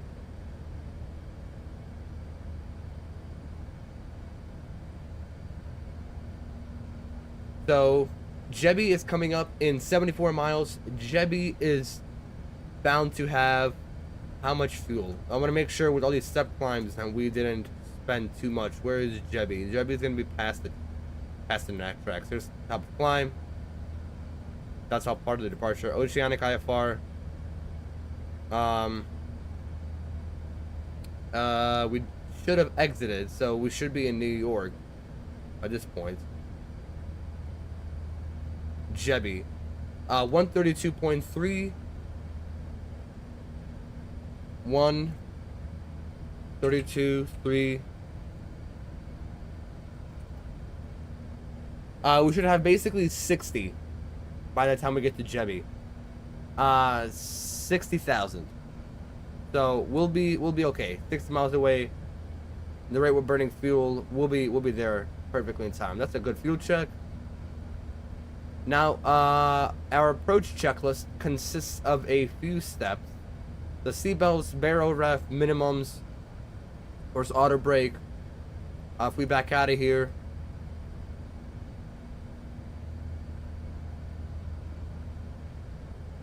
of course, go to landing. That's going to be gear, flaps, spoilers, seatbelts.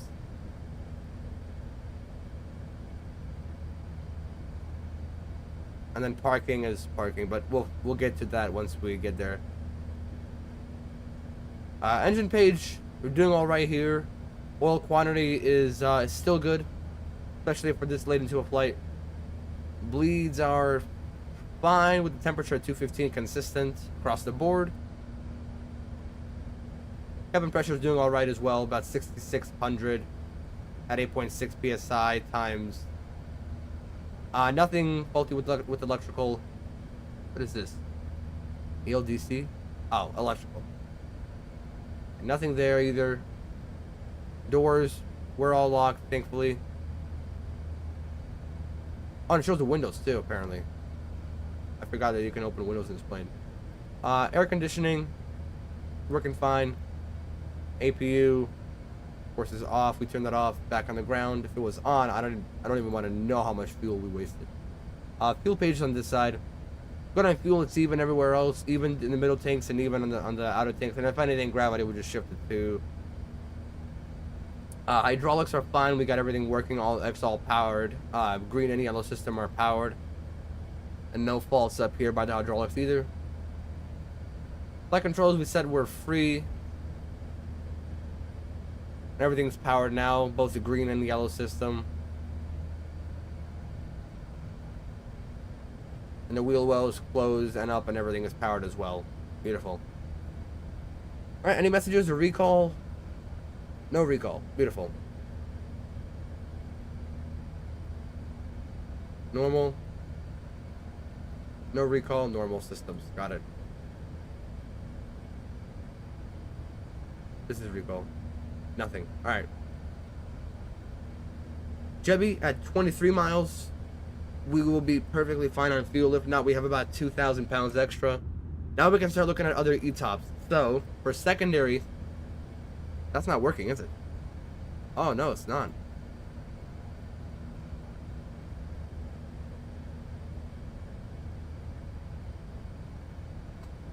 First position monitoring is fine.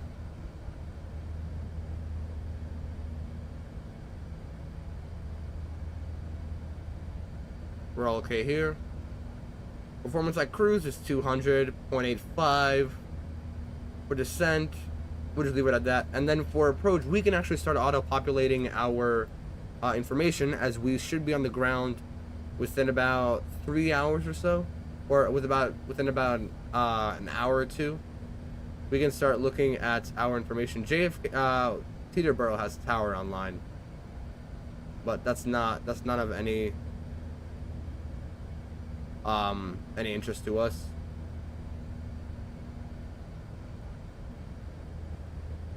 I haven't done domestic flights in almost a week at this point, because I've been doing all international. I mean look what I've been up to. We're hopping across international state lines.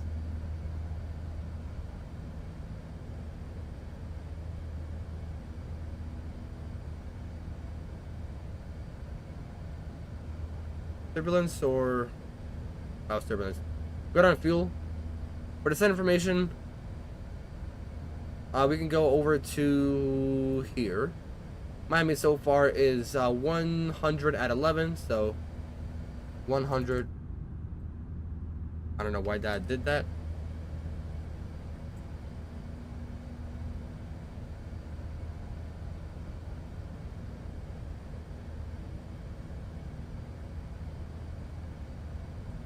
At 11. Temperature is 263004. 26. Why the hell to do that?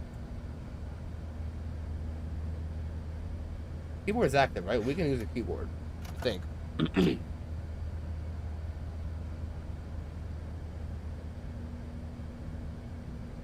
QNH. That does not work. Okay.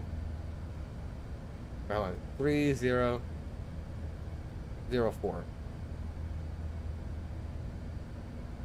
Alright. How do I get the keyboard to work?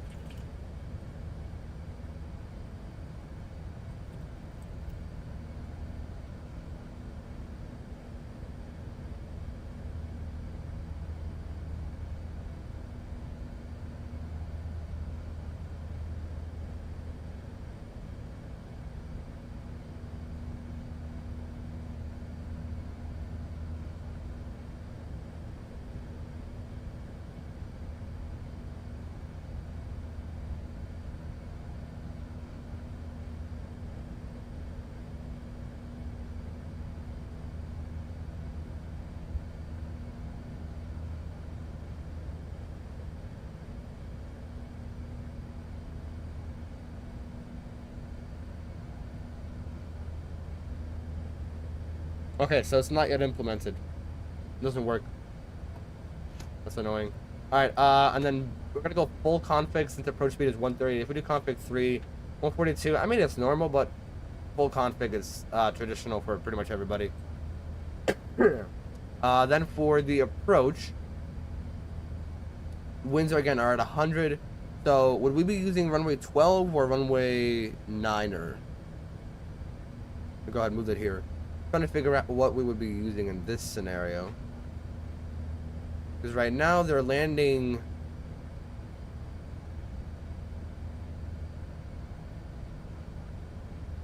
I still use a -8. Wow. Okay, so I guess we'd be using runway 9er in this scenario. That's what I thought. Okay, so runway 9er, we can go ahead and switch. So flight plan Miami, runway 9er. I Same approach, the ILS 9er, the leg, Bonefish 3, Naga transition. No issues there. Everything's fine. Okay. Now if we can scroll through, that'd be great. Thank you. Jebby. Patrick. Yeah, so we'd be flying downwind south of the runway.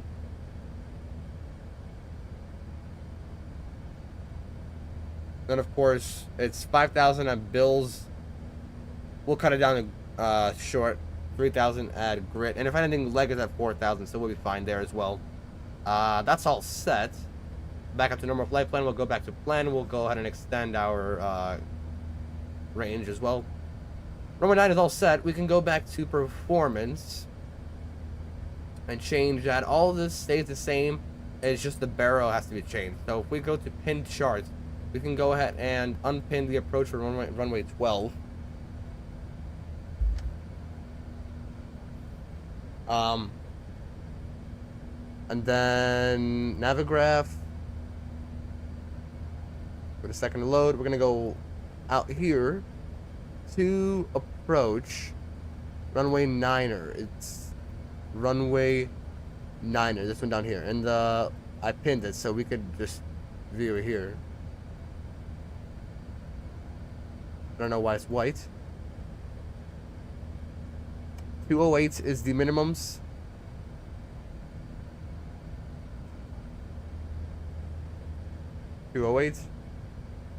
The rainy minimums, and the weather in Miami, it's fine right now. Visibility 10, just scatter clouds at 1900 and scatter clouds 1500 cumulonimbus. So could be raining in the future, but we'll see.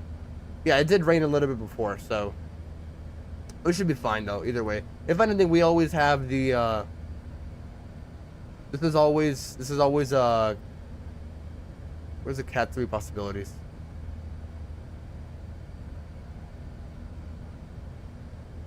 With an RVR of 24, so just hold on. Where would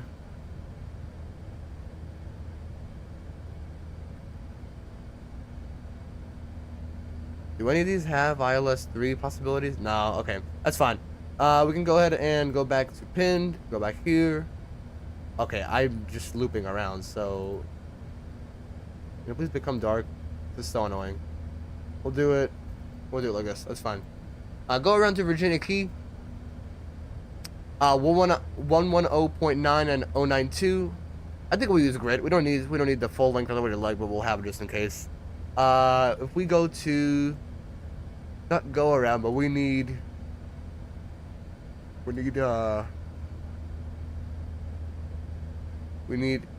init. We need nav aids. The landing system, we'll see if it aligns. If not, then we'll change it ourselves. Because again, we are in the middle of the ocean and there's nothing out here, obviously. So we'll see if we need to change something. The sun shouldn't set by the time we get to Miami, but it will be getting darker by the minutes as we start descending. Little over halfway at this point.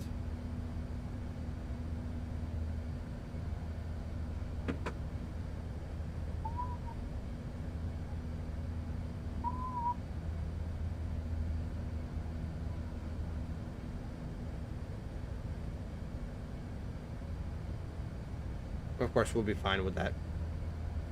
That's alright. We can actually leave it on.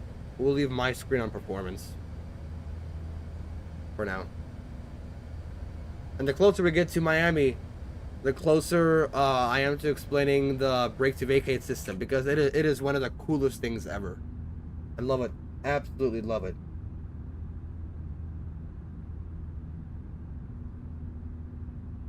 And actually, I just realized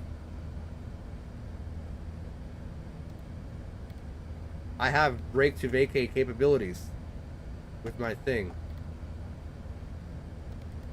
I do have brake to vacate capabilities, which is very nice.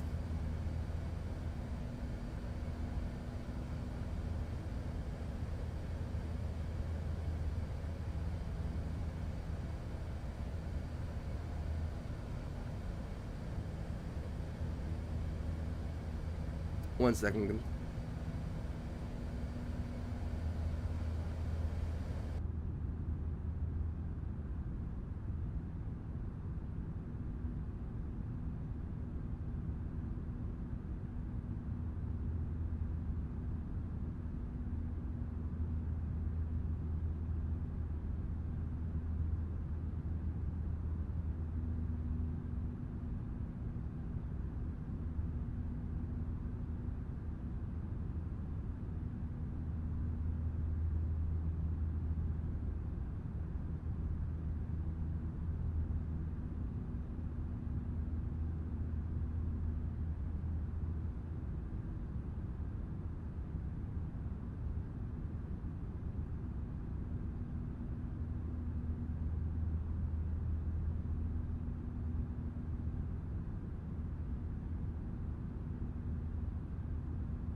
Morning, Jose. Yo, Evan, what's up, man? Progress update. We are... Where are we? Just about here. So we've been up for about 3 hours at this point in the air. We've gotten about this far. And we got about maybe an hour and a half to go. Maybe about, hour and a half until descent or so. Maybe a little less. About an hour until descent, and then, of course, the landing in Miami. It will be going southbound via the Bonefish arrival and then onto runway 9er as the plan so far. But at this point, this is where the flight is getting long and you're starting to think, when is it over? So by this point, landing, no matter if I'm using acceleration or not, I feel, you know, complete doing this flight. So, no hard feelings with that. But I did discuss earlier on flights we want to do in the future. I got approved for the A340 transfer, so there's some possibilities for Kai-Tak on Cathay Pacific, any Swiss flights over Europe, maybe Finnair for Kitila. The one that I was saying was I was gonna do London to JFK for sure on the 777 when I get in a few weeks. But before that, I want to do the A340, A340 from London to Boston. I know that's a real flight, real time, so not cheating in anything. So that's one thing for sure. London to Boston. I know that's a real route via the A340. But they did retire the A340-300 in 2015, so they only use the 600 now. I'll see if I want to buy it. I'll see if I want to get the 600. You know, you would get.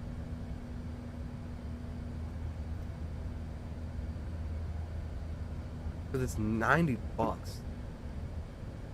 Okay, no, $70. $70 for the Irish South A340 600. It's insane, actually insane.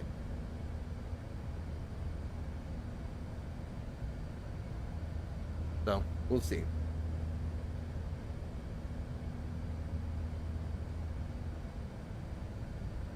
But I did get approved for the A340.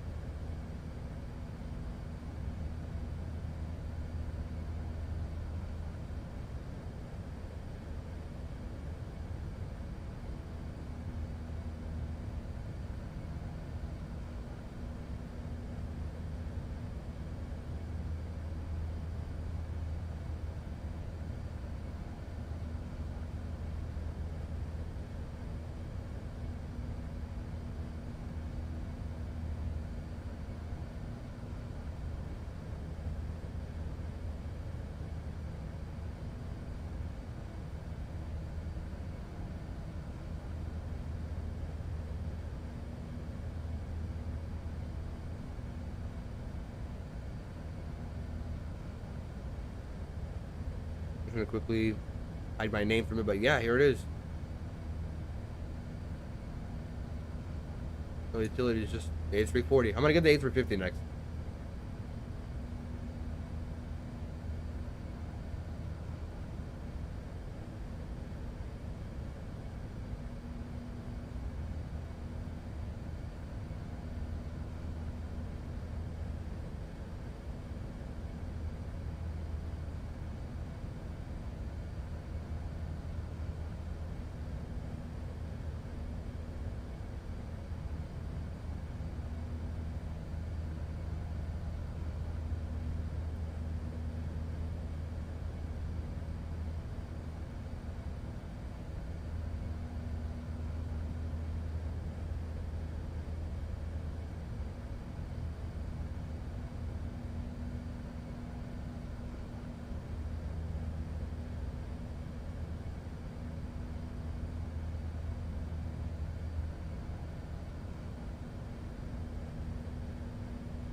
Where's this view for now?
We got about a third or so to go. I just realized I was metered. A third or so. This is how far we are. There is a little bit of a warning in Miami for thunderstorms. So I'm gonna go check that out. Actually, hold on. We can do it right here. We can go ahead and check it out right here in the app.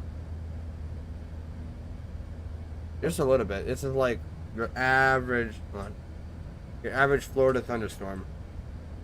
It'll be gone by the time that we're there. It'll be way gone. Okay, just take a little bit. It's mostly up in Palm Beach. Why is it so weird? Yeah, it's mostly like Fort Lauderdale and like Boca Raton area. But Miami is just getting like a little bit of rain, and it's not even like that bad. Either way, it'll be out of there in about an hour or so, way before the time that we get there.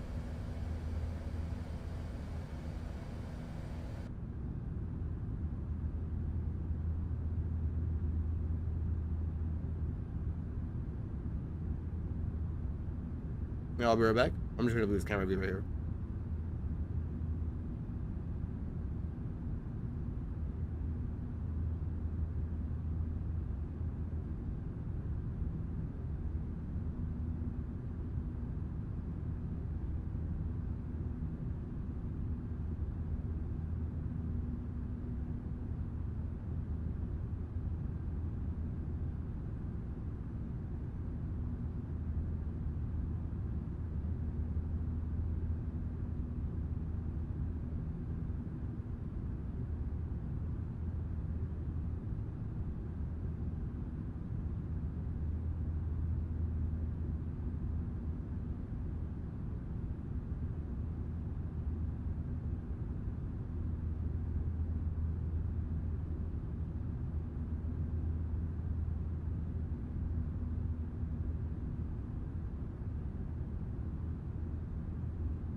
And we're back. Everything going fine so far. So far, so good. Got about a quarter of the way there or so. If this gives a good reference. So we're basically flying JFK to Miami at this point, which in and of itself was about a 3-hour flight, but of course we're doing our own thing. So at this rate, we'll see what time it gives us, because this clock just keeps running lower and lower. This time remaining 2 hours 40 minutes, but that's until the top of descent. Yeah.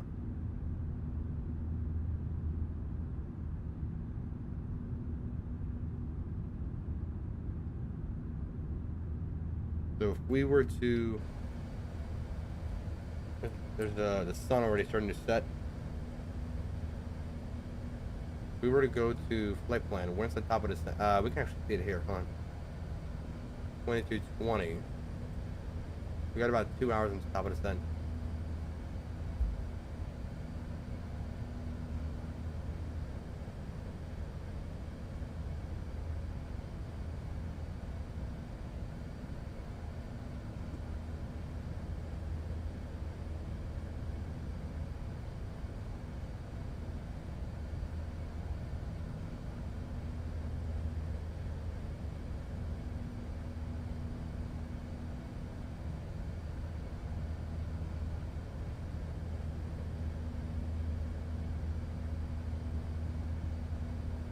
But yeah, with 2 hours remaining, it'd be about an hour until top of descent.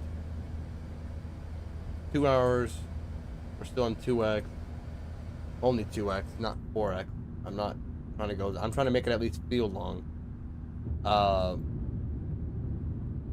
Yeah, we're on course to be down in Miami at about 1:30 or 1:40.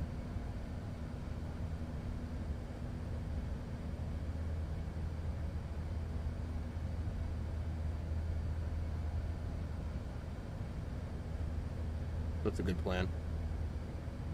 Again, weather information is really changing right now in Miami. Thunderstorm, few clouds scattered with the cumulative at 2,000. So yeah, I am interested to see what exact shenanigans are going on in Miami. Because weather just does not. Yeah, okay. So it's literally spiraling out of control at this point. Well, again, it doesn't even seem that bad. I'm gonna go ahead and where's this? Oh, okay.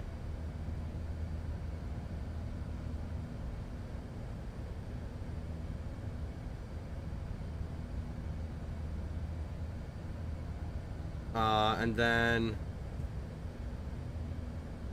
I'm gonna check my weather app. I wanna see what it says for Miami.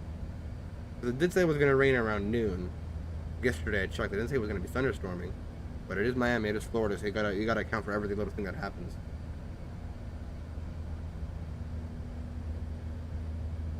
Yeah, it's just little thunderstorms. Again, it's not even over Miami. It's over like Boca Raton and like north of Fort Lauderdale. And then downtown Miami is where it's getting the worst right now, like Coral Gables. So.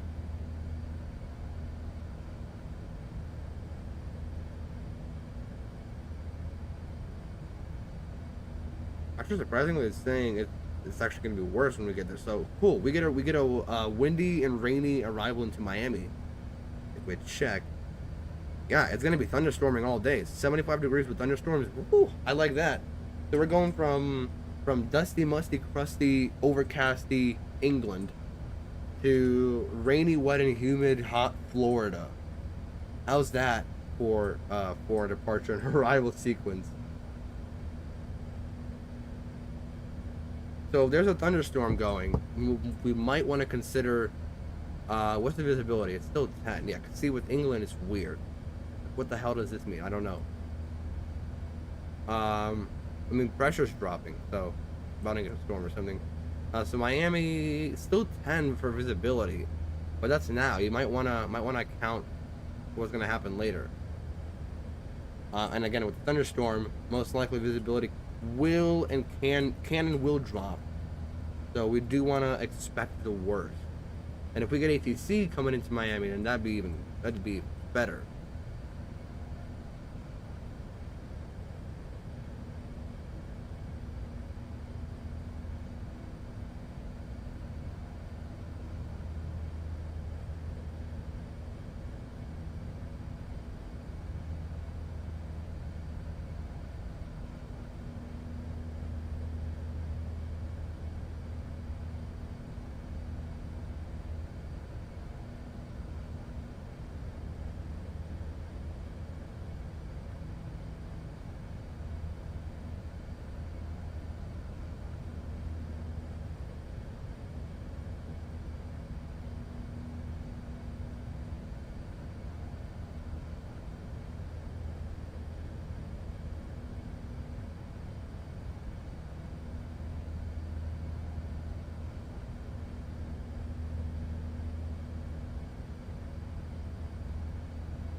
Some family talk. That's it.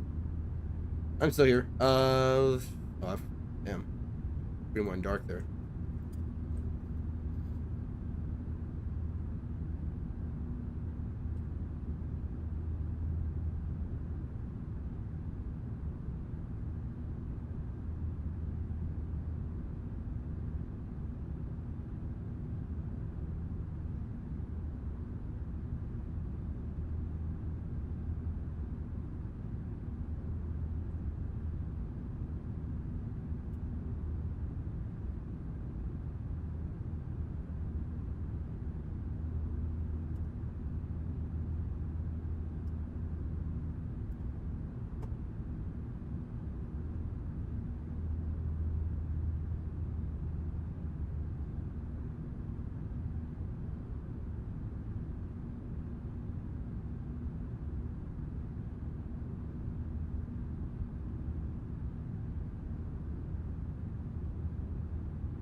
Hey, plans if I get the A350, we're going London to Madrid.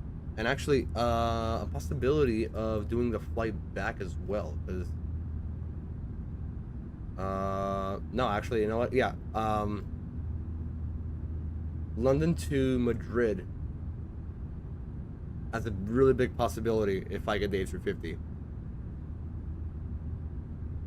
with Iberia. Or actually, instead of London, we could do Manchester to Barcelona or something, or Palma de Mallorca. I know Mallorca is a really popular destination. Either London or Manchester. We'll see.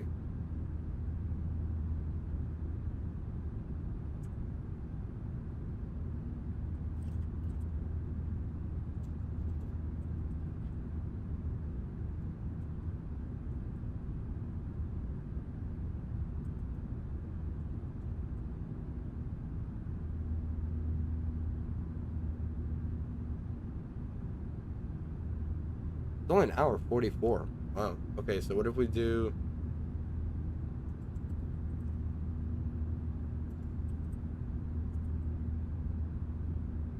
What if we do Edinburgh to Palma? That's 3 hours long. Okay, we could do Edinburgh to Palma. What about...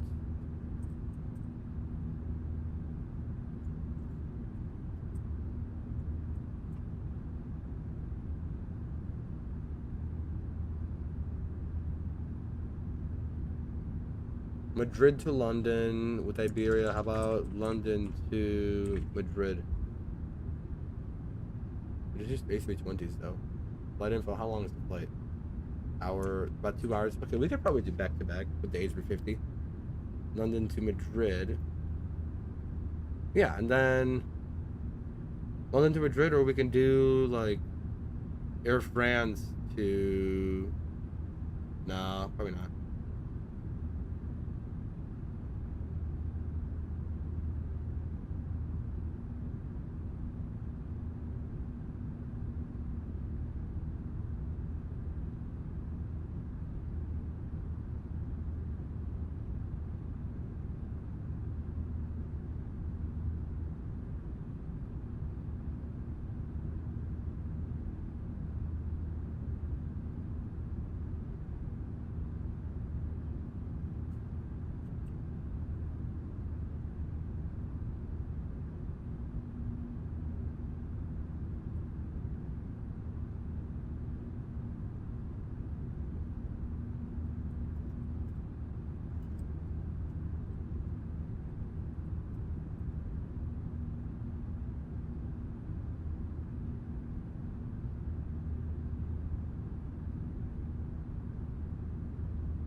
We can do Madrid to Madeira. How about...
dimensions, dude. I know, it's insane. I'm trying to figure out. So next week we're gonna do, or next time we do something like a long haul, it would most likely be the A340, either London to Barcelona. Maybe not next week, but we can do like Tokyo to let me think.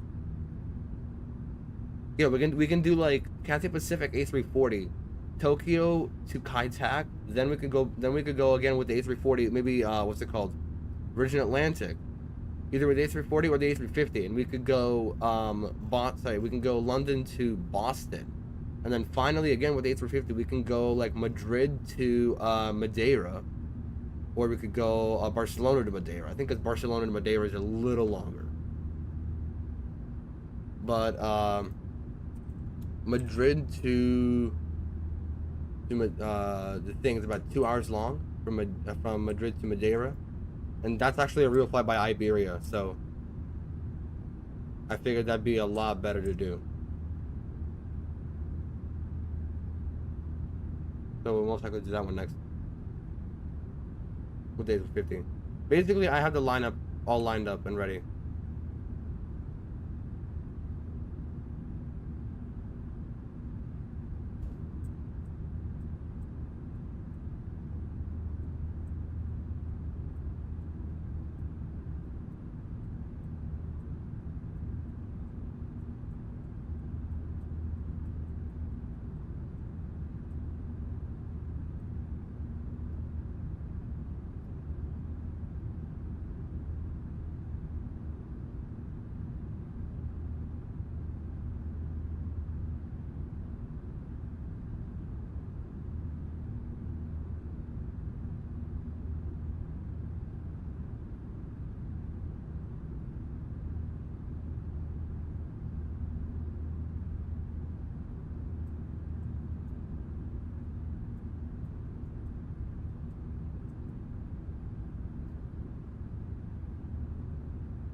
Then you view through the window, or are you outside the cabin? I've started moving all of my views outside of the cabin.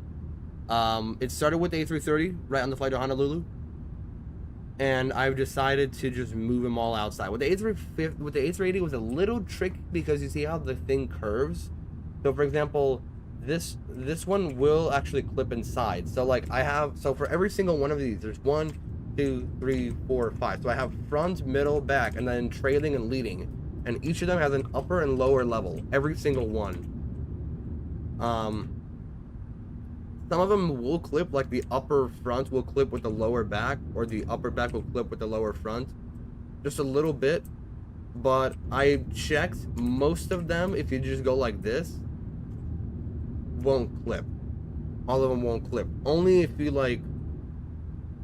do go like through the cabin like that, or you know, if you like do crisscross. But yeah, they're mostly all outside. I haven't flown to Phoenix in a long time, like 2 weeks probably at this point, so I haven't changed the cameras there yet. I haven't even been in the PMDG 737 for 3 months at this point, so those cameras aren't even set up. Not planning to. Obviously we got like a month's worth of long hauls lined up, but you see where I'm getting at. Basically, like, let me go ahead and actually write the lineup. Why not? So, to start us off, next time we do a long haul, it'll probably be the A340. Hold on.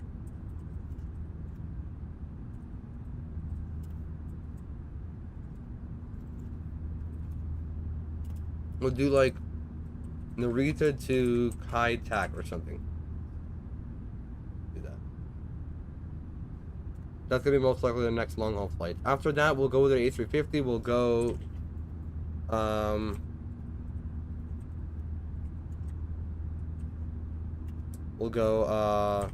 London to Boston.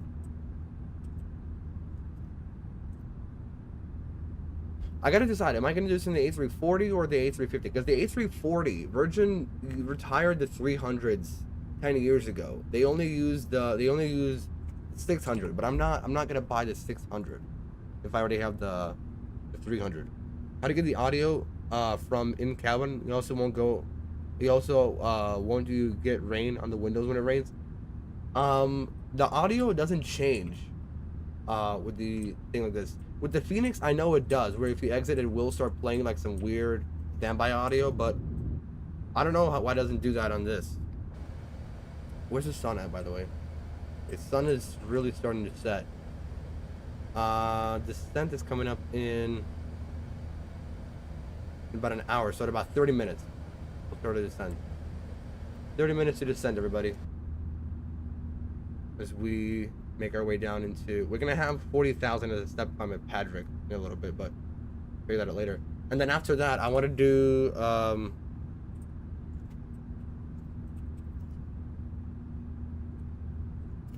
Iberia A350, most likely Madrid to Madeira, or we'll do probably no, it's not Madrid. We'll do Barcelona to Madeira. That's about a 2-hour flight. I think it's good. Like you can use an A350 for that. It could be controversial, but I don't think I'll do a return flight. Actually, hold on, 2 hours, maybe an hour, so 3 hours. 3 hours one way from 8 o'clock, 11 o'clock. No, we'll probably just do the flight there from Barcelona to Madeira on an A350. That could be pretty cool.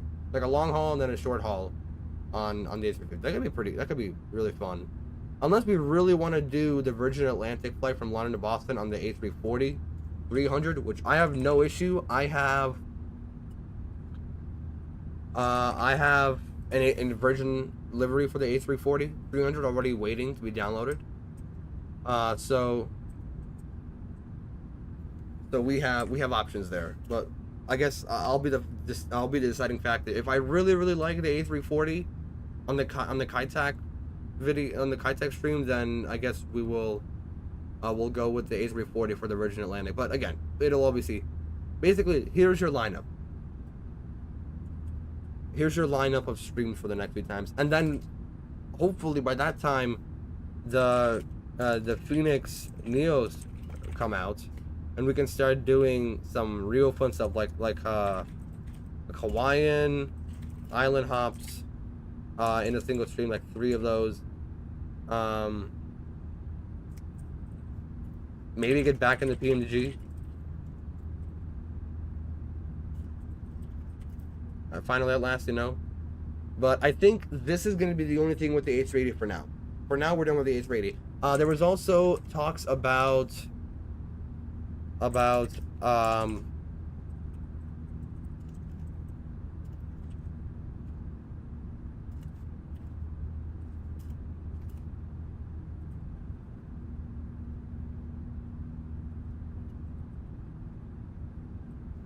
there was also talks earlier about doing an LL flight from Newark to Tel Aviv overnight, possibly an overnight stream, but we'll see how that goes.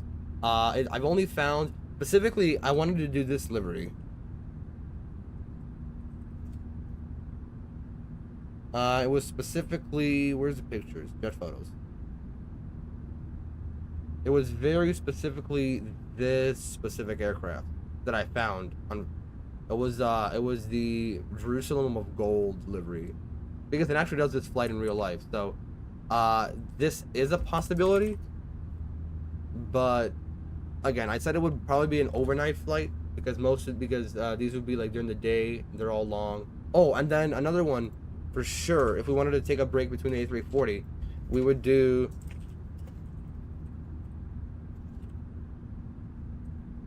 What's it called?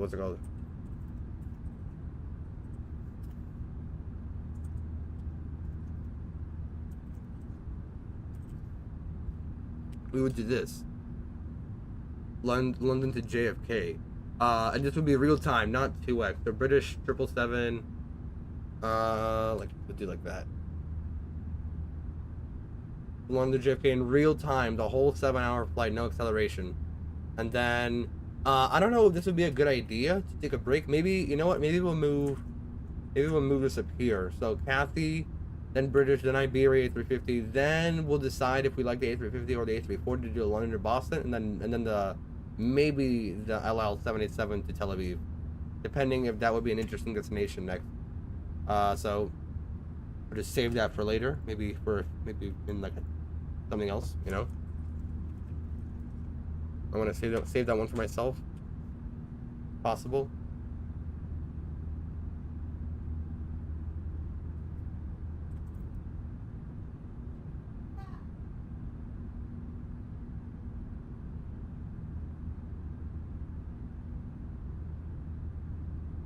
Okay, I'm gonna go quickly.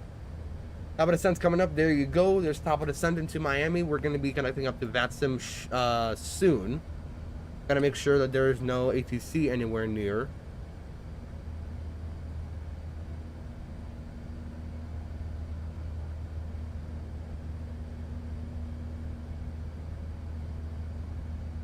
We are going to connect back to VATSIM a little earlier, because we are right here. We would connect at, where's Top of Descent? After literally like right after Jory. So this is it after Jory? Yeah. So we would connect probably at Hovac. At Hovac, we'd connect back to VATSIM, and we do at Top of Descent. So we have that set out. How long until we get there? What? 2259. About 30 minutes. All right, we got it.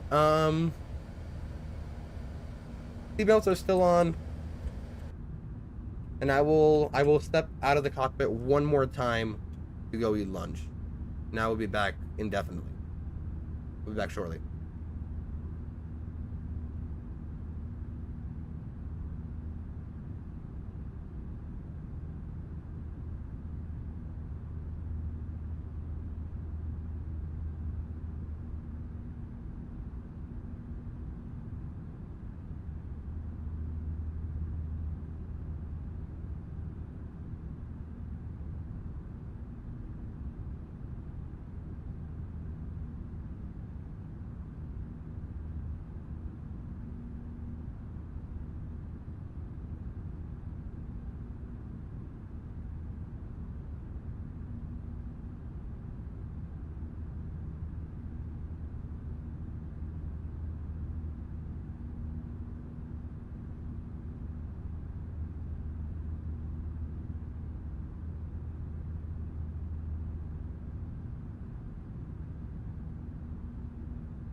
Nope, that was me. I kicked my rudder pedals trying to get into my seat. And I disabled the autopilot. That's my mistake.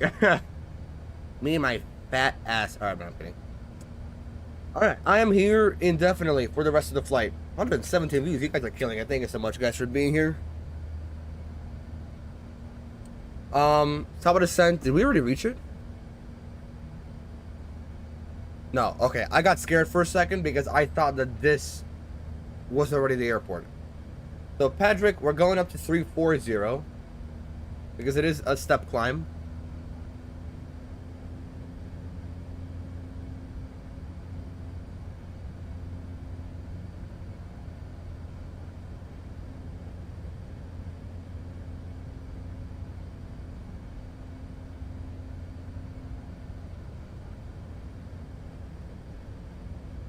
There we go. Alright. There's still no ATC in Miami. We got plenty of fuel to go by. Fuel check at Patrick. What was supposed to be at Patrick? Patrick was to be...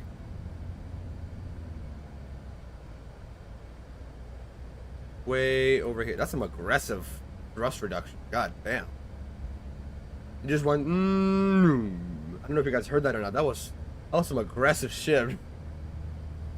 I got food back in my stomach, so I'm fine. We can go ahead and actually delete all these London departures. We don't need any of those.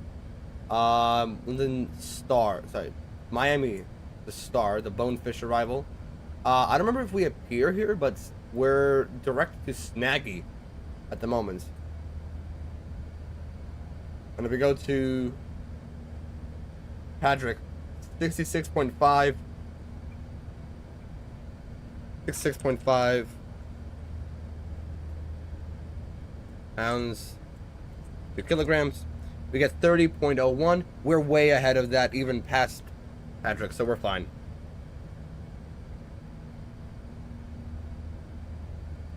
Formula 1's canceling. Formula 1 is canceling their races in Iran and Bahrain. Not Bahrain. In Iran and Saudi Arabia. That's right. The sun is unfortunately going to be setting by the time we get to Miami, so we maybe feel like a sunset arrival.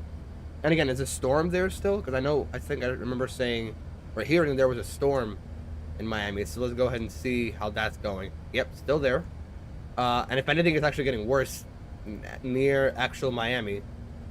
We're not diverting anywhere. We can't actually. What are the winds in Miami? Let's go ahead and check. Winds in Miami favor runway 12 again. The ILS 12. What are they landing in real life?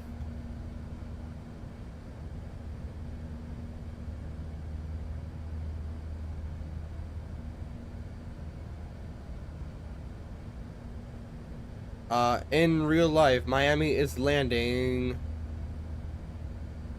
They're landing both 12 and 9er, but there is a LATAM cargo from Quito.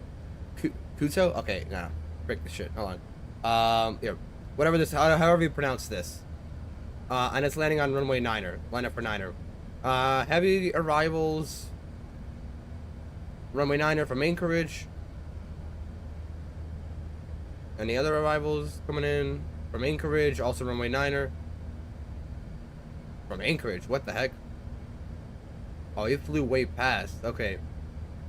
So yeah, okay, either way we'd be flying into Anchorage. This American from Madrid, let's see where he arrives from. Why are they all flying like south?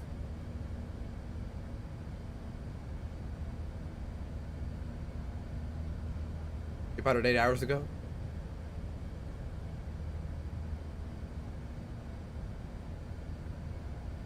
Yeah, so we'll stick with runway 9er, even though the wind's going to be against our favor.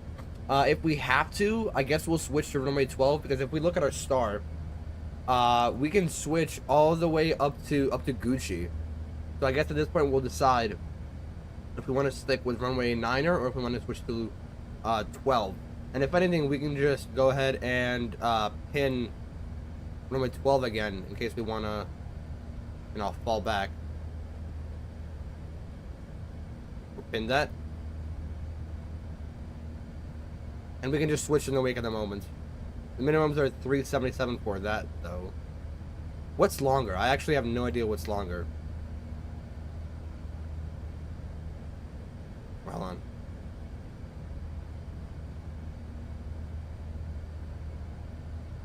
Parking bays. No, that's not the one I was looking at. I was looking at this one. 9,300 and 13. Okay, no. So we are gonna stick to runway 13 for safety. Especially if it's a wet runway. We're gonna wanna have an availability for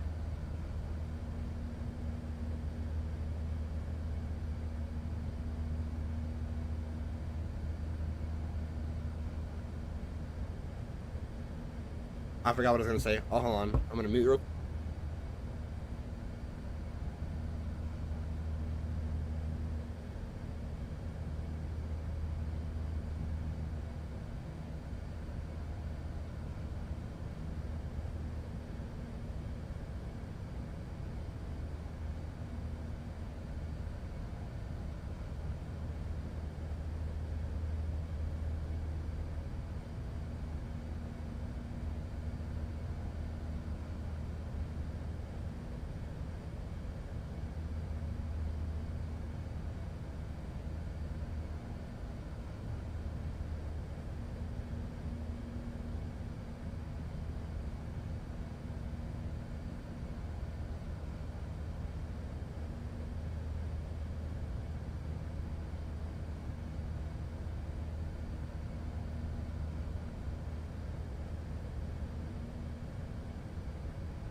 Okay, I'm all good.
All right, Florida coast. We're in this bay here, in this area.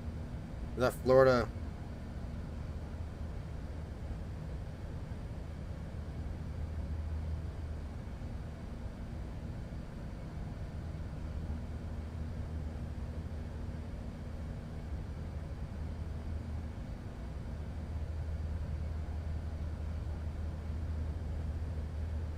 In this little like area now, so near level with Jacksonville. Jacksonville's at about that level or so.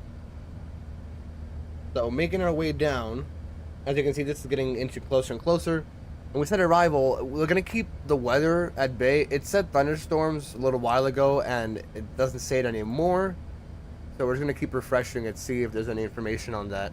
We gotta remember to turn off the 2x speed once we get closer. We can actually start. Can we start zooming in on all of this? I believe we can.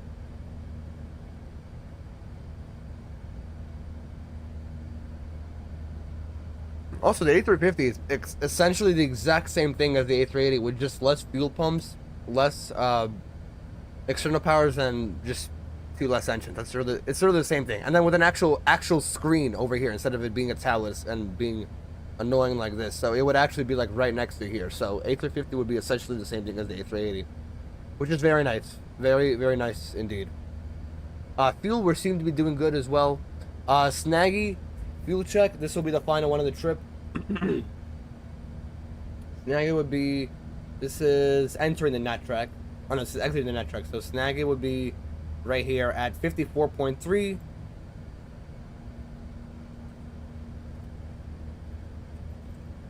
And that would be 24.6, and we are way above that. 24.6, we've got about 3,000 extra for reserves. That sounds good. Do we want to log in now, or do we want to log in a little bit closer at the top of the descent? Because I don't know if Miami Center is going to throw online or not. I don't think they will. It is the evening there, almost. Oh no, hold on. It's 2 o'clock in Miami. 2 o'clock. So I have no idea why the sun is setting. So maybe I will risk opening the weather app once we're descending. If it literally starts getting dark, then yeah, I'll open the weather app. Oh, because it's live time in London. That's what it is. No, it's not. Hold on. Basically, the time is off. So that's just the thing. I'm gonna start zooming in. Oh no, yeah, here we go. Here's Miami. So we'll start zooming in on all of our screens, which is a good sign already. 40,000 is the altitude. We're gonna get the seatbelts. We're gonna leave them on auto up until we pass about 18,000. Let's just make sure that we know what our transition altitude is. So in it, we need. Is there a next page? No. We need. I don't know why any of these are on. Shouldn't be on. We need performance, I think. Descend or cruise. Where did we adjust it? Okay, transition altitude is in climb here. Okay, it is at 180, so we're good. And then just cross-checking again with the approach on runway 9er. It was 208 for the final. 208 is the final, and 092 at 1109. That'll be over at Naves. That'll calculate by itself once we start descending. If not, we'll lock it in ourselves. For navigation, yeah, we'll get that tuned in. It's actually tuning in by itself already. Here we go. Eyeball at 0921109. 921109. The course is always off, but we'll leave it at that for now. I think we should be fine.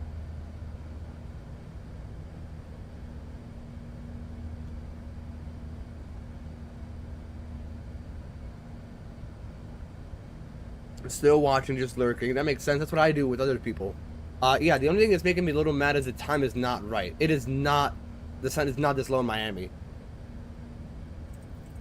I'm not going to open the panel because last time I did, like I said, my engines just failed for no reason.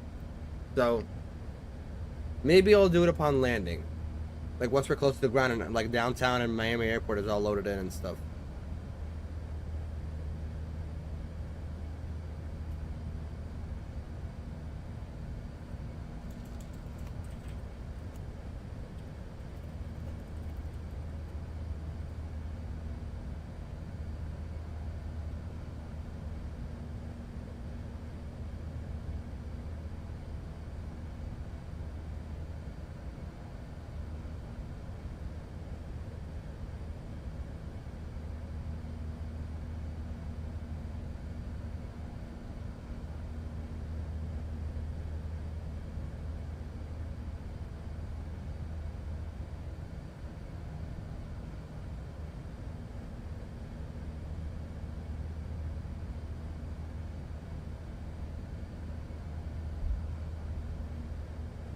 Yeah, so we'll reload the weather one more time once we get back into real time. Hopefully it doesn't cause an issue. Because again, the big thing was a lag spike. That's what it was.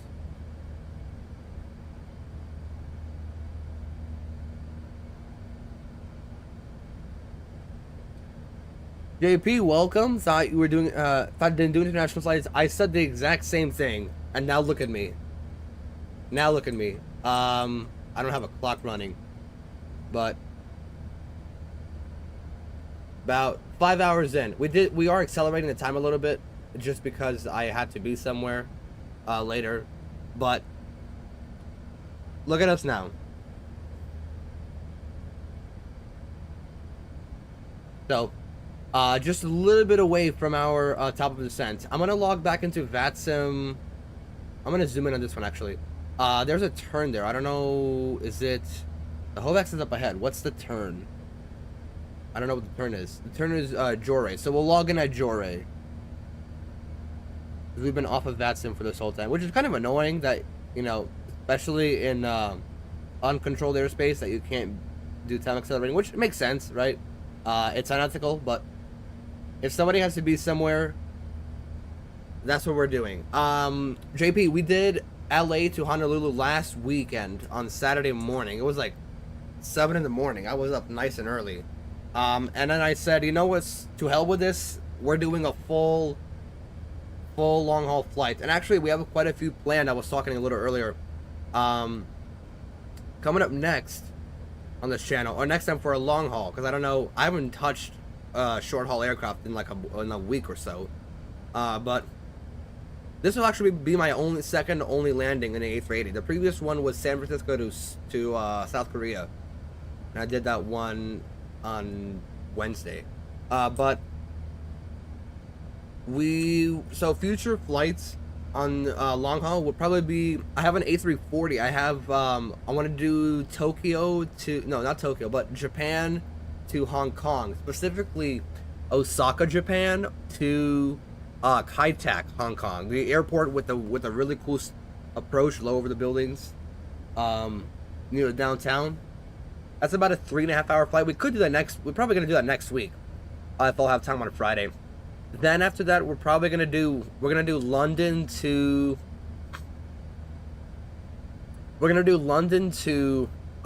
either London to Boston on the A340 or A350. No, hold on. I got it right here. It's in MSFS files. Here we go. So first, 340 from, not Narita. Why did I talk about Narita? Osaka. There we go. From Osaka to Kai-Tak, then a 777, full time, no time acceleration from London to JFK. It's as long as this stream. Then an A350 from Barcelona to Madeira. Then either an A340 or A350, depends on what we like, from London to Boston, also real time.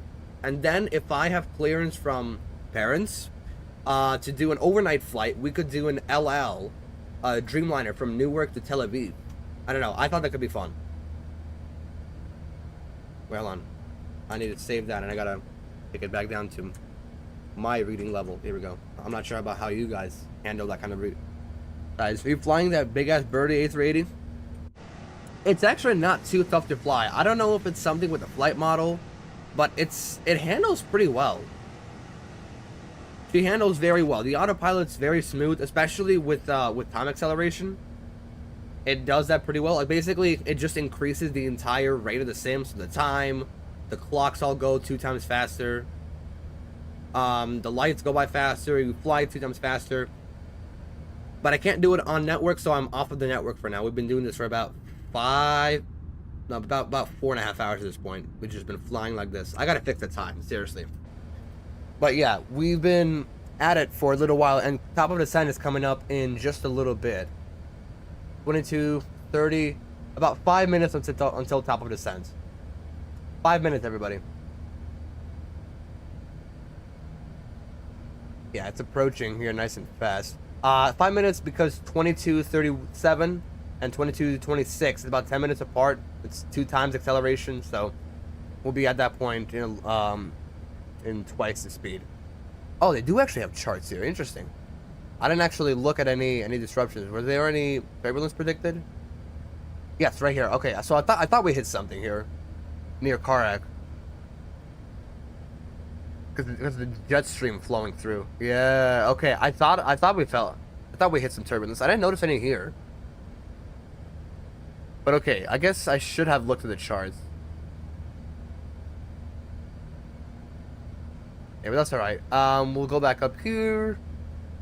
Back over here. We gotta keep updating the weather in Miami. I don't see any more storms up ahead, because there was a thunderstorm a little while ago, but it seemed to die down. Winds back to favoring runway 9ers, so that's good for now.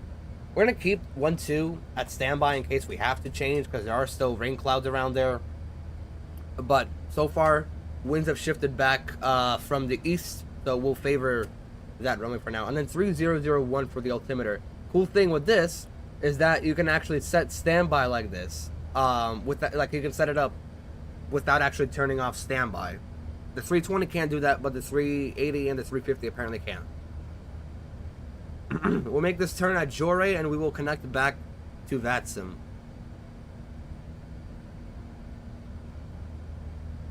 Gotta make sure we're not in anybody's way as well.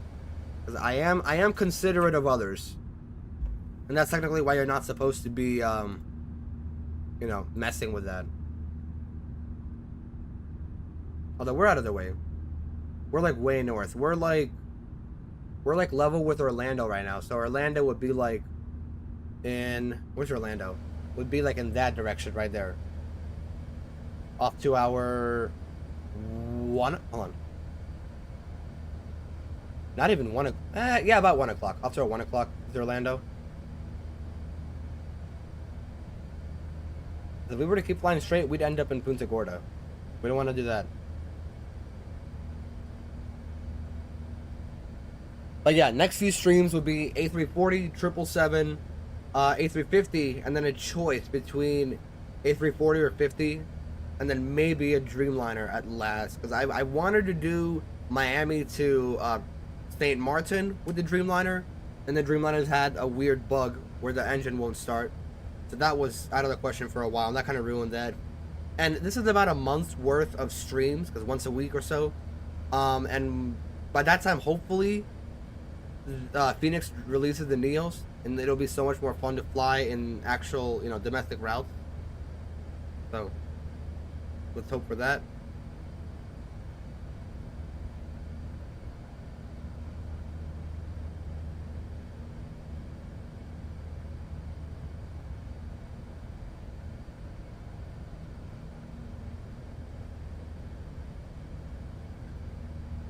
But we'll see. Here's your left-hand turn.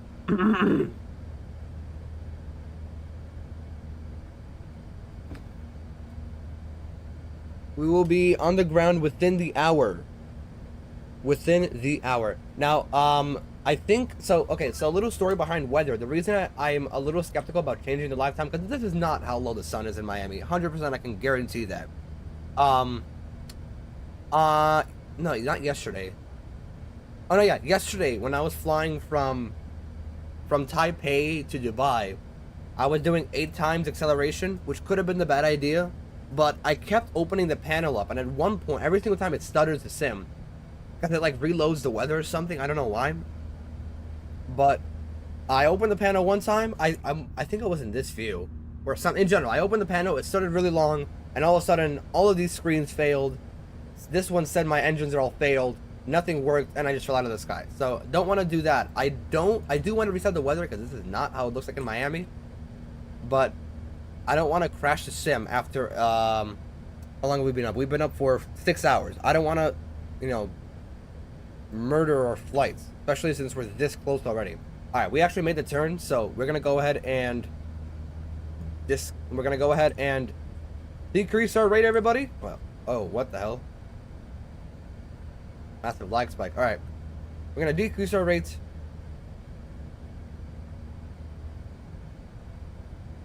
Back to real time. Welcome to reality. We're going to connect back to VATSIM.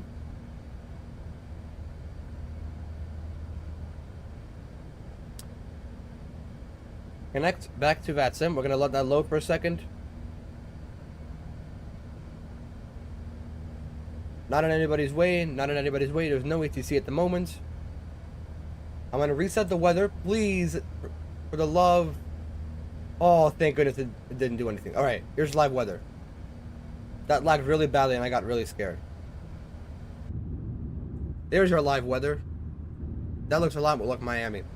Alright, we're gonna connect back to VATSIM. We are I'm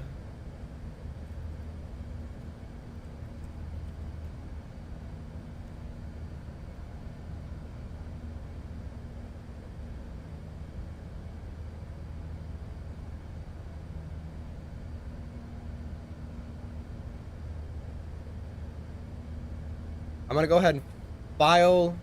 I'm gonna go ahead and connect back. Welcome back to reality, everybody. A380 is the best birds. It's one of the best, one of the absolute best. One of the favorite planes to fly right now. Back in reality, let's go ahead, zoom in, start our procedures now. So, according to the charts, what are we going to be doing? This is the arrival. We should be appearing on here, unless we don't appear. Oh no, we appear on these. Navigation right here. Do we have any charts pinned? No, we don't. Star, bonefish.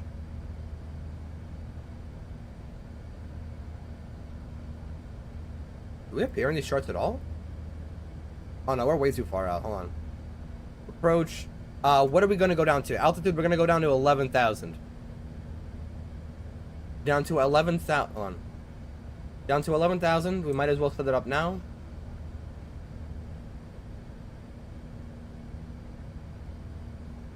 Alright, we're back in reality. We're back on VATSIM. Did they save my... Was my flight plan saved, or do I need to refile it? No, flight plan. Okay, so I'm going to pre-file. Or refile, my bad. Sign in. Hello. Oh, it signed me out. That's fine. We are a super, so... Yeah, super. File. We are back, everybody. We're back on VATSIM. We are back on course. We didn't interfere with anybody. Nobody in our way. Let's make our way down to Miami, everybody.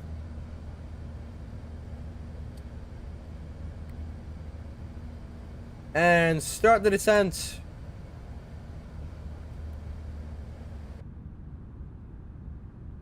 We are officially on our way down into Miami. Time to land.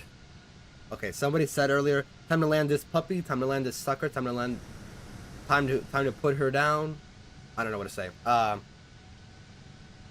Yeah, time to put the sucker down on the ground. Let's just say that. I forgot if this plane descends well enough or not. We started a little bit before green dot, so here's the green dot. We're gonna catch up with it. We're gonna pick up the profile, the descent profile. And I know for a fact this plane does a very good job at retarding the throttle, but not a good job slowing down, especially since we're in the ILS. So we do want to come in a little bit slow, which I don't think should be an issue. Why is it so dark? Here we go. Oh yeah, look at my camera. I don't have any lights shining on me, so the only light that you're going to see on my face is the light from my monitor. This view is so goated.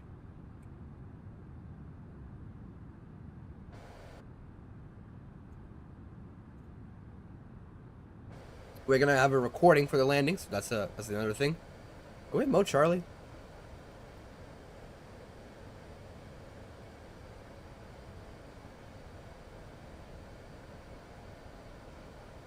No, we need to be auto. Here we go. Now it is on. Now it's saying 1 Charlie. Here we go. All right, we're all set. What's controls?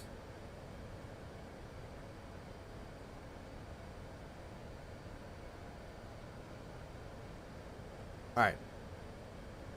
All set there. Now. What do you want now? Come on.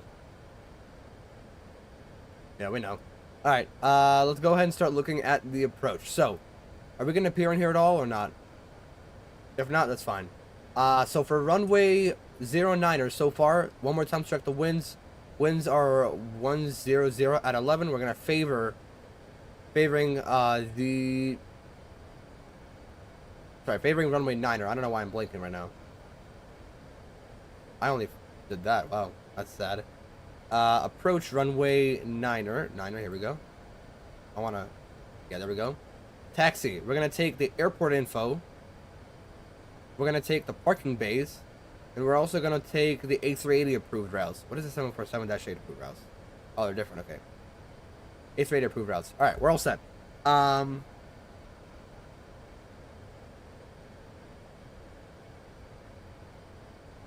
There's a Spirit on our left-hand side going to LaGuardia, but he's like way down below. I don't know if we can see him or not. There's a boat, everybody. Look, it's a boat. At least it's the wake of a boat. I'm not sure if it's an actual boat. There's also a plane behind us. Spirit departed from, I don't know where he departed from. Going to LaGuardia from Fort Lauderdale. Okay, typical Spirit flight. What the heck, bro? There we go. We'll go down to 11,000, right? Yeah. Okay, so we're gonna go to performance. At descent, approach. We're gonna continue changing this to what seems necessary. So we can't get weather from here, unfortunately. So what we're gonna do is we are going to go over here and just gonna keep checking on this one. 26 and 3001. 26 still the temperature. 3001. Put that in.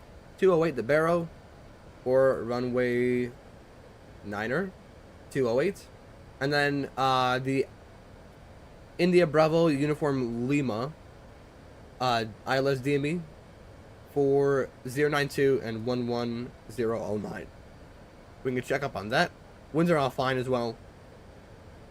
And if we go to, was it performance or descent? What was I gonna look at again? Oh, right. It's gonna be init navaids. All right, we're all set on this one. We're established.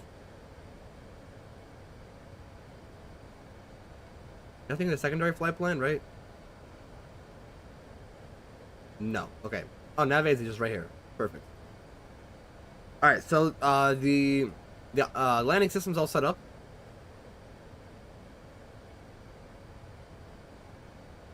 What is the frequency for Miami? We are on Unicom at the moment, 122.8.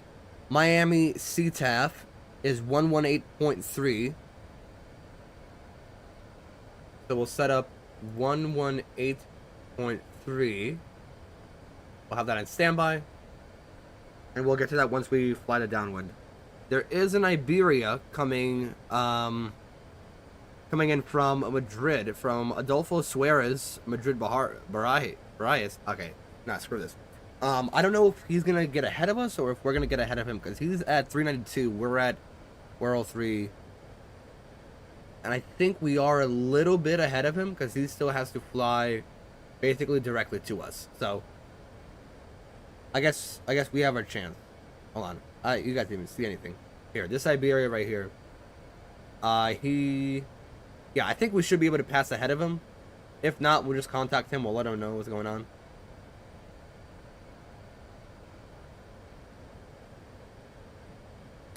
Alright, so we're all set up for the landing. We got the restrictions coming up as well, the speed restrictions. And again, the plane does a good job of slowing down up high in the air, but not when down low to the ground.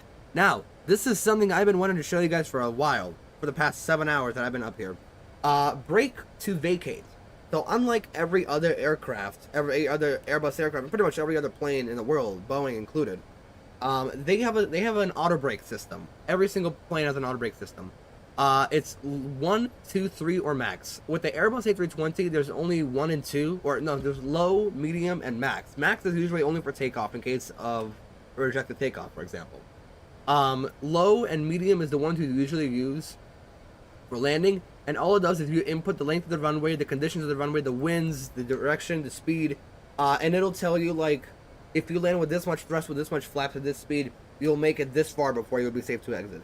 With this plane and with the A350, with the A380 and the A350, they have a system called brake to vacate, and this is a really, really cool little niche thing, because here's what.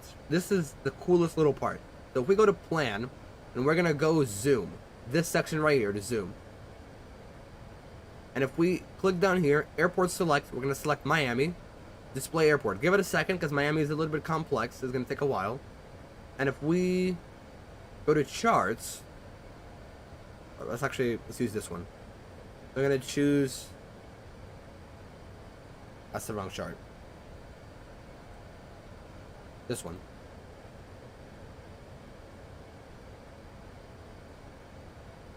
So this one right here, if we go full screen and go over to runway 9er, we get the map of the airport. Look at that. And we can zoom in even further just by scrolling the opposite of way of going the other way. So scrolling counterclockwise. Now, we have runway 12 selected, or runway 9 is selected. You can move around like this. What we're going to do is we're going to select runway 12, sorry, runway 19, my bad. Select runway 19, zoom in a little further. It's going to show you two things. The landing distance for when the runway is dry and landing distance for when it is wet. So we want to choose after wet in all cases. I believe it's in all cases. We could exit at Tango 7, but I don't think we should get, I don't think we should kill the brakes if we don't have to. You know, obviously being a questionable choice. So, for our own leisure, we are going to take up essentially the entire runway. Actually, unless we want to take Tango 7, which I guess we could. So we'll select this exit. We select this exit. We have the runway.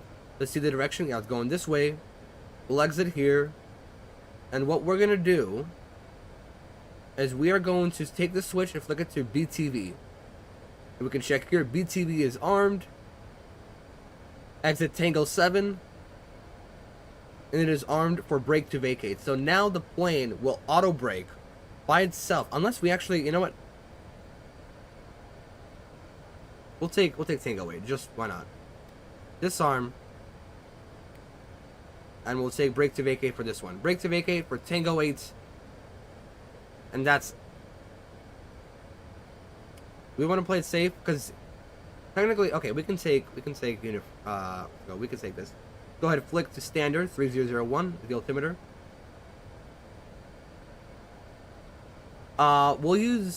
We'll put Tango, sorry, we'll put uniform for the exit. So uniform, brake to vacate. Here we go. Brake to vacate at uniform. So now the plane will brake specifically to exit at this exit.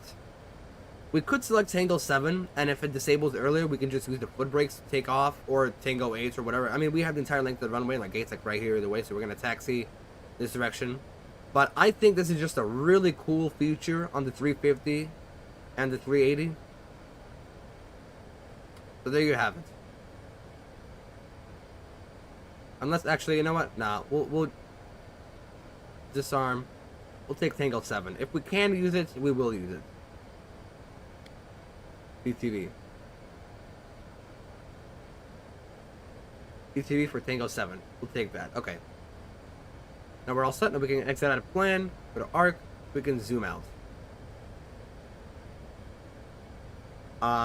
We were going for 9ers, so we can continue zooming in on this one. We'll keep this one a little zoomed out.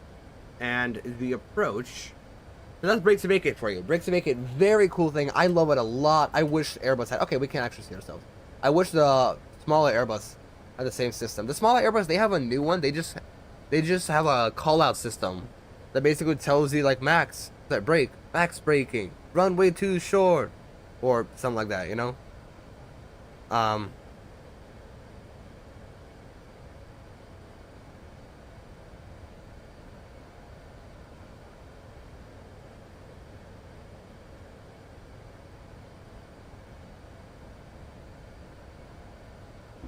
So, yeah, very cool system.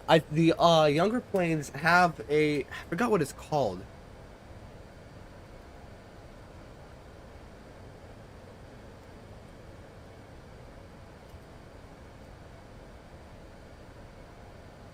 It's called the runway overrun warning and the overrun protection in the newer Airbus. It doesn't look, it's not brake to vacate.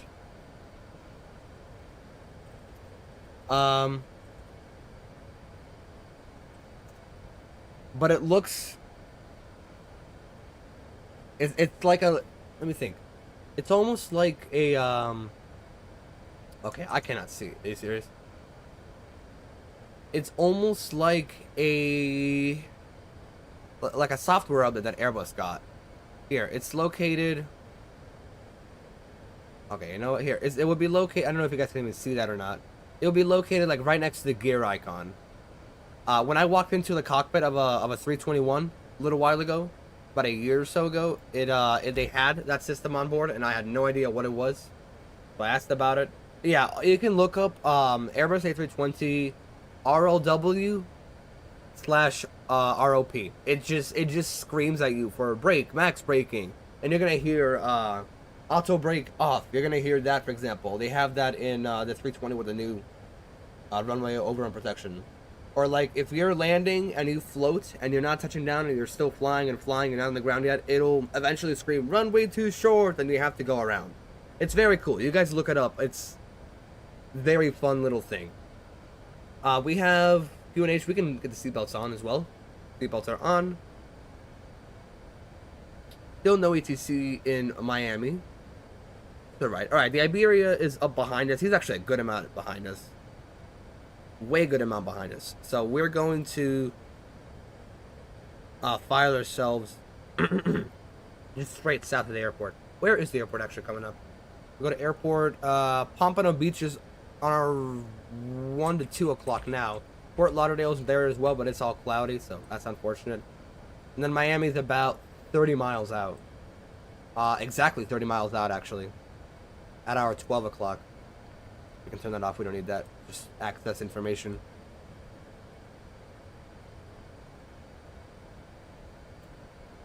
Excess information. Here we go. Alright, what's the temperature? Temperature is well above 13. We don't need no anti-ice. Here's a cloud. I love flying through clouds because it looks really cool. Something cool with this plane, though, the engines shake as well. They have like a little animation to them, or they have like a system to them where they will actually shake depending on how much stress you put on them. So like in turbulent times, you'll see the engines like shake, for example. If we fly to another cloud, I think you guys will see it again. Oh yeah, you guys just did it again. Let's go down to that at 5,000. As we are coming up here, we can zoom in here.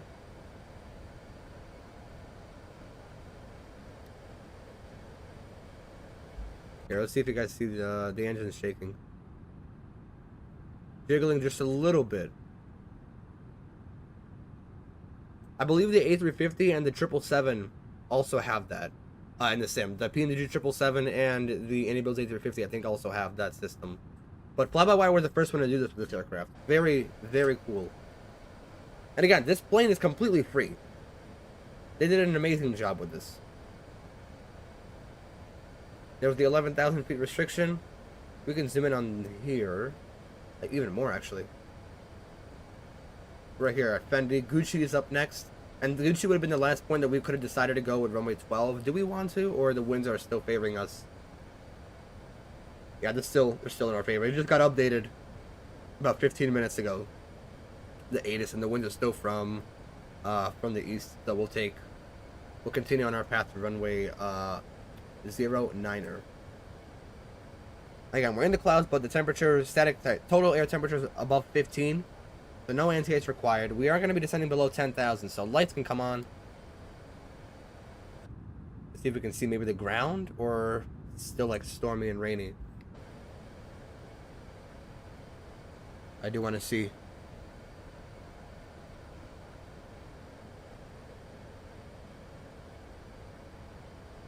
Where did I just see an A340? They're everywhere, bro. Actually everywhere. Where's he going again? Oh, okay. Weather is... Okay, it's actually completely around the airport. So if we land nice and quick, we can actually completely avoid it, which would be fire.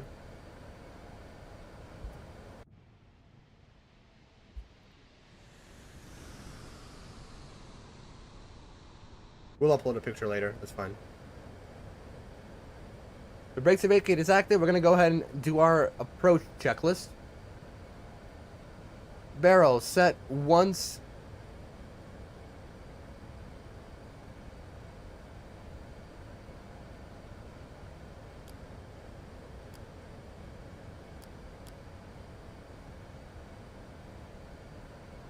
Hold on. Whoa. I don't know if y'all saw that or not, but that's some lightning there. So 301, 301, and 301. I don't know why that doesn't change. Barrel reference. Set. Seatbelts on. Minimums are inserted. We can confirm this on approach 209 and 209. Roger. Minimums are all set. Confirm. Auto brake. Brake to vacate. Approach checklist complete. Back to flight plan. We got some lightning around us, don't we? Engine's could be shaking a lot right now, as we have some turbulent winds up ahead of us.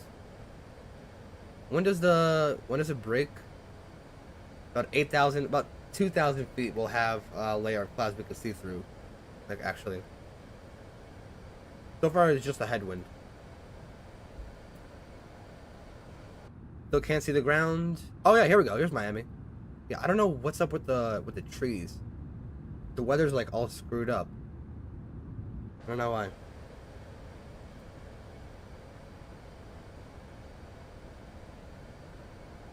I want to make sure not to lag too much, or else Sim's gonna crash.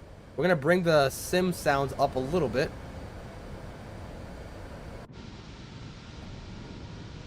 Yeah, that's fine. We're like flying into an envelope, almost. Yeah, you can hear the thunder crashing around us. It's very nice, very nice. Fortunately, the terrain radar does not work, but we are directly over downtown Miami in a second. Right before Perch. So we'll see if we get a view of that maybe. We'll have the approach shot on here. Runway 9er. Go ahead and keep it here like that. I'm adjusting from the 312 in the runway 0 right.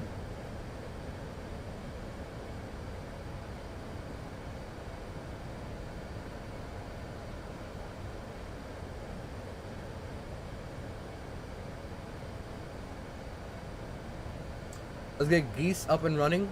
Or geese. Oh my gosh, bro. I keep calling it geese. God damn it.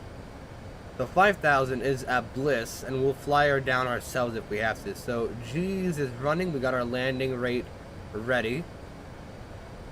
310. This was actually my landing in Incheon, South Korea. Basically Seoul, South Korea. It's like a city around it. Zoom in even more on both of them. This one actually could be zoomed in a lot more. Nah, we'll keep it here for now. Yeah, now you can see the engine shake a little bit. Definitely a lot more here.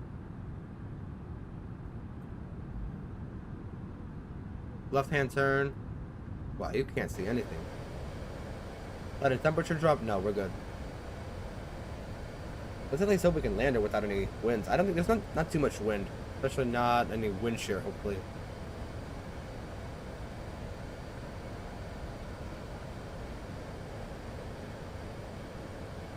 Look at these light. Not yet, actually. Hold on. No wing lights required. Not today.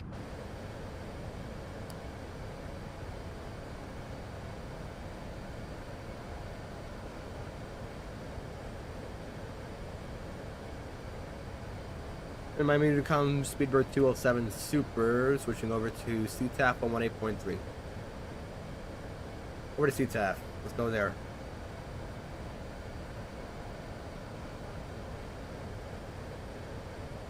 I forget it. Everybody else is on Unicom. Staying Unicom for now as well.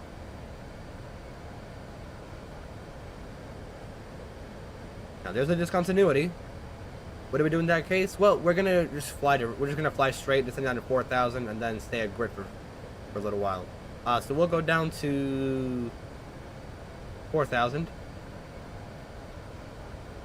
Let's see how long that's gonna take us. Preferably, we do want to exit right here so we can fly direct to leg. You know, make a straight line. As we are on the downwind from Miami. We did not see downtown Miami. Can we even see the ground? No, we can't. But unfortunate. I don't know why I have. There's Miami 4. I don't have the wing light on. I don't.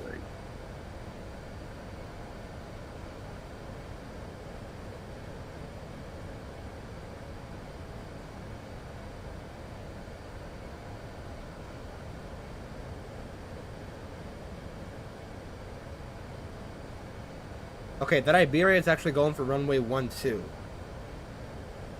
Weirdly enough. If he's gonna conflict with us, the runways do cross, so he better not cause a crash. Alright, I'm gonna get the flight recorder ready so we can record our landing. Sim sounds up all the way to what they usually are. There's 5,000. There's a flight recorder. Up and ready and running. Beautiful. Still no ATC in Miami. That's alright.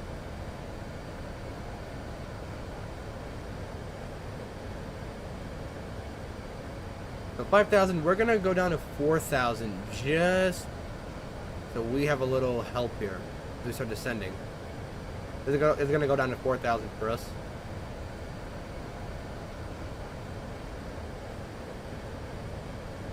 As I don't try to keep the profile, apparently try is a kind of a task at this point. Alright, let's go ahead and contact the flight attendant, ding the flight attendants. Mr. Upset, Obama 212. Flight attendants, prepare for landing. Here we go.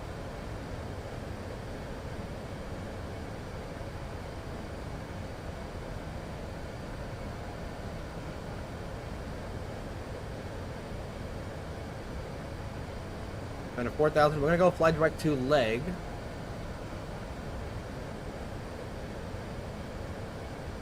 Click it. Cannot know. So what we're gonna do is we're gonna fly direct leg. Insert. We're gonna start decelerating our aircraft. We're gonna activate approach mode. Performance. Activate approach. Confirm. We will start decelerating our aircraft. We'll go down to 3,000. We'll activate the landing system as well. Got the glide slope already up here coming up.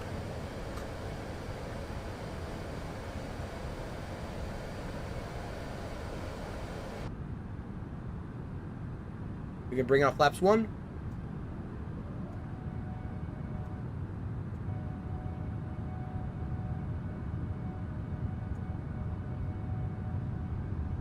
Flaps 1 coming out.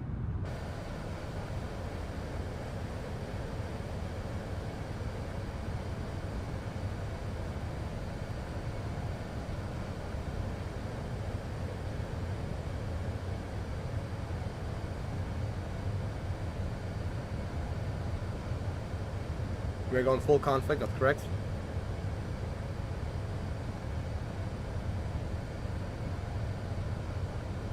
Remember, traffic speedbird 207, super turning right base, runway 9 on Miami traffic. Let's hope that Iberia gets the memo. Flaps 2.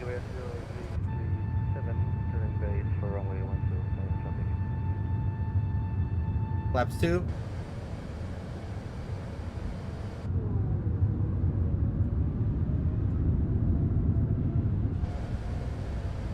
Into the soup. 160 is our speed, so we slowed down well enough. Maybe a little too well. I don't know what the heck happened over here. Anything bad? Nah, we'll just pick up the ILS before we even get there. We'll pick up the localizer here. Got lock star. Actually, we can go ahead and go approach mode. Lock star is fixed. We'll go glide slope. That'll pick up in a second. Lock. We'll get the lights on for the gear. Hold on, no, not yet. There's a method to it. There's a thing to it. Okay, we seem to literally be going at the same direction for the runway. That's fine. That Iberia better not screw us up here.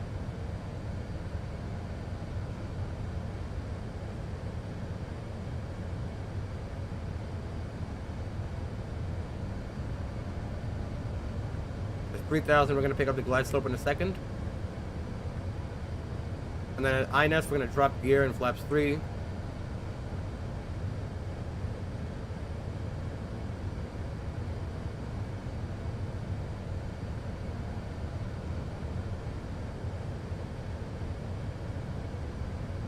altitude star, and glide slope star.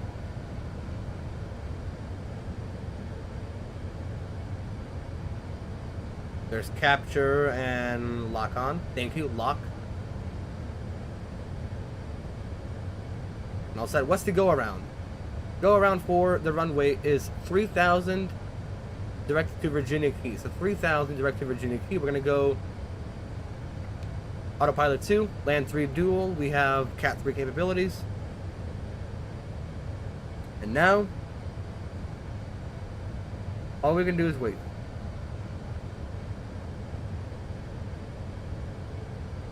2,500. 2,500. Set. We're going to approach this like every other airport that we do. We can go ahead and disable that. Disable that.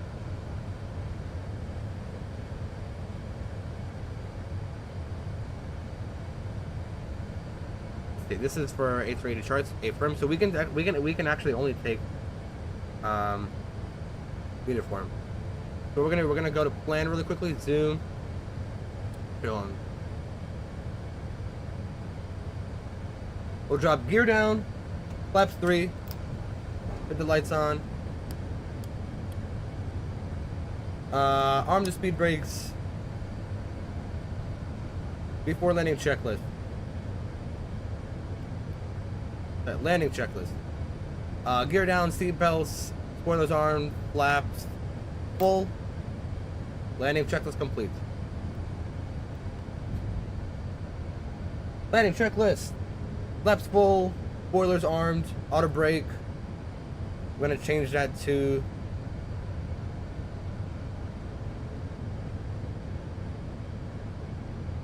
change the uniform. Brake to vacate. That's all set. Let's go ahead and switch it back to normal. Right back here.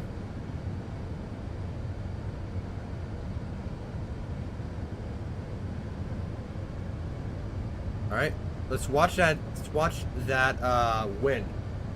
So we're gonna go ahead and start the recording. No ATC. 1,000. 1,000 feet. Check. 1,000.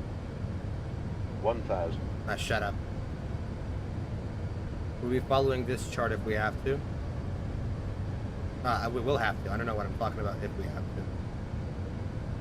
We're good on the go around here. We're gonna go autopilot. Hold on, we need runway. There's runway and autopilot, my airplane.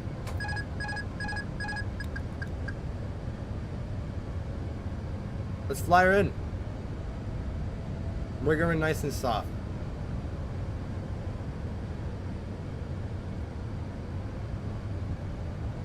Wind's already throwing us off. 500. Stable. 500.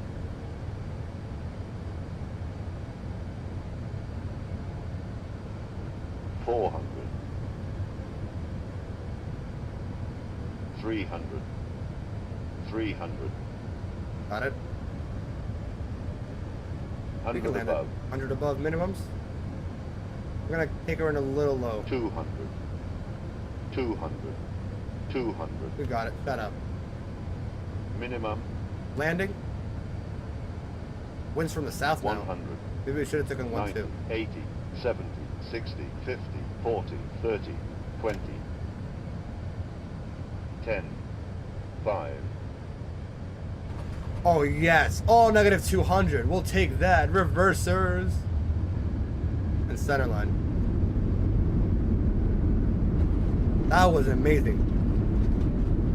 Reversers green. Roll out. Brake to vacate. Here's coming up one of my favorite sounds in all of Airbus history. Zoom even more here. 60 knots.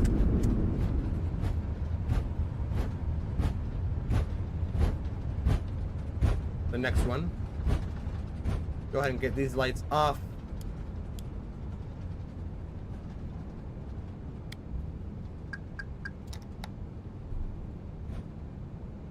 Here we go. Ladies and gentlemen, welcome to Miami. Welcome to Miami International. Where's the Iberia that just landed? There he is. It's the 330. Oh, very nice. Spain. Let me hear that auto brake off. Alright, so clean up. Let's go ahead and taxi. So it's gonna be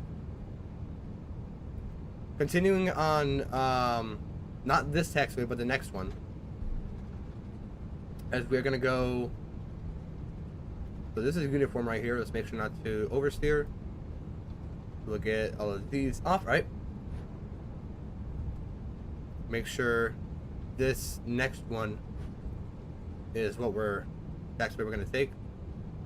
Sierra right here. Deactivate the landing system. And Miami traffic, Speedbird 207 Super, crossing runway 12. Emirates is gonna depart in a moment. Let's go ahead and put it back to plan. Let's go arc. Here we go. All right, flaps up. Let's start the APU. Good landing into Miami. I loved it. That was very nice, especially in this weather. We will stop the recording. Honestly, I almost had some wind shear there. I'm not gonna lie. Put auto on the local lights, and then we can pass Quebec, but then right on Papa. Unless, actually, no, we probably should turn here. Yeah, we will turn here and we'll follow this taxiway all the way in. There's the Emirates going off to, he said Munich? Or Istanbul? Beautiful.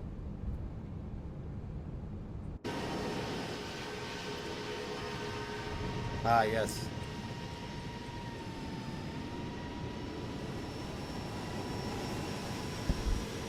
Let's see. I'm departing. There he goes. Off to... Damn it, I already forgot. I already forgot where he was going. Off to Istanbul, that's correct. Okay, let's stop her right there for a second. We're gonna stop short of those gates. Now, there were only a few gates available for the A380 here in Miami, and one of them's already taken, apparently. We'll stop it right here. Put the lights for a second. Now, what gates do we take? The A380 gate is taken, apparently. There's this one. Can't park right here.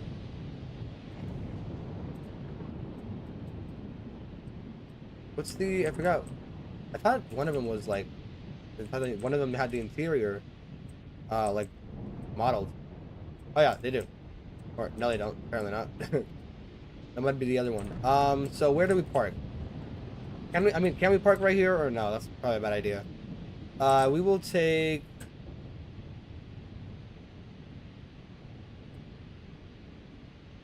We can definitely take Juliet 18 here. Shouldn't be an issue, I hope. I mean, what's the length? So I guess the only options here is either Juliet 11 or Juliet 18. Should we risk it with Juliet 18? Because there's aircraft on both sides. Nah, we'll take Juliet 11. We'll take Juliet 11. That's just straight ahead like this. Okay. Right? Yeah, we can taxi there, right? Go ahead and check, actually.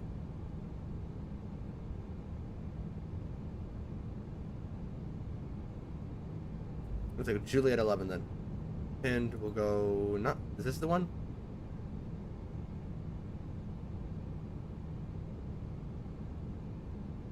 No, it was this one.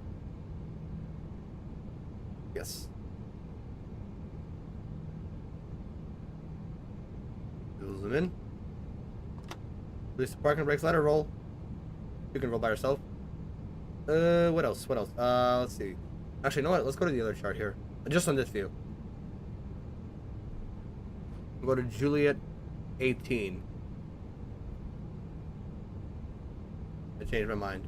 Juliet 18 is what we're taking. or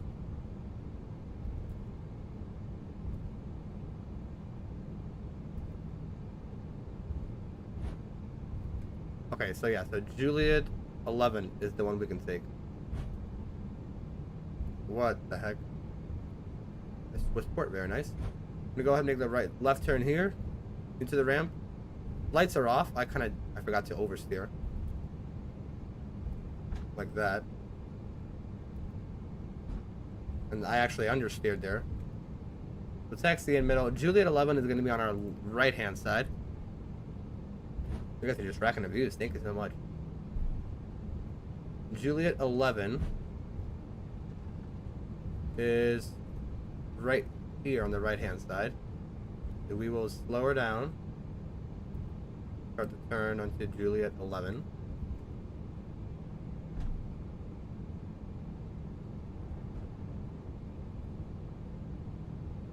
I did the wrong one, didn't I? I should have done the sideways one. Yeah, I did. I freaking knew it. Alright, let's slow her down. Just align her one more time. Terrible parking job. Alright, that's fine. We'll... Jeez. What does it take to steer an A380 around here? Do that. Up until... Yeah, I guess... Let's steer her in... Boop. Parking brake. AP bleed comes on. Engine 1, 2, 3, 4, off. Seat belts off. We'll get the pumps off. So it's gonna be outer, standby main, like that. Standby main, outer. Then the trim, then aft forward, standby main, aft forward, standby main. Missed that one, and outer. Here you go. Get the beacon off and the strobe off. Now that the engine is spooled down below 5.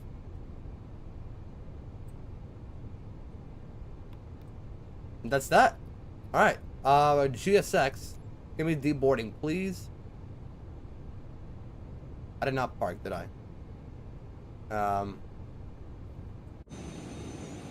No, it does not think I parked.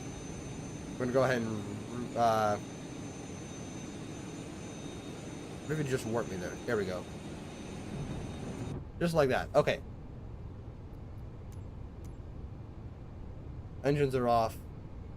Request deboarding. Alright, deboarding is requested. The gate is moving up. Ladies and gentlemen, welcome to Miami. After a 7-hour flight, what would we rate it? 208 for the landing. 208 with Volanta, and a solid 209 with G. What else is there? So parking checklist. Hold on. Parking checklist. Parking brakes are chalks. Set. Engines off. Wing lights never on to begin with. Off. Fuel pumps off. Parking checklist complete. What's the securing the aircraft checklist? Let's take a look at that. We're not doing that here.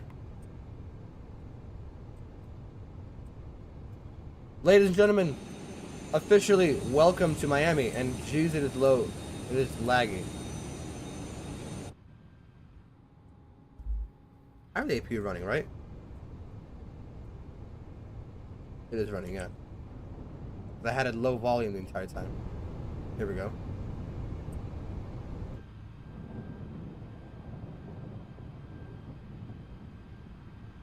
We're gonna disconnect from VPilot, from VATSIM.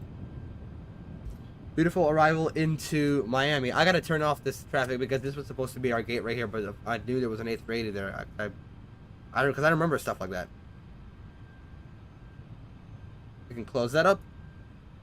And do we want to attach any screenshots to Volanta? Just these two so far. Just this one departure from London early this morning, and then this one at cruise. Anything else?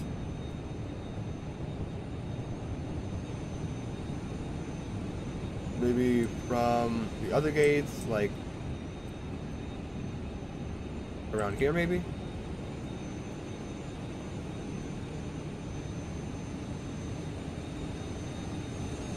Like this.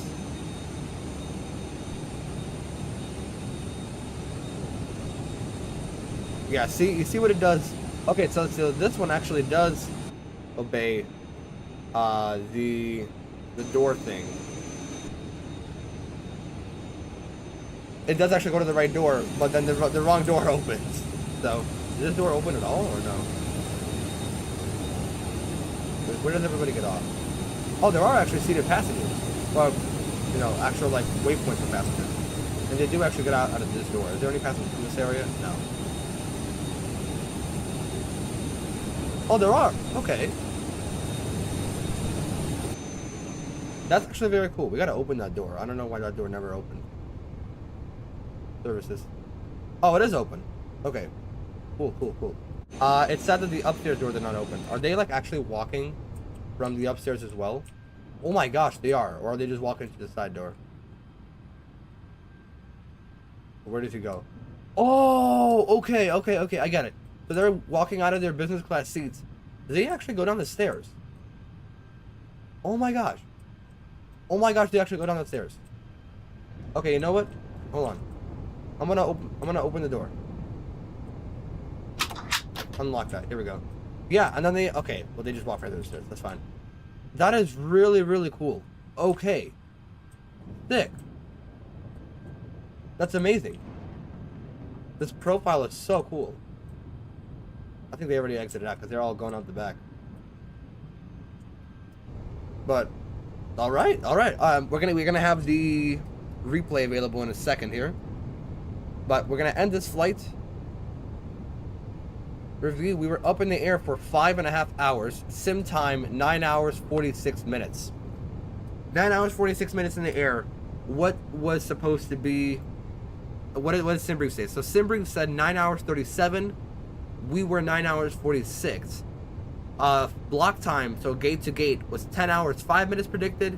We were 10 hours 12 minutes. Okay, I think we took a little bit of a while pulling out of the ramp, and then also what's it called? We took a little bit of a while taxiing out here. Oh no, because we took like 5 minutes selecting a gate in Miami as well. So that's fine. We're 7 minutes late. We're basically on time. We were on the ground. We were on the ground on time.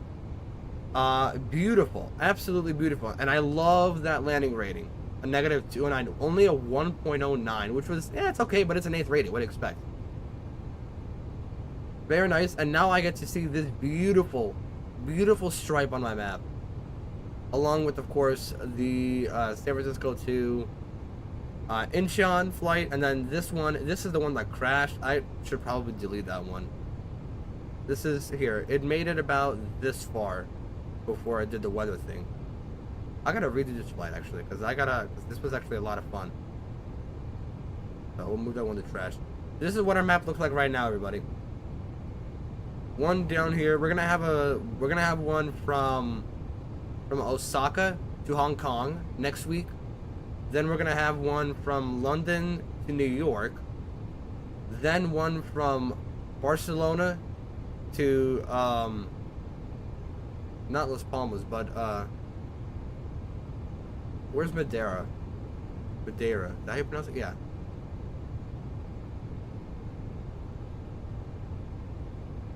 I forgot which one it's on. It's Santa Cruz. Hi, Keisha.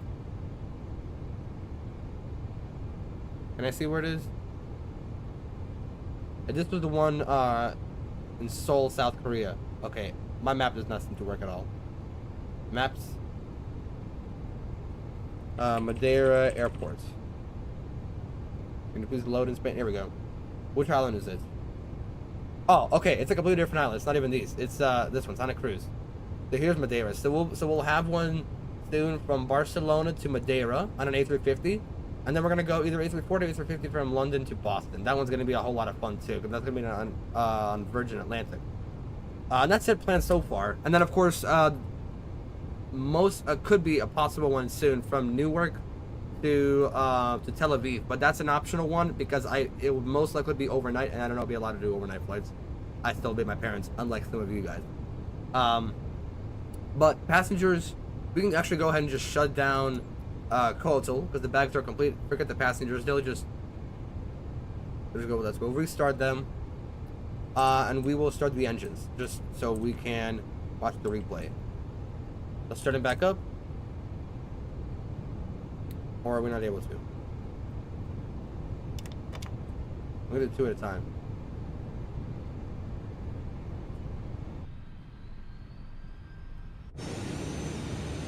Okay, so what we're gonna do is we're gonna close all of our doors.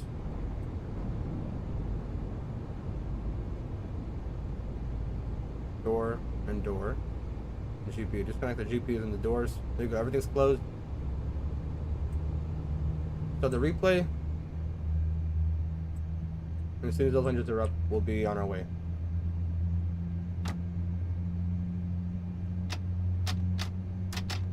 We'll set flaps to full. Weather's actually clearing up. Very nice. How come? Literally just cleared up. I love these sounds.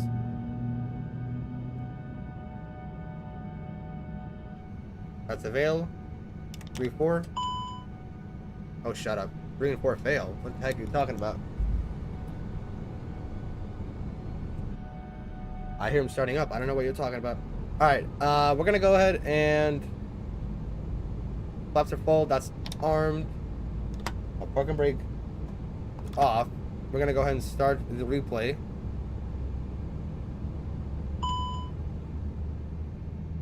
Oh, there's no fuel. Let me go ahead and fuel the aircraft really quickly. I know we're moving. I know we're moving. Fuel will load.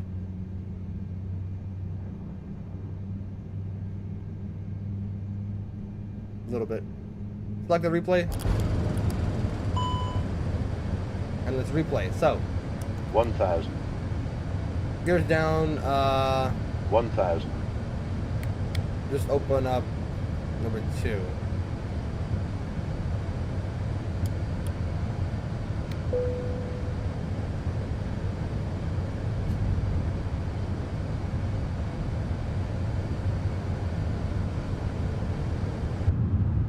Let's see.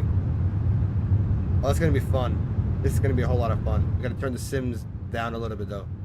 It's for replays, everybody. Oh wow, it's foggy. That's actually kind of cool.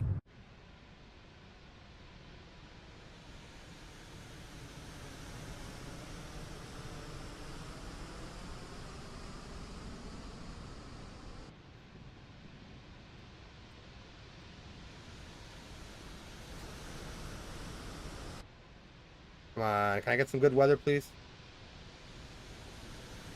That's a good one. With the palm trees, too. Oh, yes.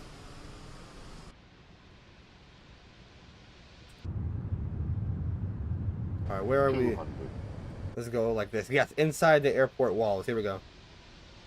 Let's go this side. Yes.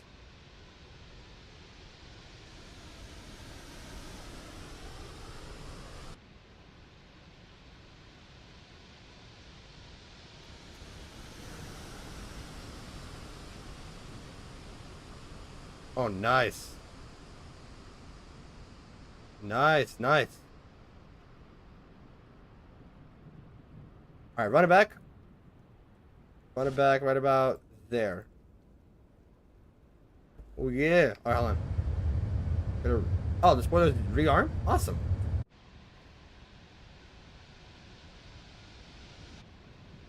Do it from this point of view.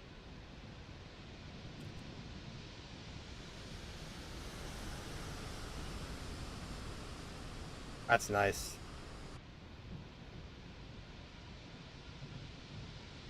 Oh, oh, and settle it down. Oh my gosh, this is actually my favorite view. I'm not even kidding. This is actually my favorite. All right, let's see the wing views now.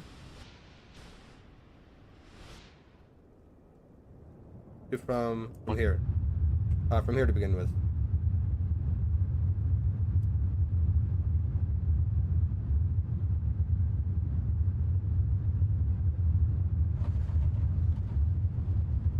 Touchdown? No way that's a touchdown. Hold on. Okay, this is way too loud. Hold on. Let's move it back here. Oh, because of the freaking spoilers.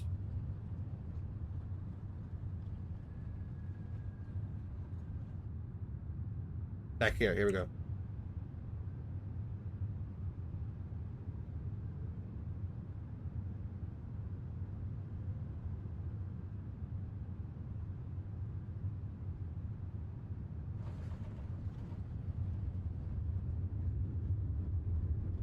Hey, I'll take it. If that's a negative 200 and an A380? Damn, alright. That's good. Alright. Run it back. We're gonna do the other view. We're gonna run it back from here. With this one. Maybe not the best view, but that's alright.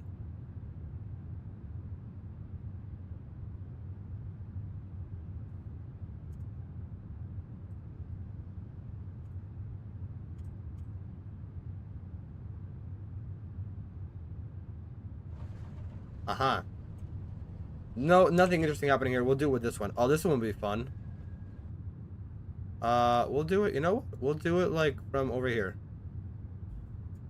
Do it like this, I guess. Yeah, right here.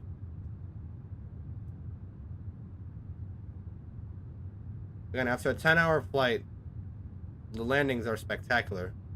Except from back here. Uh-huh. Yeah, because you're sitting in the back because you can't afford first class. I mean, neither can I, but... Alright, we'll bring it back here and we'll watch it from this side and we'll go back to the outside views because those outside views are really juicy. I ain't gonna lie.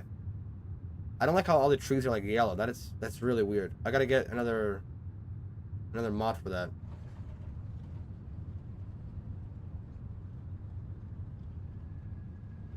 Alright, very nice. We're running back from here. We're gonna go back over here. It's still 200. Here we go. We'll arm these. Watch it. I'm gonna disable my camera and just do a few of these.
Alright, everybody.